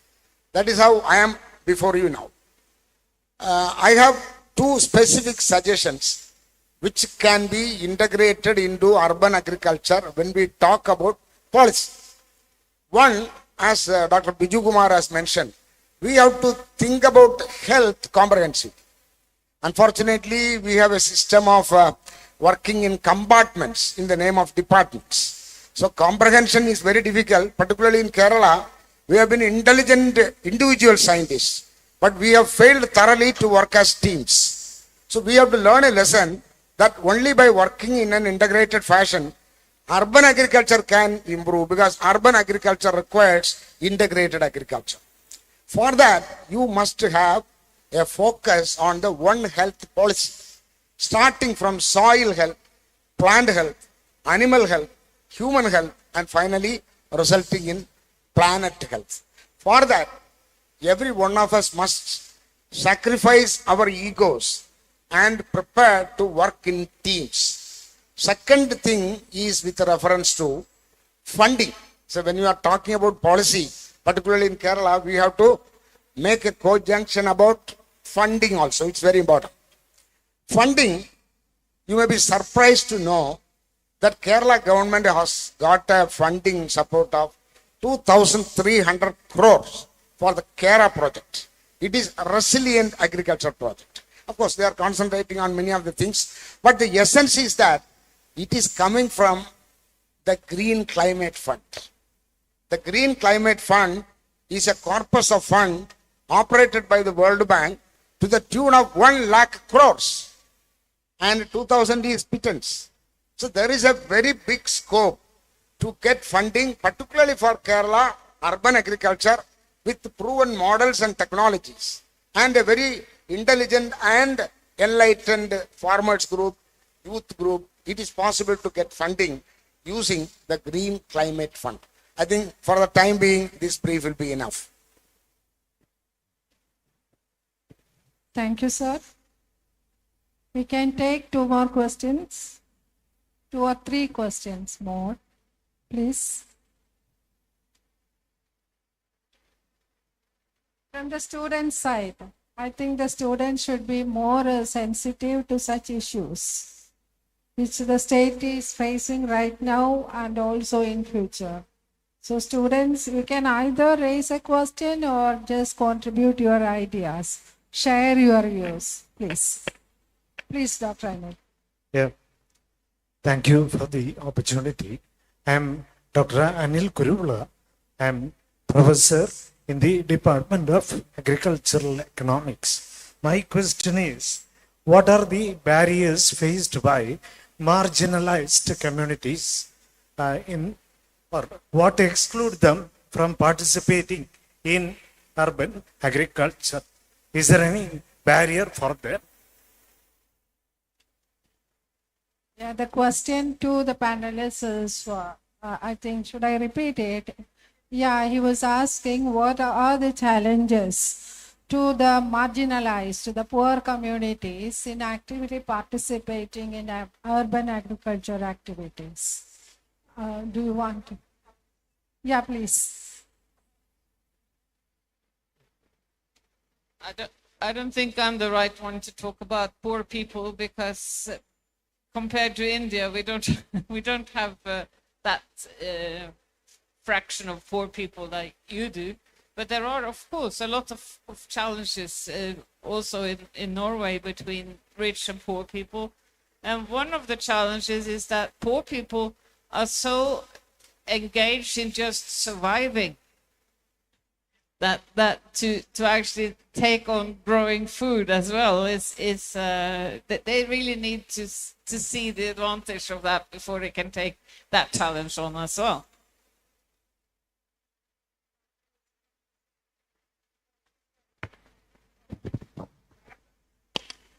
I'm not an expert in the field, but still, what I can understand in the urban areas, particularly with regard to the marginal communities, is one, definitely the kind of funding support they get. because it's not for urban but for other things. And second, they should possess land. Land is one of the major handicap for many of them, where this kind of community farming is a solution, especially when you have a specific plan for that. And second is basically incentives. Unless and until you incentivize, these kind of the marginalized communities cannot be attracted towards that. And of course, they will have some kind of technology limitations as well. So that kind of a technology divide is always there, especially when you promote urban planning. And when we have an urban agricultural policy, definitely this should be one component. And just like what Bhaskaran sir said, you need to bring in the whole concept of One Health and integration of the departments together. Thanks. I think the first one was a suggestion, so I'm not going to respond to that. So anyway, I agree with that. Like, we need to have this integration and then Green Climate Fund things and all that. There are some complexities in that, but maybe later I will respond to that. But in terms of barriers, I think, as I was telling, because so much of diversity in who practices urban agriculture and who doesn't, similarly, the barriers also vary with that kind of in that demography. Like, in the research that we did in multiple cities, we divided these groups into something called the formal settlements and informal settlements, because not really in the sense of how it is defined as in the textbooks, like, formal and informal settlements, but we had our own definitions about how do you consider formal and informal settlements, and the barriers in both the cases existed. It's not that formal settlement had no barriers. It wasn't the case, because there were also barriers. People were talking about, yes, we want to do, but where is the time? Time is a barrier. People don't have time to do certain activities, right? So that is a barrier for formal or some kind of communities like that. The knowledge, they said that they don't know. Even though I want to grow, I don't know how to grow it. So that is another barrier. In informal settlements, as sir was also telling, and others are also kind of echoing that, the tenurial security, like Professor Ramkumar was also talking about, today they are doing in one of the plots by encroaching. They don't know whether tomorrow they'll be like, having that plot for cultivation or no. So that kind of a security is not there. Some people are staying in the rental kind of a housing dwelling. So even if they want to do something in that space, there is no clear kind of understanding about how they can use it and, whether it is allowed to use it like that. Some of the formal settlements also said that even though I want to do it, the person who stays above me in the apartment, he has a problem, because sometimes the insects crawl onto his balcony and then from my tree, from my plant in the balcony. So that is the smallest barrier, but people are concerned about such things, right? So such barriers are also existed in certain kind of dwellings. Any other question or response? Please, just raise your hands.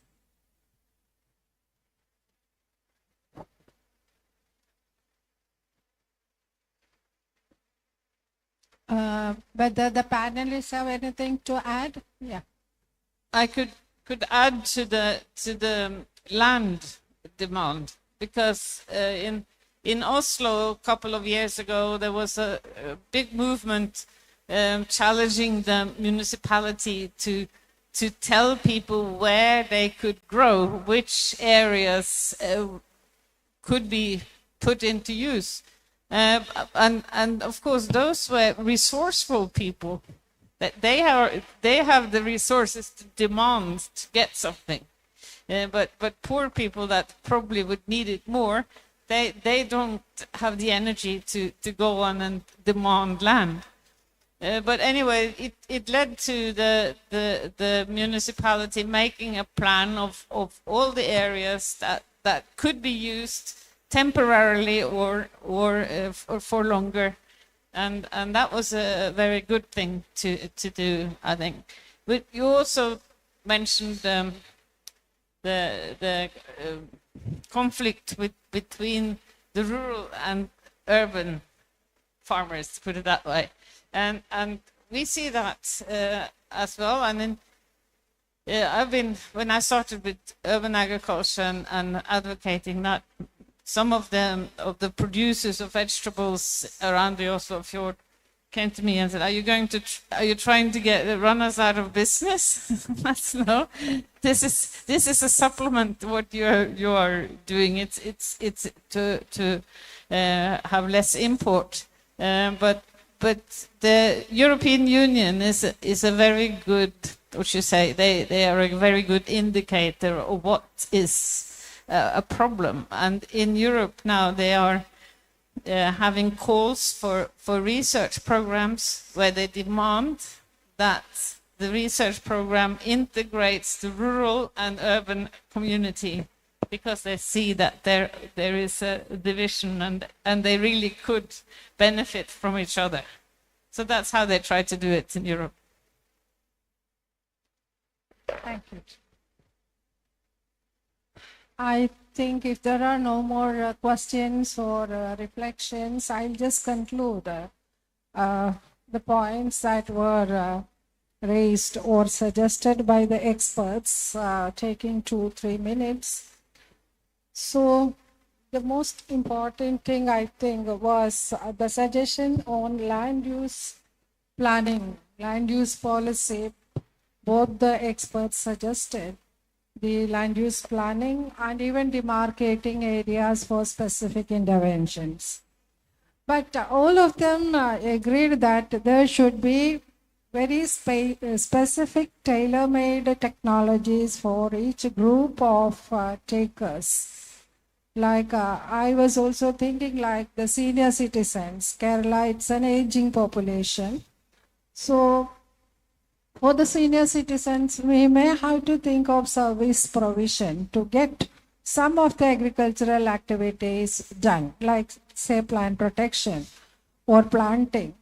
So for them, it may not be easy for them to undertake these activities, but if there is a mechanism to support them for such activities, for sourcing of inputs, for managing the small garden or whatever it is, they will be all the more interested to invest, enjoy, and reap the benefits.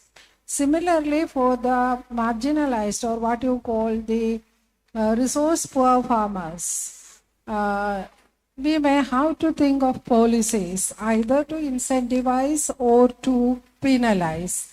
I don't want to use the term penalize, but we have that system in the case of waste management. You have to pay a penalty if you are not giving it to the formal garbage collectors. So like that, we may also have to design economic policies to incentivize something like payment for ecosystem services that we can pay to those who practice good agricultural practices in urban settlements. Then comes the role of technology. Technology is very important, and that is the responsibility of the universities, the knowledge creators, and those who provide to the users. So technology development and transmitting to the users is very important. And I think the experiences I got from the Agri Hackathon, wherein there was a merging of agriculture scientists with the technocrats, we could come up with very good models which can be scaled up to a commercial form. The same approach we can follow in the case of developing and popularizing technologies that are suited for urban agricultural practices. Of course, the knowledge creation, it's not only for the technologies or the practices, but the knowledge on healthy living, and to ensure an easy living, the role of healthy food, the One Health concept, which is now mooted by WHO, is very important. And for a society in Kerala, that information provision is very, very easy for us, because all of us, either in urban setting or rural setting, we are very much exposed to the mass media. and also the use of mobile phones. So the information on the safe living practices, safe food, and safe food can only come from safe soil and safe environment. So the ease of living, ease of doing business, something like that, ease of living is ensured only through good food, good air, and good water. So that information, if properly passed on to the communities, I think it is rather easy for them to start doing agriculture as the best method to ensure a safe living, and easy living, a happy living. So I don't want to take much time. The time allotted is only up to 3:30. So I remain here, but there are a lot of ideas and suggestions that come from the panelists and also from our learned senior professor, Dr. Bhaskaran. So thank you all for giving all of us this opportunity. On behalf of them also, I extend our heartfelt thanks. And the request to the organizers is that you please carry forward it too for a better integration with the policy makers. Last year's conference have resulted in launching a new course. Congratulations. And this year's conference should be successful in integrating the concept of urban agriculture, urban ecology at the practice level through integrating it with the Department of Agriculture as well as the Department of the three-tier Panchayati Raj system is there, wherein it is rather easy in Kerala. So wishing the organizers all the best. And once again, personally, I thank to be present, giving me the opportunity to be present here. Thank you very much. And that's the end of this session. Thank you, ma'am. As a token of our appreciation and respect, we would now like to present mementos to our esteemed panelists. I invite Sri N. Shanmugan Pillai sir, Secretary, C. Achyuta Menon Foundation, to hand over the memento to Dr. P. Indira Devi, our moderator. I request ma'am to kindly accept the memento.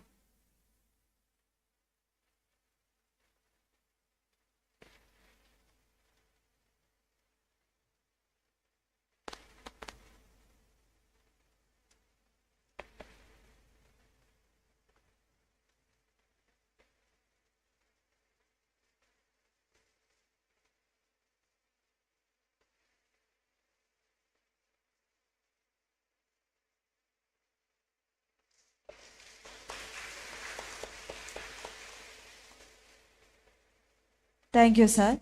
Now I invite Sri V.R. Janardhanan sir, Treasurer, C. Achyuta Menon Foundation, to hand over the memento to Professor A. Bijugumar sir. Sir, may I please invite you to receive the memento.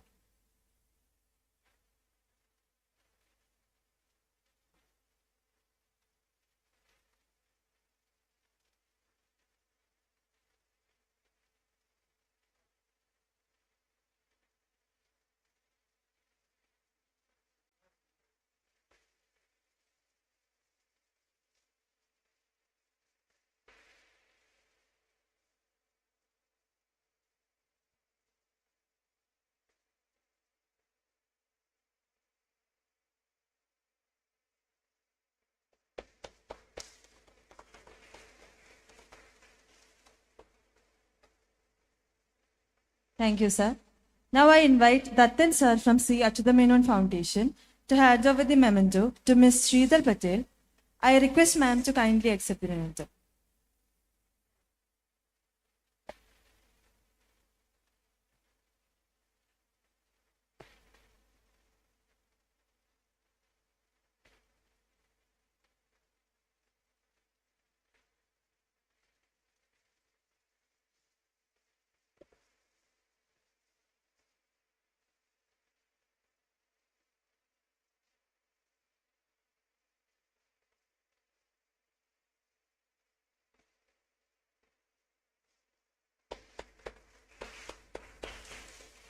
Thank you, sir.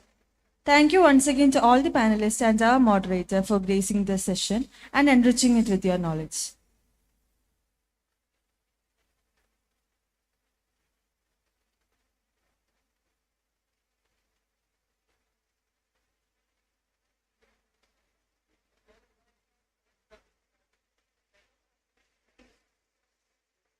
We will now pause for a tea break.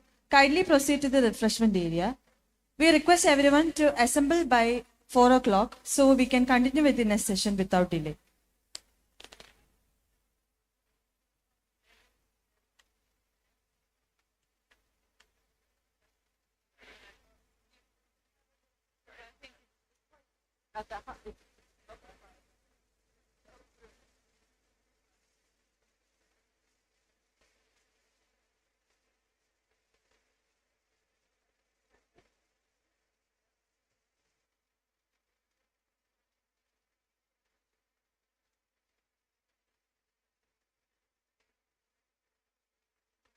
It gives me great pleasure to invite our next speaker, Dr. Seema Purushottaman, Professor at Asim Premji University, Bangalore, to deliver a lead talk on the topic, Sustainable Urbanization and Agro-Food System Perspective.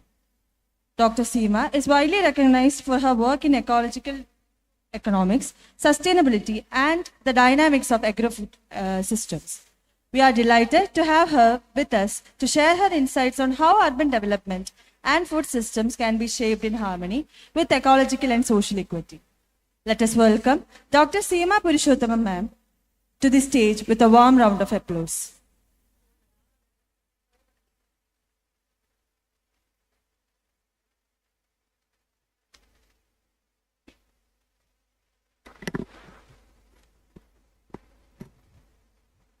Actually, audience, can you hear me? Can you hear me? Hello. You can't hear me? Yeah. Thank you to all of you who you have come back after the tea. Otherwise, the audience is very thin. I was hoping to get good comments and criticisms from this audience here. So before I start with the presentation, the background of this presentation is actually twofold. One is that I have been doing research on urban, peri-urban, rural, tribal kind of agricultural communities. Mainly my work is with agrarian communities. And the second reason I am here is also because I live in Bangalore, in a community where we actually practice what has been preached. And we have kind of experiential best practices and, not so useful ideas. So with that background and what I heard in the morning here, until now, after the panel, I would like to provoke the audience because the way urban farming has been discussed here, I thought was from two angles. One, from the food security angle. People were talking about population, how people, the majority of population will move to urban areas, etc. And the second angle that was emerging was also of urban sustainability. Now, I have a problem with framing urban farming from these two lenses. As I said, from my experience from both the life as a person who lives in a community where collective community farming and subscribing to community-supported agriculture is very big and part of everyday life, and a person who is coming from years spent on research, I firmly feel that there is a lot of scope and relevance in urban farming, especially regarding the technical aspects. We need to evolve a lot. But framing it from these two angles, as I said, as if it is needed for urban sustainability, it is going to contribute to make cities sustainable, I have a problem with. And again, I have a problem if we see it as a major contributor to food security. And so I will argue how I come up with those criticisms of this approach. And so as I kind of remind you, I differentiate the farming communities like this now in a gradient from tribal agriculture to the rural large-scale agriculture to peri-urban and then to urban. All of them are actually not mutually exclusive, but they are all very distinct. So there are overlaps, but at the same time, they are very distinct. And so right now, we are engaging with what was being discussed today, urban and peri-urban agriculture.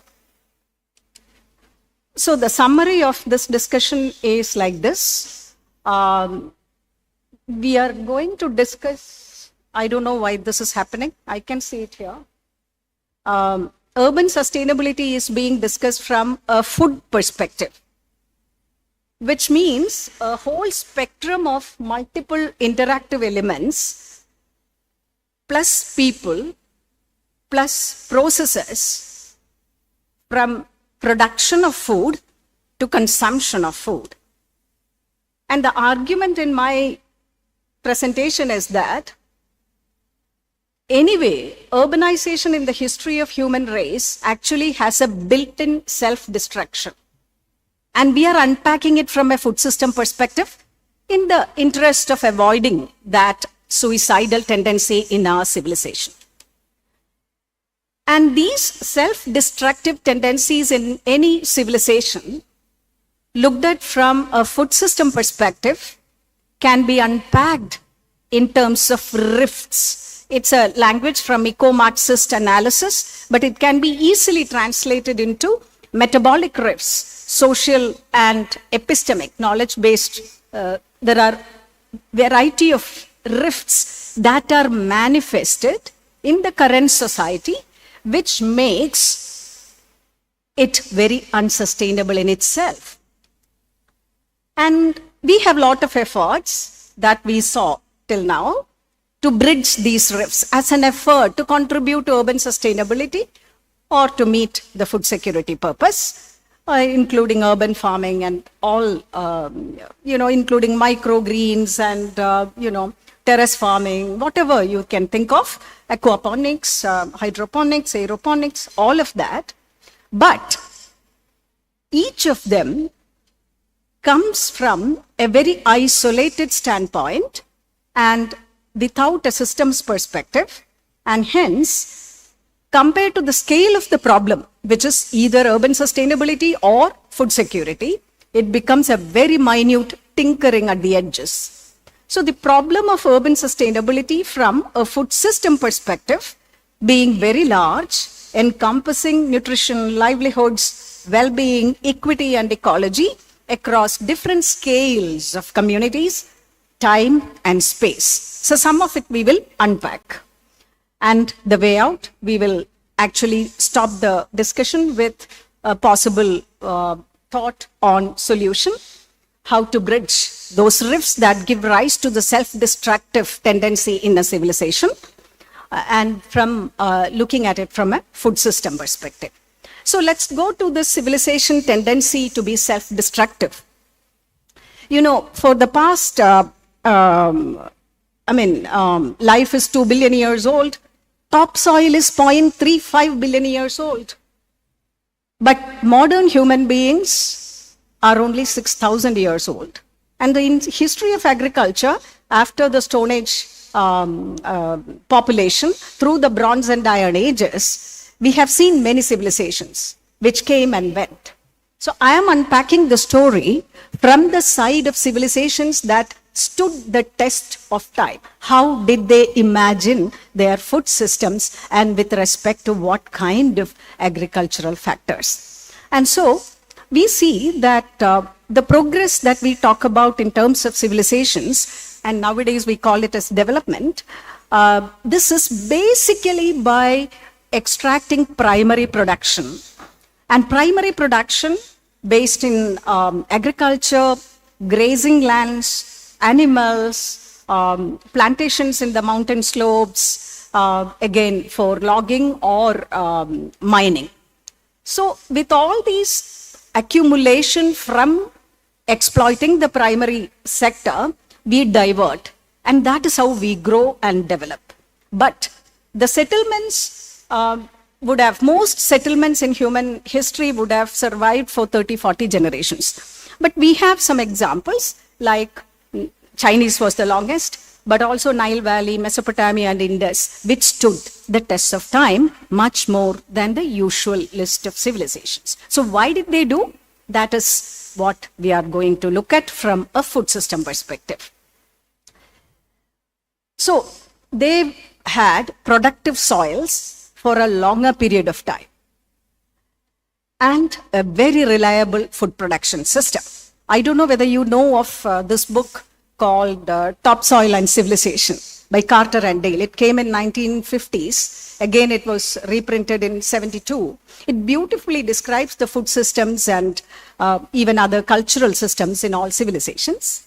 And they were able to actually be the longest among civilizations because it had certain factors common to the longest civilizations, which is fertile soil, dependable water resource, uneroding soil, which means level land and scanty rainfall. So wherever rainfall was high and the land was undulating, the civilizations have perished, and despite even soil fertility. But there are also cases where prosperous civilizations were destroyed by invasion, but those civilizations which were destroyed by invasions also could actually have a resurgence if their soil continued to be productive. And the reverse has never happened. Like if you have lost your topsoil, whatever you may have, a good governance or other resources, the civilizations haven't bounced back. And so we live in an era of even farming being globalized.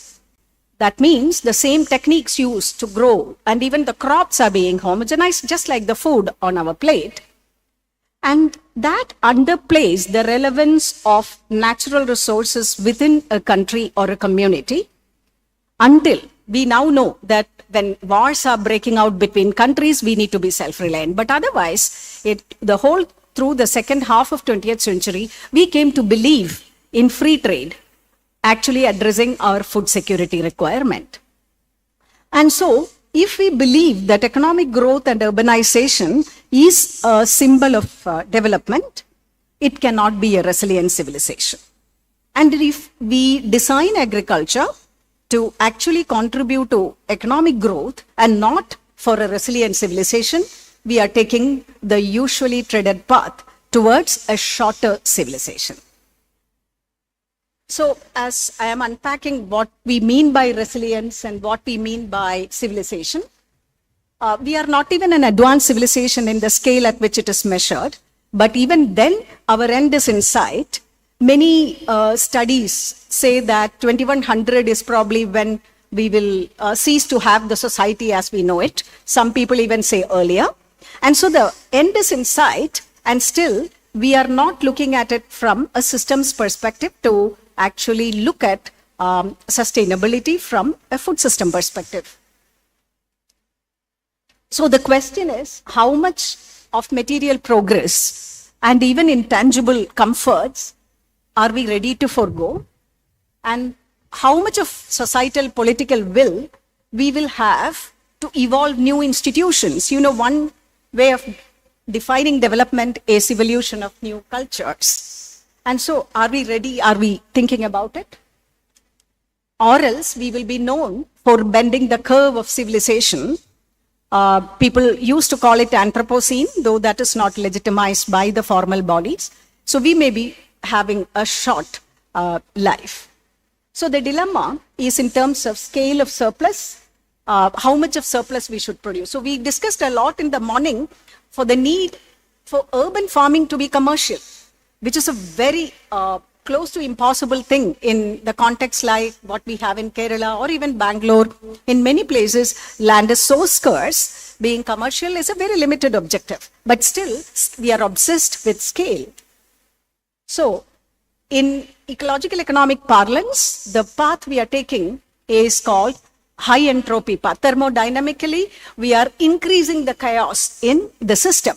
So, which is a recipe for, again, undermining the resilience of civilization.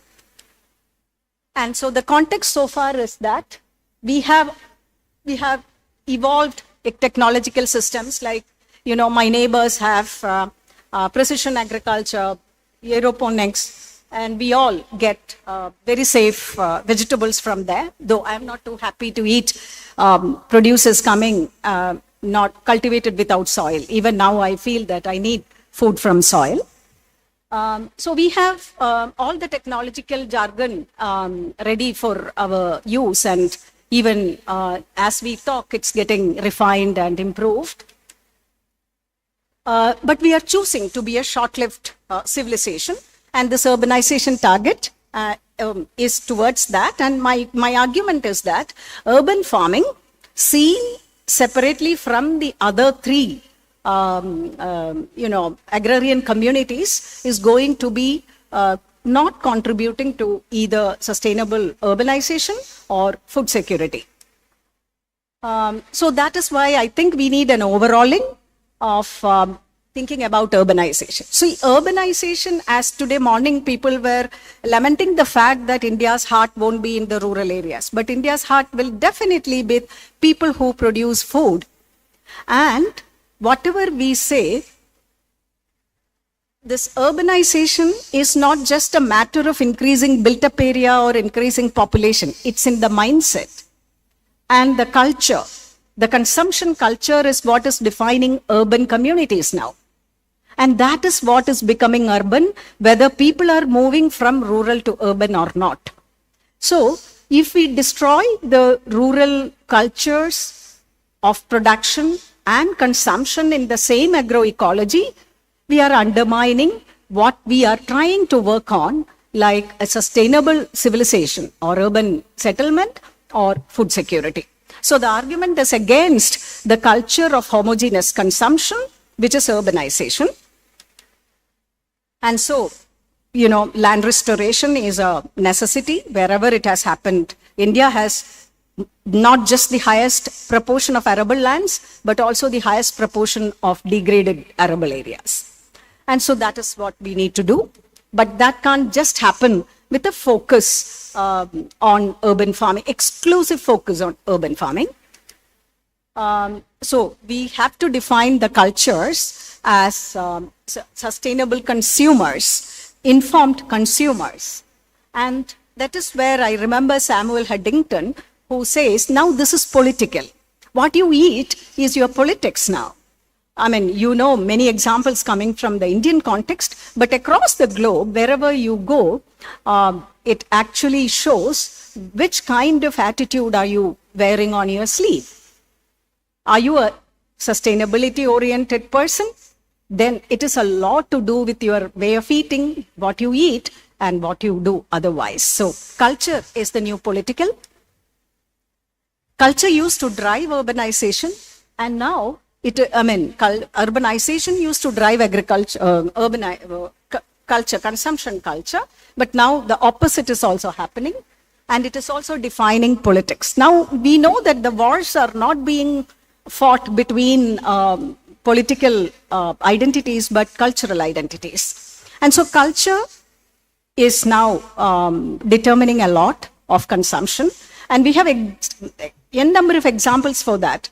How the last Pope actually influenced consumption in Catholic communities, and much more than how even SDGs could make an impact. So this I talked about. Yeah, so my problem is that urban consumers are not informed, nor are they becoming conscious consumers, except for their own health. So safety of food is a big thing in Bangalore city. Everybody wants to eat safe food. They're happiest if they get it from hydroponics. They feel that that is the safest. So where are farmers going to be earning their livelihood from?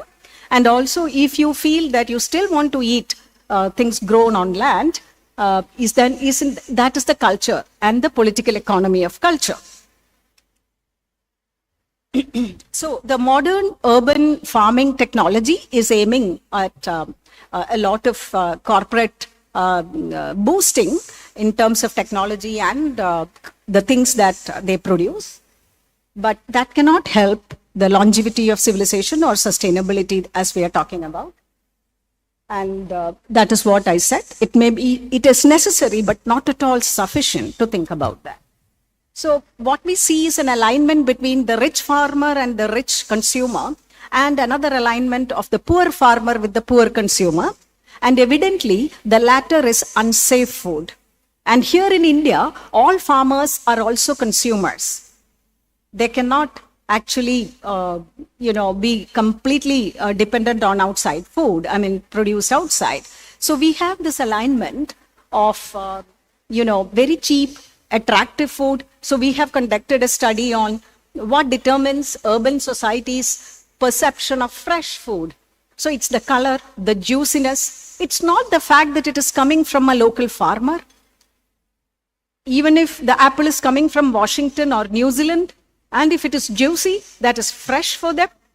But if it looks slightly dull and it's coming from Shimla, it is not fresh for the people in Bangalore city at least. So the idea of freshness has been influenced by organoleptic kind of factors, and not really the informed factors that should influence a perception on freshness.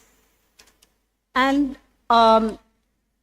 what we need is bringing the consumer and producer very close. Somebody mentioned short supply chains and local food systems, but that goes more than that, because the other, the long supply chains and the corporate food regime is going to stay. So in order to actually streamline the short supply chains and the local food systems, actually Ram Kumar was actually mentioning that it cannot go anywhere. I would contest. Actually, growing for a few and on your small land is what Indian farmer needs, because that gives the farmer a lot of reliable livelihoods, not the ups and downs when you actually depend upon a long supply chain to take your food, to produce out. And so there is a value in cultivating for the local and the local kind of produce. I will come to what kind of difference it makes. So we need that integration in policies as well as in education.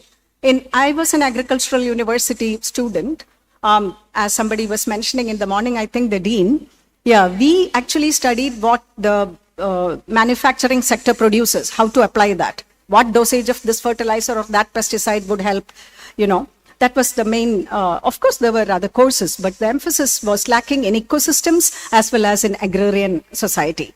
So we need to integrate the producer and the consumer, as well as the social ecological systems approach, and all the rifts that I wanted to mention about. The rift between production and consumption is political, economic, epistemic, knowledge-based.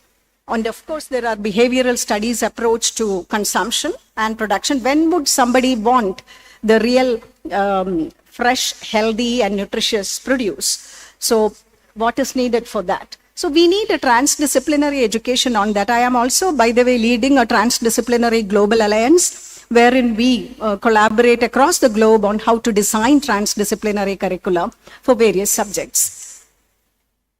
And so de-alienation is the mantra that I would like to see for not just for consumer and producer, but also in agriculture. We have distanced biodiversity.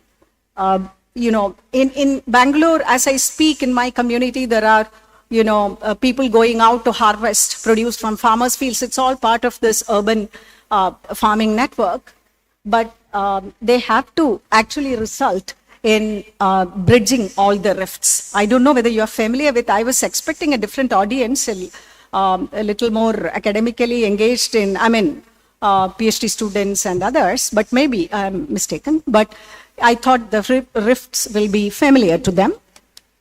And so there is also this alignment for the informed consumer, safe, nourishing, adequate, appropriate, affordable, improved, that can improve well-being, is actually being generated by sustainable livelihoods from safe, reliable, low-cost production. But the challenge, as we saw, is this. Urban consumer networks target high-value producers, especially exotics. You come to Bangalore, go to any urban farming venture, you have polyhouses and precision farming places. you will get capsicum, colored capsicum, broccoli, lettuce and whatnot. Kannadavalli, bindi idya beans illa anta keluvaga yarigu sigalla, because that's still in the mainstream agriculture raised by poor farmers. And these polyhouses, they cost more than 25-30 lakhs. Sometimes it goes to 1 crore depending on the size. So the exotics are where the urban farmers are headed at. And poor consumers. So the project in the research I was conducting, I was interviewing a lot of low-income groups in Bangalore who actually, by virtue of working with universities like ours, actually want to have safe food. They know that the ration they get, the vegetables they buy, the fruits that they give to their children are unsafe. But they really can't go to that certified organic shop and get it. And they are not part of the networks that I am part of, alternate food networks. So they are in a dilemma. And so that is when we said, now it is time that public distribution system should be geared up to target poor consumers for safe and nutritious food. And this has to be bust. Ages I have been hearing this, organic agriculture, whatever is organic, if it is certified, I don't have much to say. It will be costly because of the protocols, but there are so many methods of growing safe and nutritious food. I have seen so many farming communities thriving with that, not even actually accessing the niche markets. But poor consumers, they really actually should get those low priced but sustainably produced farm produce from those farmers. But that link we haven't made. That is where a PDS can work. But that needs a little more thinking and designing. It's not difficult. And so this is the primary data we collected from Bangalore. So people who eat only local vegetables like, vendakya, kaipakya, kumbalanga kind of people. So those kind of local vegetables. So we had a process of selecting the produce under local vegetables and the exotics. The exotic high-value vegetables here are capsicums. It's very highly, the demand for exotics is increasing. It's like exponential increase every year. The other demand is stagnation. I mean, we have 15 years of data, secondary data from that. But this is what is seen. So the input use is really something you can see. Oh, sorry. The total input cost is very high for the exotic. Seed cost is invariably very high. But irrigation hours is much less because they use very efficient drip. Fertilizers, very highly different from the local vegetables. Labor, very high. Infrastructure, of course, is very high. Total cost is very high. I haven't included the profit part of it because it has been varying with the prices and demand. If there is an escalation of conflict with Pakistan, and this happened in Bangalore, the farmers who grow capsicum had to bear a lot because most of the produce used to go to the cities of Pakistan. And then it was rerouted through Bangladesh for some time. The local consumption then of capsicum was very less. But now with urban farming becoming very popular and the migrant workers also seeing this as an aspiration to consume, local consumption is also picking up. But there is another invisible cost which we analyzed some 15 samples in IIHR. The pesticide residues are very high in the exotic vegetables, which are invariable part of urban farming. So these are the non-cash and cash costs in urban farming around Bangalore. And so the alternate food networks that we have been talking about, they have been lauded in many ways, bringing out the ethical aspect of food, of course, sustainability and other things. But you need informed consumers to be part of that network. Otherwise, it's very difficult to find a progressive food network. In most food networks, poor consumers and very poor farmers are absent. And these networks are found in very many initiatives, state-sponsored to NGOs.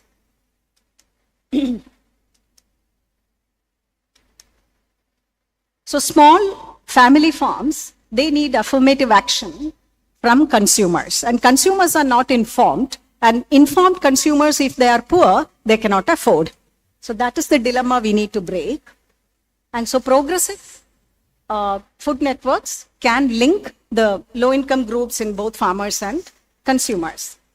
Now, what we saw in the morning, I saw Cuba being mentioned and South Africa, but you know, this concept of alternate food networks, as our Norwegian scholar was talking about, it's very, very different, and I think we need very different systems, which morning talk had some mention about.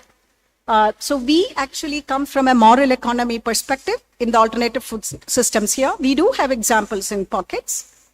And we emphasize on a knowledge transfer in the reverse side, south to north, biodiversity-based agriculture. If you look at the books of James Scott, an anthropologist who have looked at agrarian communities and systems, it's beautifully mentioned how our agriculture is very different and how it is very difficult to copy paste from north to south.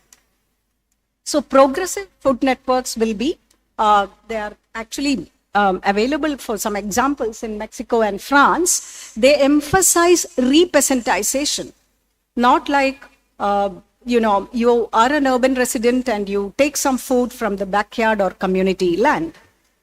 But there are also examples wherein it hasn't worked so much.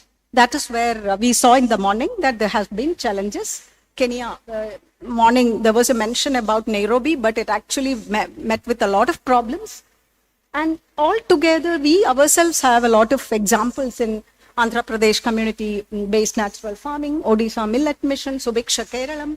So Subiksha Keralam, I don't know whether you know of it, very eloquent publications have come out from social scientists worldwide about how a good model is Subiksha Keralam. I don't know about what you think, but the model has been lauded quite a bit. But the problem is, we are stuck with scaling up. We also want to mainstream everything. We want to institutionalize, and we want measurable indicators. All these are probably not always needed. And we can actually think about these things in a very different manner. I have put them in the brackets. So what happened in Andhra Pradesh community-based natural farming? They went through ups and downs based on the way community was engaged. There is a very eloquent model of food sovereignty from Telangana. It also went through a problem because of lack of democracy in the way crops and practices were decided. Odisha Millet Mission is kind of lauded now across the country and abroad. Definitely the land under millets increased, but the consumption of tribals who produce millets declined. They started selling the whole thing and they started eating only rice and wheat that comes from the ration shop because the price of millets increased. So that is why we can't really think about scaling up if we are talking about agroecological and cultural changes in consumption. So that is what I would say, that the rifts persist and the tendency to kind of make very unsustainable urbanization will persist. This is what we found in Odisha. Tribals stopped or reduced now they have brought in a condition that you can sell it to the mission only if you keep some percentage of the millets you produce. The night soil in India, wherever we have done, it has been a huge challenge because of antibiotics and diabetes medicines. It's urban, nutrient, bridging the nutrient rift is a very big challenge. Even in my community where we use STP water for our own vegetables, many of us don't eat it. We tested the residues once and it was not really harmful. It was under the level, but still many of my neighbors won't eat, especially the leafy vegetables. So that is what it's very difficult to bridge the nutrient rift and the producer-consumer rift. And so I am stopping with this slide just to say that this is a trajectory that we see in terms of the production and consumption of food. And we are at a phase where we need to reconfigure certain things to contribute to sustainable urbanization and food security, if that is the purpose of urban farming that we have been discussing.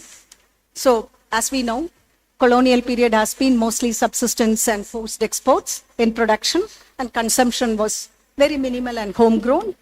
But when we came to 20th century, it was commercial surplus was becoming voluntary and technology was just beginning to enter, but resources and capital were now entering the agricultural land, and consumption started depending on the PDS post-World War situation, and that continued. But a significant change happens in the second half with lot more capital intensive and technology intensive urban and industrial food systems come into place, and consumption is becoming homogeneous. It is becoming kind of a globalized food regime, and the other food system is also continuing, but then mostly across the globe. That's what you see. And what we see recently is that apart from what happened in the 20th century, very highly intensive agriculture for capital and technology, we are also seeing agroecological movements and alternate food networks. But still, we exclude the poor consumers and poor producers.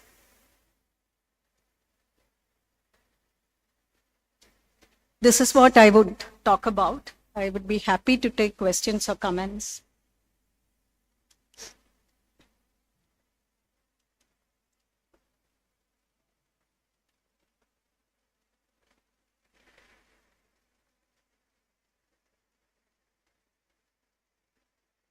I was hoping to get some criticisms at least. But anyway, thanks a lot. You have something?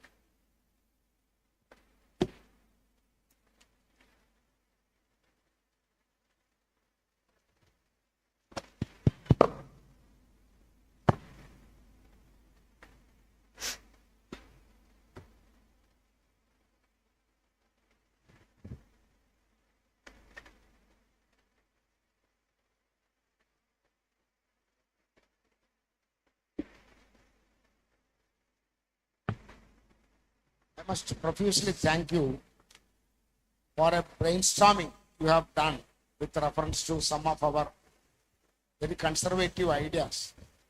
I think it appears to me as conservative after hearing you and probably after analyzing what is the end of science. Now, I have been thinking that you can find solution to any problem as long as you are not part of the problem, and science is the answer. I have been convinced that there are answers to any problem, including food problem, through science and technology. My conviction is based on statistics. When we got independence, our food grain production was only 50 million tons. Now it is around 400 million tons. It is possible because of science and technology in agriculture. So the population that we had at that time, 40 crore, now 140 crore. We are able to meet, and we are able to even export food grains. So I very strongly believe by training and tradition being a scientist. But now I am confused whether science has answered to all the problems after hearing. In fact, we had discussed in the morning about another oxymoron with Dr. Ramkumar about degrowth communism. And he only told me that degrowth communism is another oxymoron. Now I am hearing from you yet another oxymoron, sustainable urbanization. After hearing you and the convincing arguments, I am forced to believe that this is an oxymoron. That is, sustainable urbanization is oxymoron. I am prepared to accept that idea. But before that, I must wonder, did you actually study in Kerala Agricultural University? You studied in College of Horticulture. College of Horticulture. And during your course program, any teacher taught about you about these things? No, yeah. So I was actually visiting universities after I became whatever, to talk about these. Because what you are talking about is very unconventional in a conventional agricultural universities. Yeah. That's what I said, that I have my own skepticism whether your training is from College of Horticulture. Anyway, I appreciate. Change is the only fact that does not change. You have changed from what you are understanding were at the undergraduate level to now as a very learned and experienced scientist. Now the confusion is this. I told you that I very firmly believe that science can solve any human problem. Now the issue is that you are talking about sustainable urbanization as suspect. It's not possible. Don't you think that through science and technology, urbanization can also be made sustainable? If you are prepared to accept my argument of sustainability. I believe that even after development, there will be food scarcity. Unless and otherwise you care about the social and environmental factors, the resources that will be available for you to handle and manipulate will be very much restricted, resulting in poverty even in a developed system. That is the oxymoron that we have been talking about, degrowth communism. Now you have given me another oxymoron where you say that sustainable urbanization is also not possible. Yep. But I am asking you on the basis of my conviction that through science and technology we have worked wonders. Is it not possible to have sustainable urbanization also through science and technology? Sorry, I have taken too much time. No. It's a wonderful question. I myself have been thinking about it because, as I said, we all have been trained that there are solutions to everything. And the solutions mostly come from economy and technology. Like you generate more capital and you actually have technology to help you.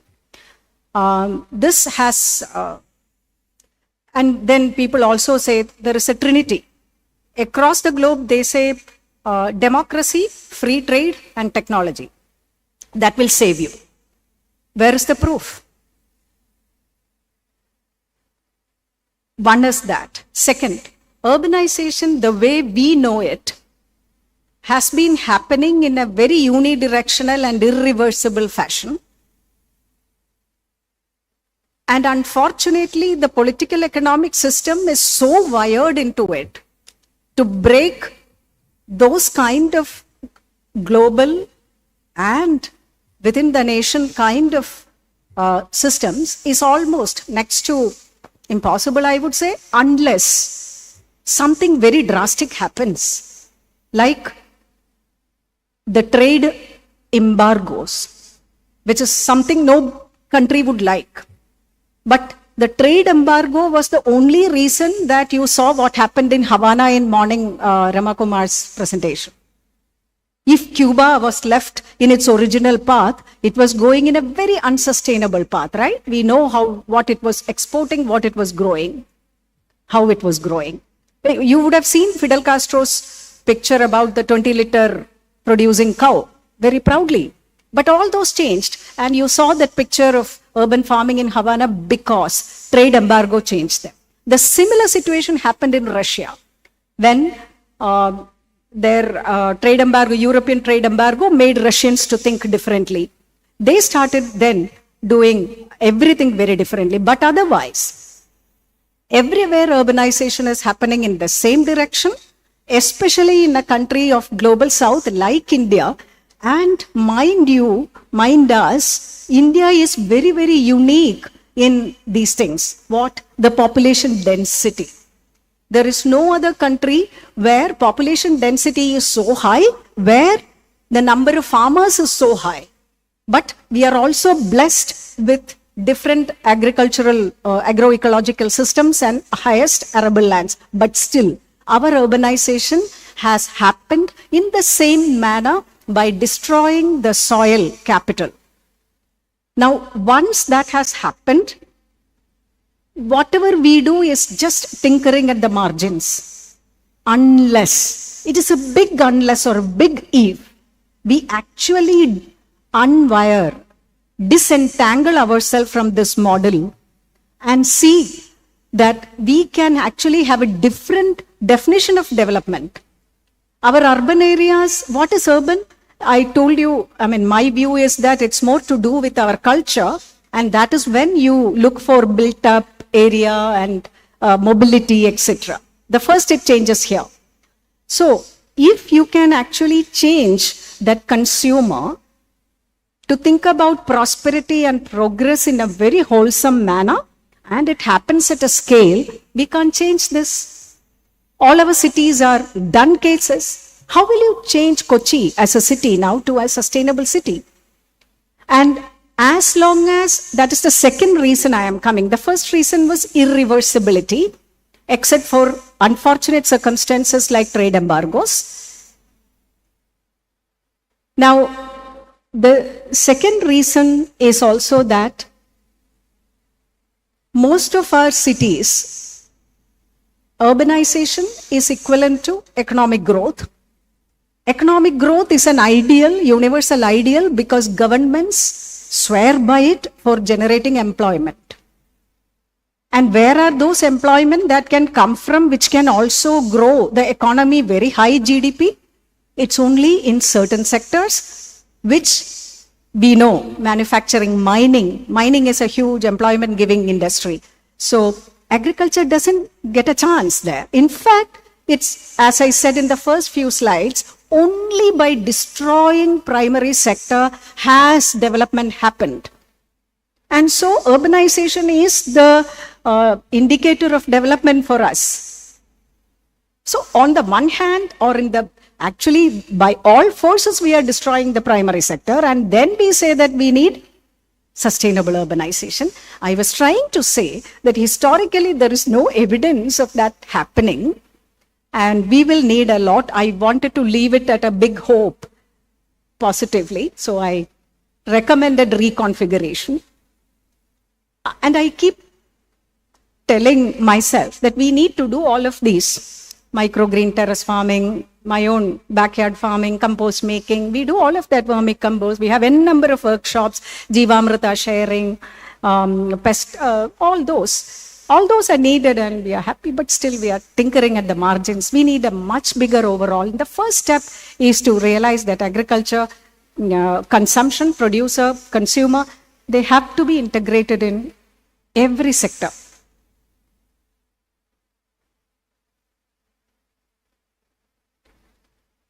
Thank you so much. Thank you so much, Dr. Seema ma'am, for that insightful and thought-provoking talk.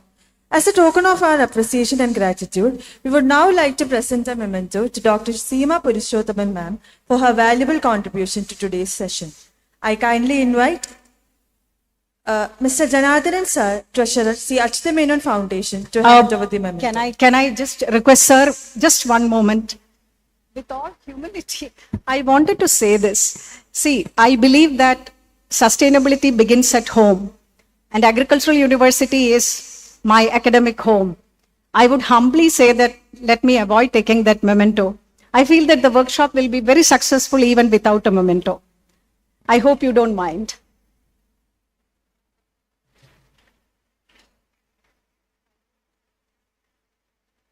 Thank you, ma'am.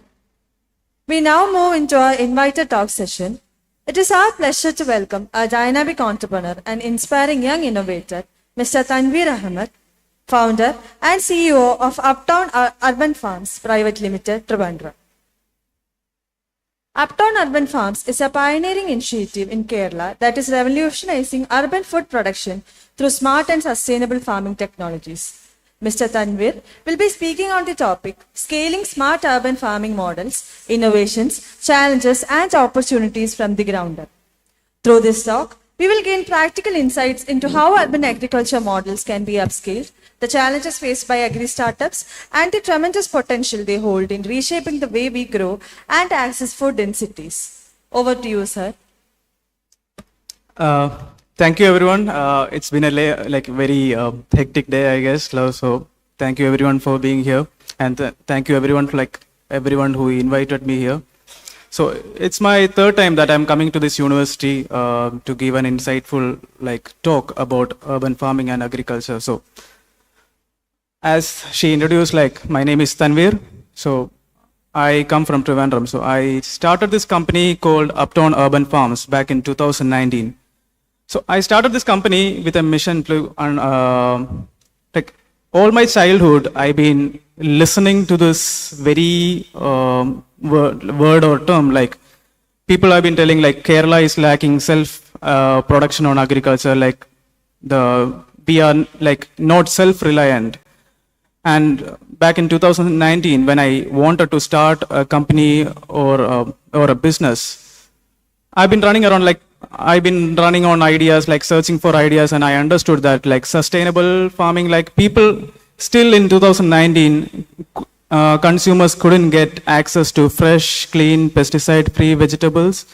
And it's been a very long debated topic that Kerala is not producing fresh vegetables, good enough vegetables, good enough and quantitatively to feed the ever-growing population here.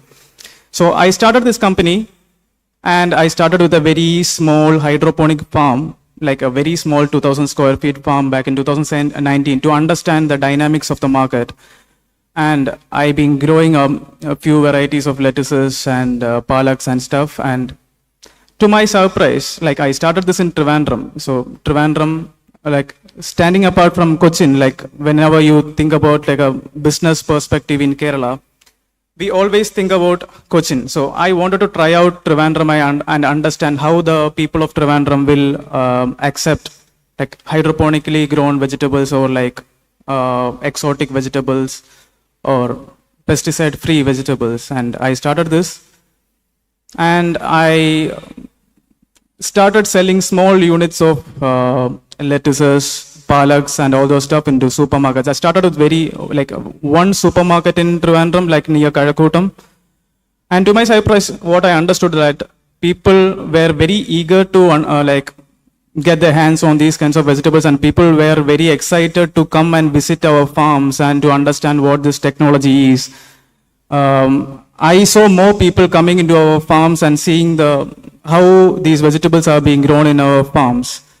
And fast forwarding to 2023, I had the chance to get into an investment, and I started a 1 acre, like half an acre farm in Karamana. So this half an acre farm is a model farm that I installed in Trivandrum to give awareness to the consumers, like how smart farming or hydroponic farming can change the whole perspective of vegetable growing in Kerala. So Kerala has been a place like Kerala needs self-reliant agriculture, so self-reliant vegetables.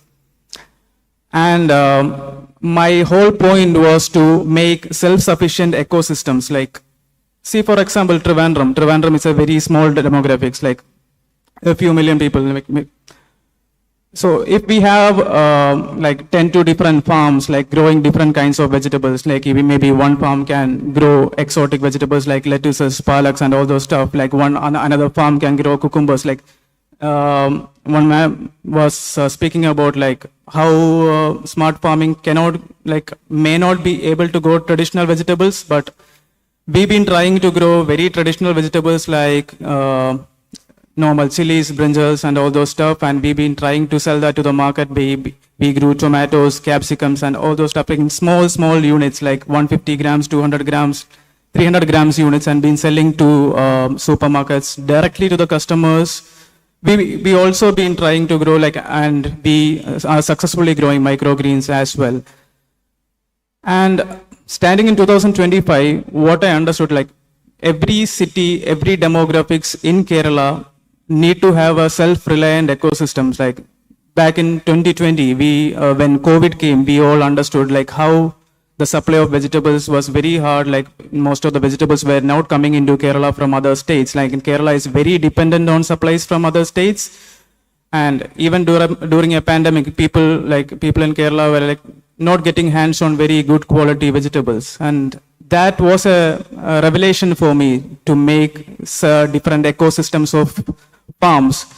So right now in Trivandrum, I have around 4 farms, and my company owned Uptown Urban Farms in Karamana is the primary farm, and that place is being used to grow vegetables as well as to educate people, consumers, students, and whoever buys our vegetables are free to come to our farms and like see how these vegetables are grown. It's like someone should be accountable for the vegetables that we consume, right? Like most of the people who consume vegetables doesn't know like where the vegetables come from, and they solely trust the name of the stores or the supermarkets or the places and blindly trust the names just to be sure that they are eating the right food.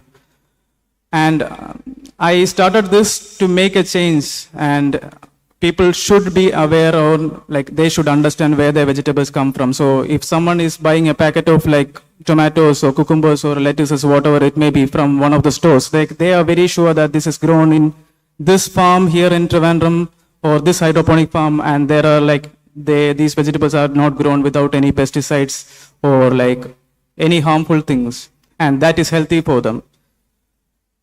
So eventually what we will come to is like we will make small micro ecosystems throughout Kerala. Like Trivandrum can be one ecosystem, Cochin can be one ecosystem, and different districts can be different ecosystems where we'll have like 5 to 10 different farms, like all the vegetables, one farm will be growing this and that. And together all these farms will work together in tandem to make sure that like that very community will get access to fresh, clean, pesticide-free vegetables on a daily basis. Like all our farms, like wherever our farms are there, like we have around 10 farms throughout Kerala. And from all these farms, we make sure that all the vegetables come to the stores or to the hands of the customers on a daily basis. Like we harvest around 6 to 7 a.m. in the morning, and like this reaches the stores or the consumers' hands by around 10. And that gives them the very best, pristine, quality, like top-notch quality vegetables in their hands. Like most of the people are happy with that. Like they feel the difference, they can see the difference, and most of these consumers come back to me. Recently, yesterday also, one a director from RCC called me and asked me, like, your vegetables, like where it's being grown. Like I would like to come down and visit the farm, like how it's grown without pesticides. And she was very adamant that she wouldn't be eating any pesticide-laden vegetables, and she specifically goes to stores asking for our vegetables. And there was a small branding mistake, like one packet didn't have 0 pesticides on the label, and she called just to ask that, and like, why is it not written 0 pesticides? Like this, I trust your brand, and I go to stores on like every day, like I go to stores and like check for your brands and take our vegetables. So the consumers are changing, like after COVID, specifically after COVID, most of the consumers are changing, and eating habits is changing, and they are more inclined towards eating healthy vegetables, and like salads, lettuces, nothing, this whole stuff hasn't been a part of our diet. Like Kerala I personally never have eaten lettuces like before I started this company. But after COVID, I understood the need that like all these microgreens, healthy vegetables, leaves, and all those stuff are not in our diet, and we should make it a part of our diet on a daily basis to keep ourselves healthy. So what are the challenges that our farming sector is facing in Kerala? So this is also a motive why I started this company, because as I said before, the traditional farming, like way less traditional farmers are there in 2025. If we talk about today, most of the farmers are more inclined towards products that could be grown, or vegetables or spices that could be grown to be exported. Like we've been hearing always, like all these spices, all the good quality produce, all the mangoes, all the good stuff that we grow here are being exported to other countries and are not made readily available to the customers here. We kind of get the second quality produce, like we are forced to consume that actually. And us being a company are very focused to make sure that like customers gets their hands on like the very finest quality vegetables.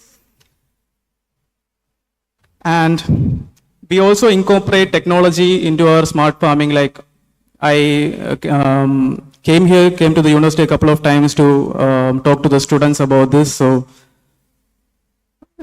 young farmers need some kind of this thing to come into farming, and that is where technology plays the role. Like it's very hard to get people to farming without some kind of incentivization. So technology has been playing a very huge role. Like most of our farms run completely automatic. Like we don't have much people to run the farm. All the fertigation, all the automations, like all the growing systems, everything runs on their own. And I have a app here on my phone which shows everything that is currently running in my farm, like how the fans are running, how the temperatures are being controlled, how the fertigation is happening, what are the water, like pH levels of the water, what are the nutrient levels of the water, like is the plant being fed at the top, like very best level of nutrition. All these things can be seen on my phone, and I ensure that all my farms run to their optimal condition. So this is why running hydroponics and smart hydroponic farms, we ensure that the plant grows to their best life actually.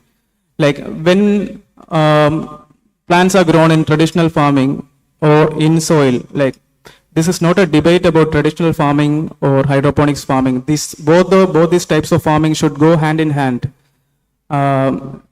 Hydroponics or vertical farming is something that should supplement traditional farming, and traditional farmers can keep on growing whatever they are growing, and all these exotic vegetables and stuff can be supplemented by having smart urban farms in the cities itself. Like we can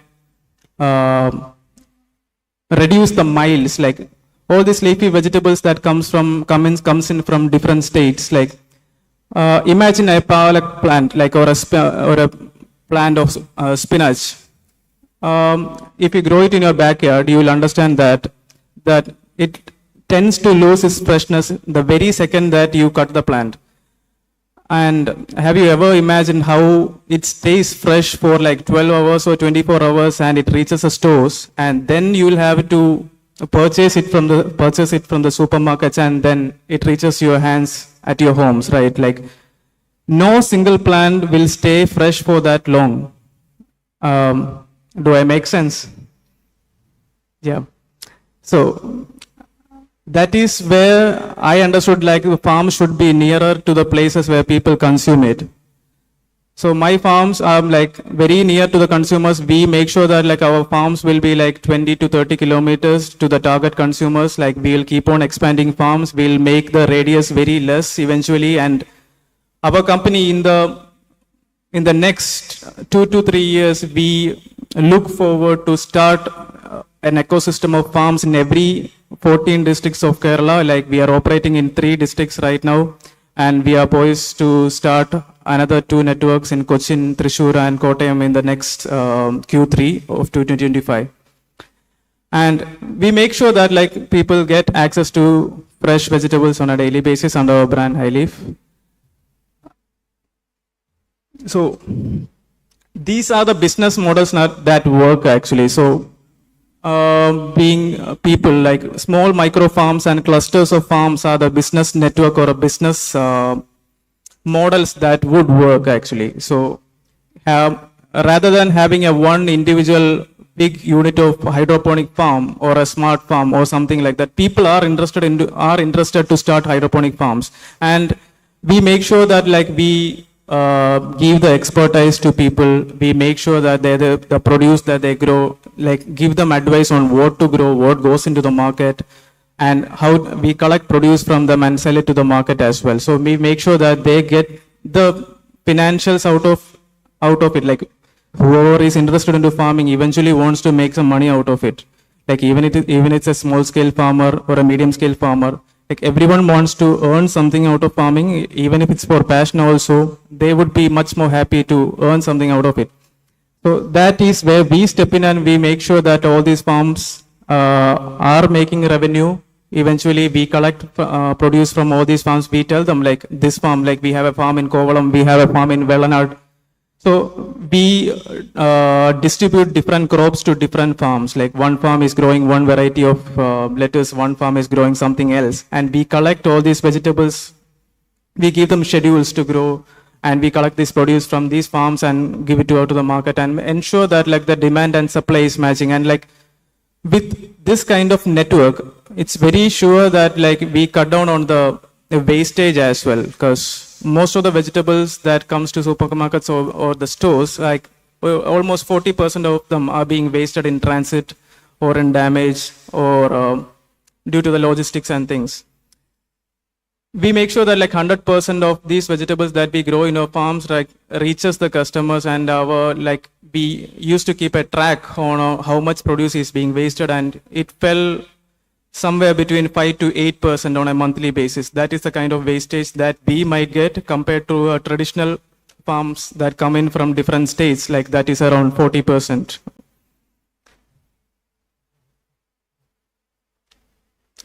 So we need good policies to change this eventually. Like this, speaking about Kerala and different cities in India like Telangana, Hyderabad, Bangalore, all these states have been implementing smart farming on a very vigorous basis actually, and I've been traveling to different countries as well. And recently UAE has started its world's largest indoor farm in UAE just to feed the people there. Like they have a brand under which they grow vegetables in the largest indoor farm, and they distribute vegetables on a daily basis. And this farming can be implemented anywhere, like doesn't need like good climate. Like if we can grow something in UAE, you can grow anywhere in the world. Like we can grow in very cold climate, very hot climate, wherever it is. Like we can utilize very less place. Like hydroponics or vertical farming utilizes 1/10 of the traditional farming space, so we can grow on top of a building. Like if we have a building in the university, like we can utilize the top of the building to grow vegetables. Like if we have 1,000 square feet, that is worth like 10,000 square feet of traditional farming land. So everyone can contribute to smart farming, and eventually in the next 5 to 10 years, maybe cater to supply at least Kerala's food requirement eventually, like can make Kerala self-sufficient in the long run. That's what I aim to with this company, and I'll make sure that I'll go to the full extent, like however I'm possible. And I'm trying to educate people and trying to give the knowledge out to people and make them understand like this can be the future.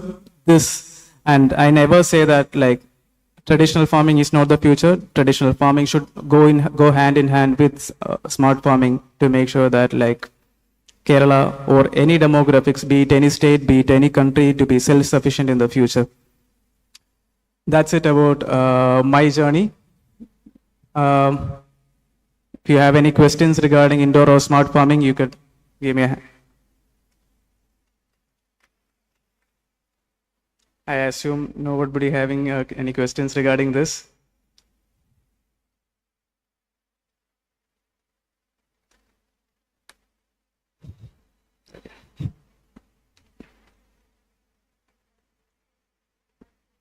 Hello.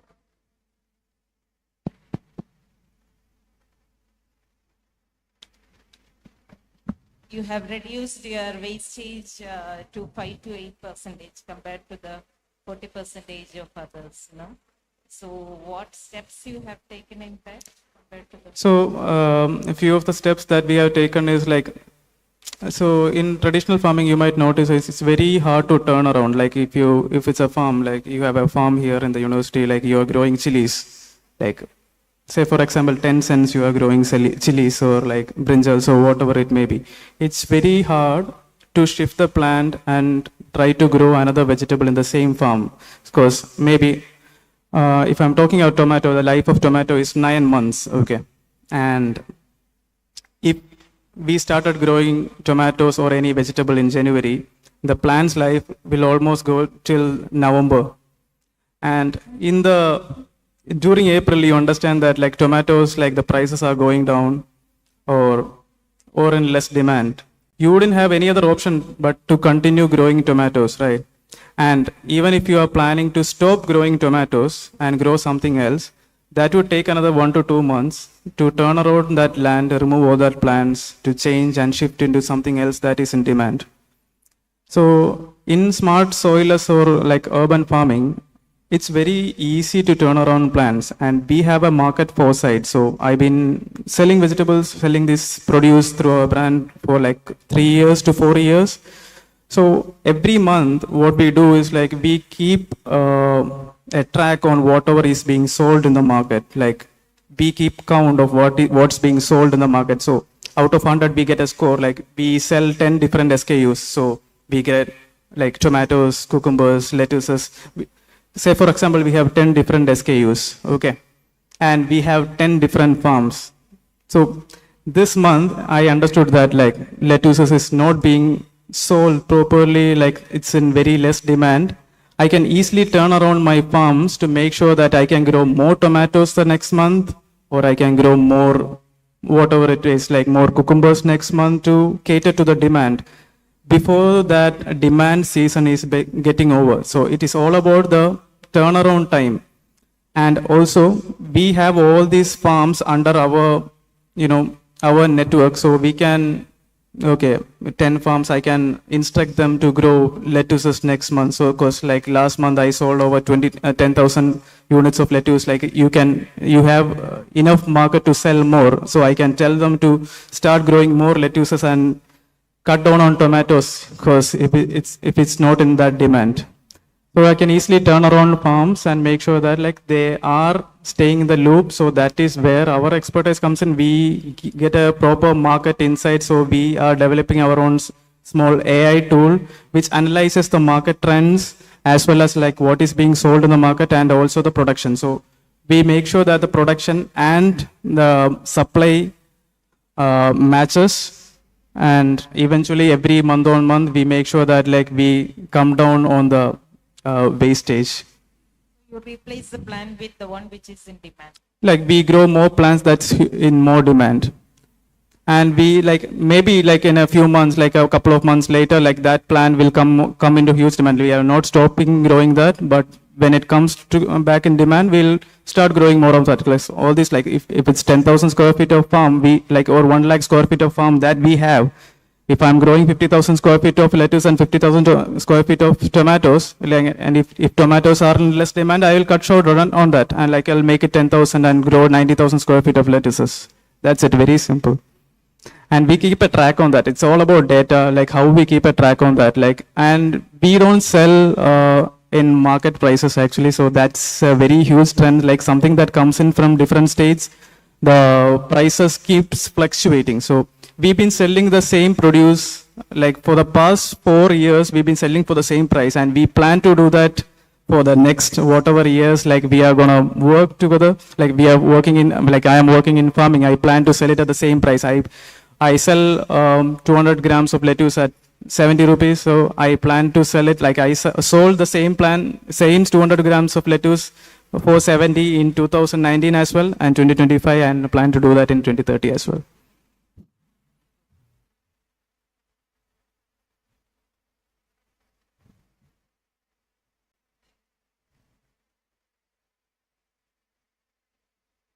So, Tamim, it's a very intelligent presentation. You are not only an intelligent entrepreneur, you are an intelligent presenter also. We want people like you in Kerala, more and more. And from background of IT, you have now ventured onto agriculture and doing wonders. You have not only proved that small is beautiful, but small is possible also. What I wish is that if you are able to sustain your agricultural production, if I use the word business, Seema madam may not accept it. Your agricultural production, and make even small farmers live a very happy living, that will be a very big service to the society. When we are modernizing, urbanizing and all that, there are certain alternatives like this. They are greener patches. So I must thank you, being an agricultural professional. I must thank you that you have shown new ways for our younger generation Thank you, to travel in the future. Thank you very much. Thank you, sir. Because I want to add something also. Because the students here has a very good future in agripreneurship actually. So I've been taking sessions for that, and you faculty know that well. So I personally do not have an agriculture background. So I didn't study agriculture. I didn't study anything like distantly related to agriculture as well. So I did my graduation in marine engineering. So I was working in the shipping industry for like 3 years. And later on I shifted, I did my MBA, and that too in international business as well. So I have zero knowledge about agriculture when I started this company. Like, it's all about traveling and going to places and understanding like what works well, how to grow lettuce. Like the first time I started this thing, I didn't know what a polyhouse is, what nutrient film technique or NFT is, or how to grow a head of lettuce. Like I personally haven't grown anything even in my backyard with my mom as well. I haven't grown a single plant. But like look where fate took me. So I had to study it on my own. I traveled to many different farms to understand my ways. And today I'm pretty confident that I have learned enough, and I'm striving to learn more about the new technologies that's been happening all around the world. So all my experiences comes from travel. So I travel to different places. Like every time I get I travel places and see what all different kinds of technology that's been in place in different countries as well. So the first time I started this company, I went to UAE actually. So that time only I understood that this could be something that could be done in Kerala as well. So Kerala is in huge demand. It's very similar to UAE because they don't have agricultural production. We also have very less agricultural production. So that's why I started this company. And most countries tend to give so much importance to agriculture and smart farming, and they tend to invest very pretty much. Recently in Canada also, most of the supermarkets, and the rooftop of the supermarkets has been converted and being made into smart farms, so that the supermarkets can sell fresh vegetables from their rooftop itself, and they harvest it on very scheduled basis every day, and they sell it in the supermarkets downstairs. So it's kind of a new experience. People are experiencing how fresh vegetable tastes, rather than something that's been harvested 24 to 48 hours before and travel thousands of miles and comes to your plate, and you are forced to pick the best out of the lot that's being in the supermarket. You go to the shelf and see a huge bunch of palak or spinach, and you are forced to pick out the best leaves and take it home. So that's what I'm trying to change. Thank you. Thank you so much, Mr. Tanveer Ahmed, for that inspiring and insightful session. Your journey and innovative approach to smart urban farming have truly motivated us all. As a gesture of our appreciation, we would now like to present a memento to our guest. I kindly invite Dr. C. Bhaskaran sir to present the memento to Mr. Tanveer Ahmed. Sir, may I please invite you to receive the memento.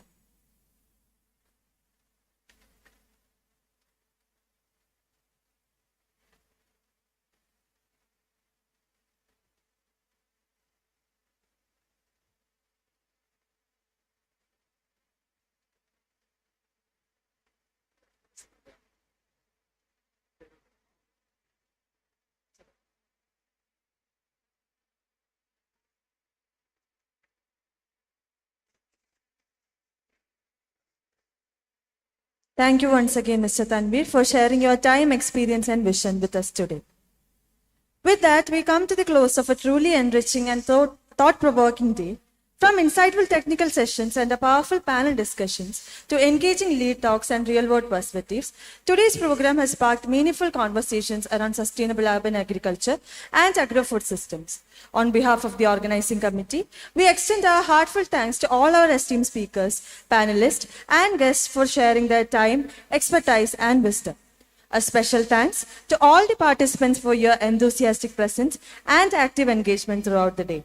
We look forward to your participation tomorrow as we continue our discussions with more technical sessions, presentations, and collaborative dialogues. Until then, thank you and have a pleasant evening. The session for tomorrow will start by 9:30 a.m. Thank you.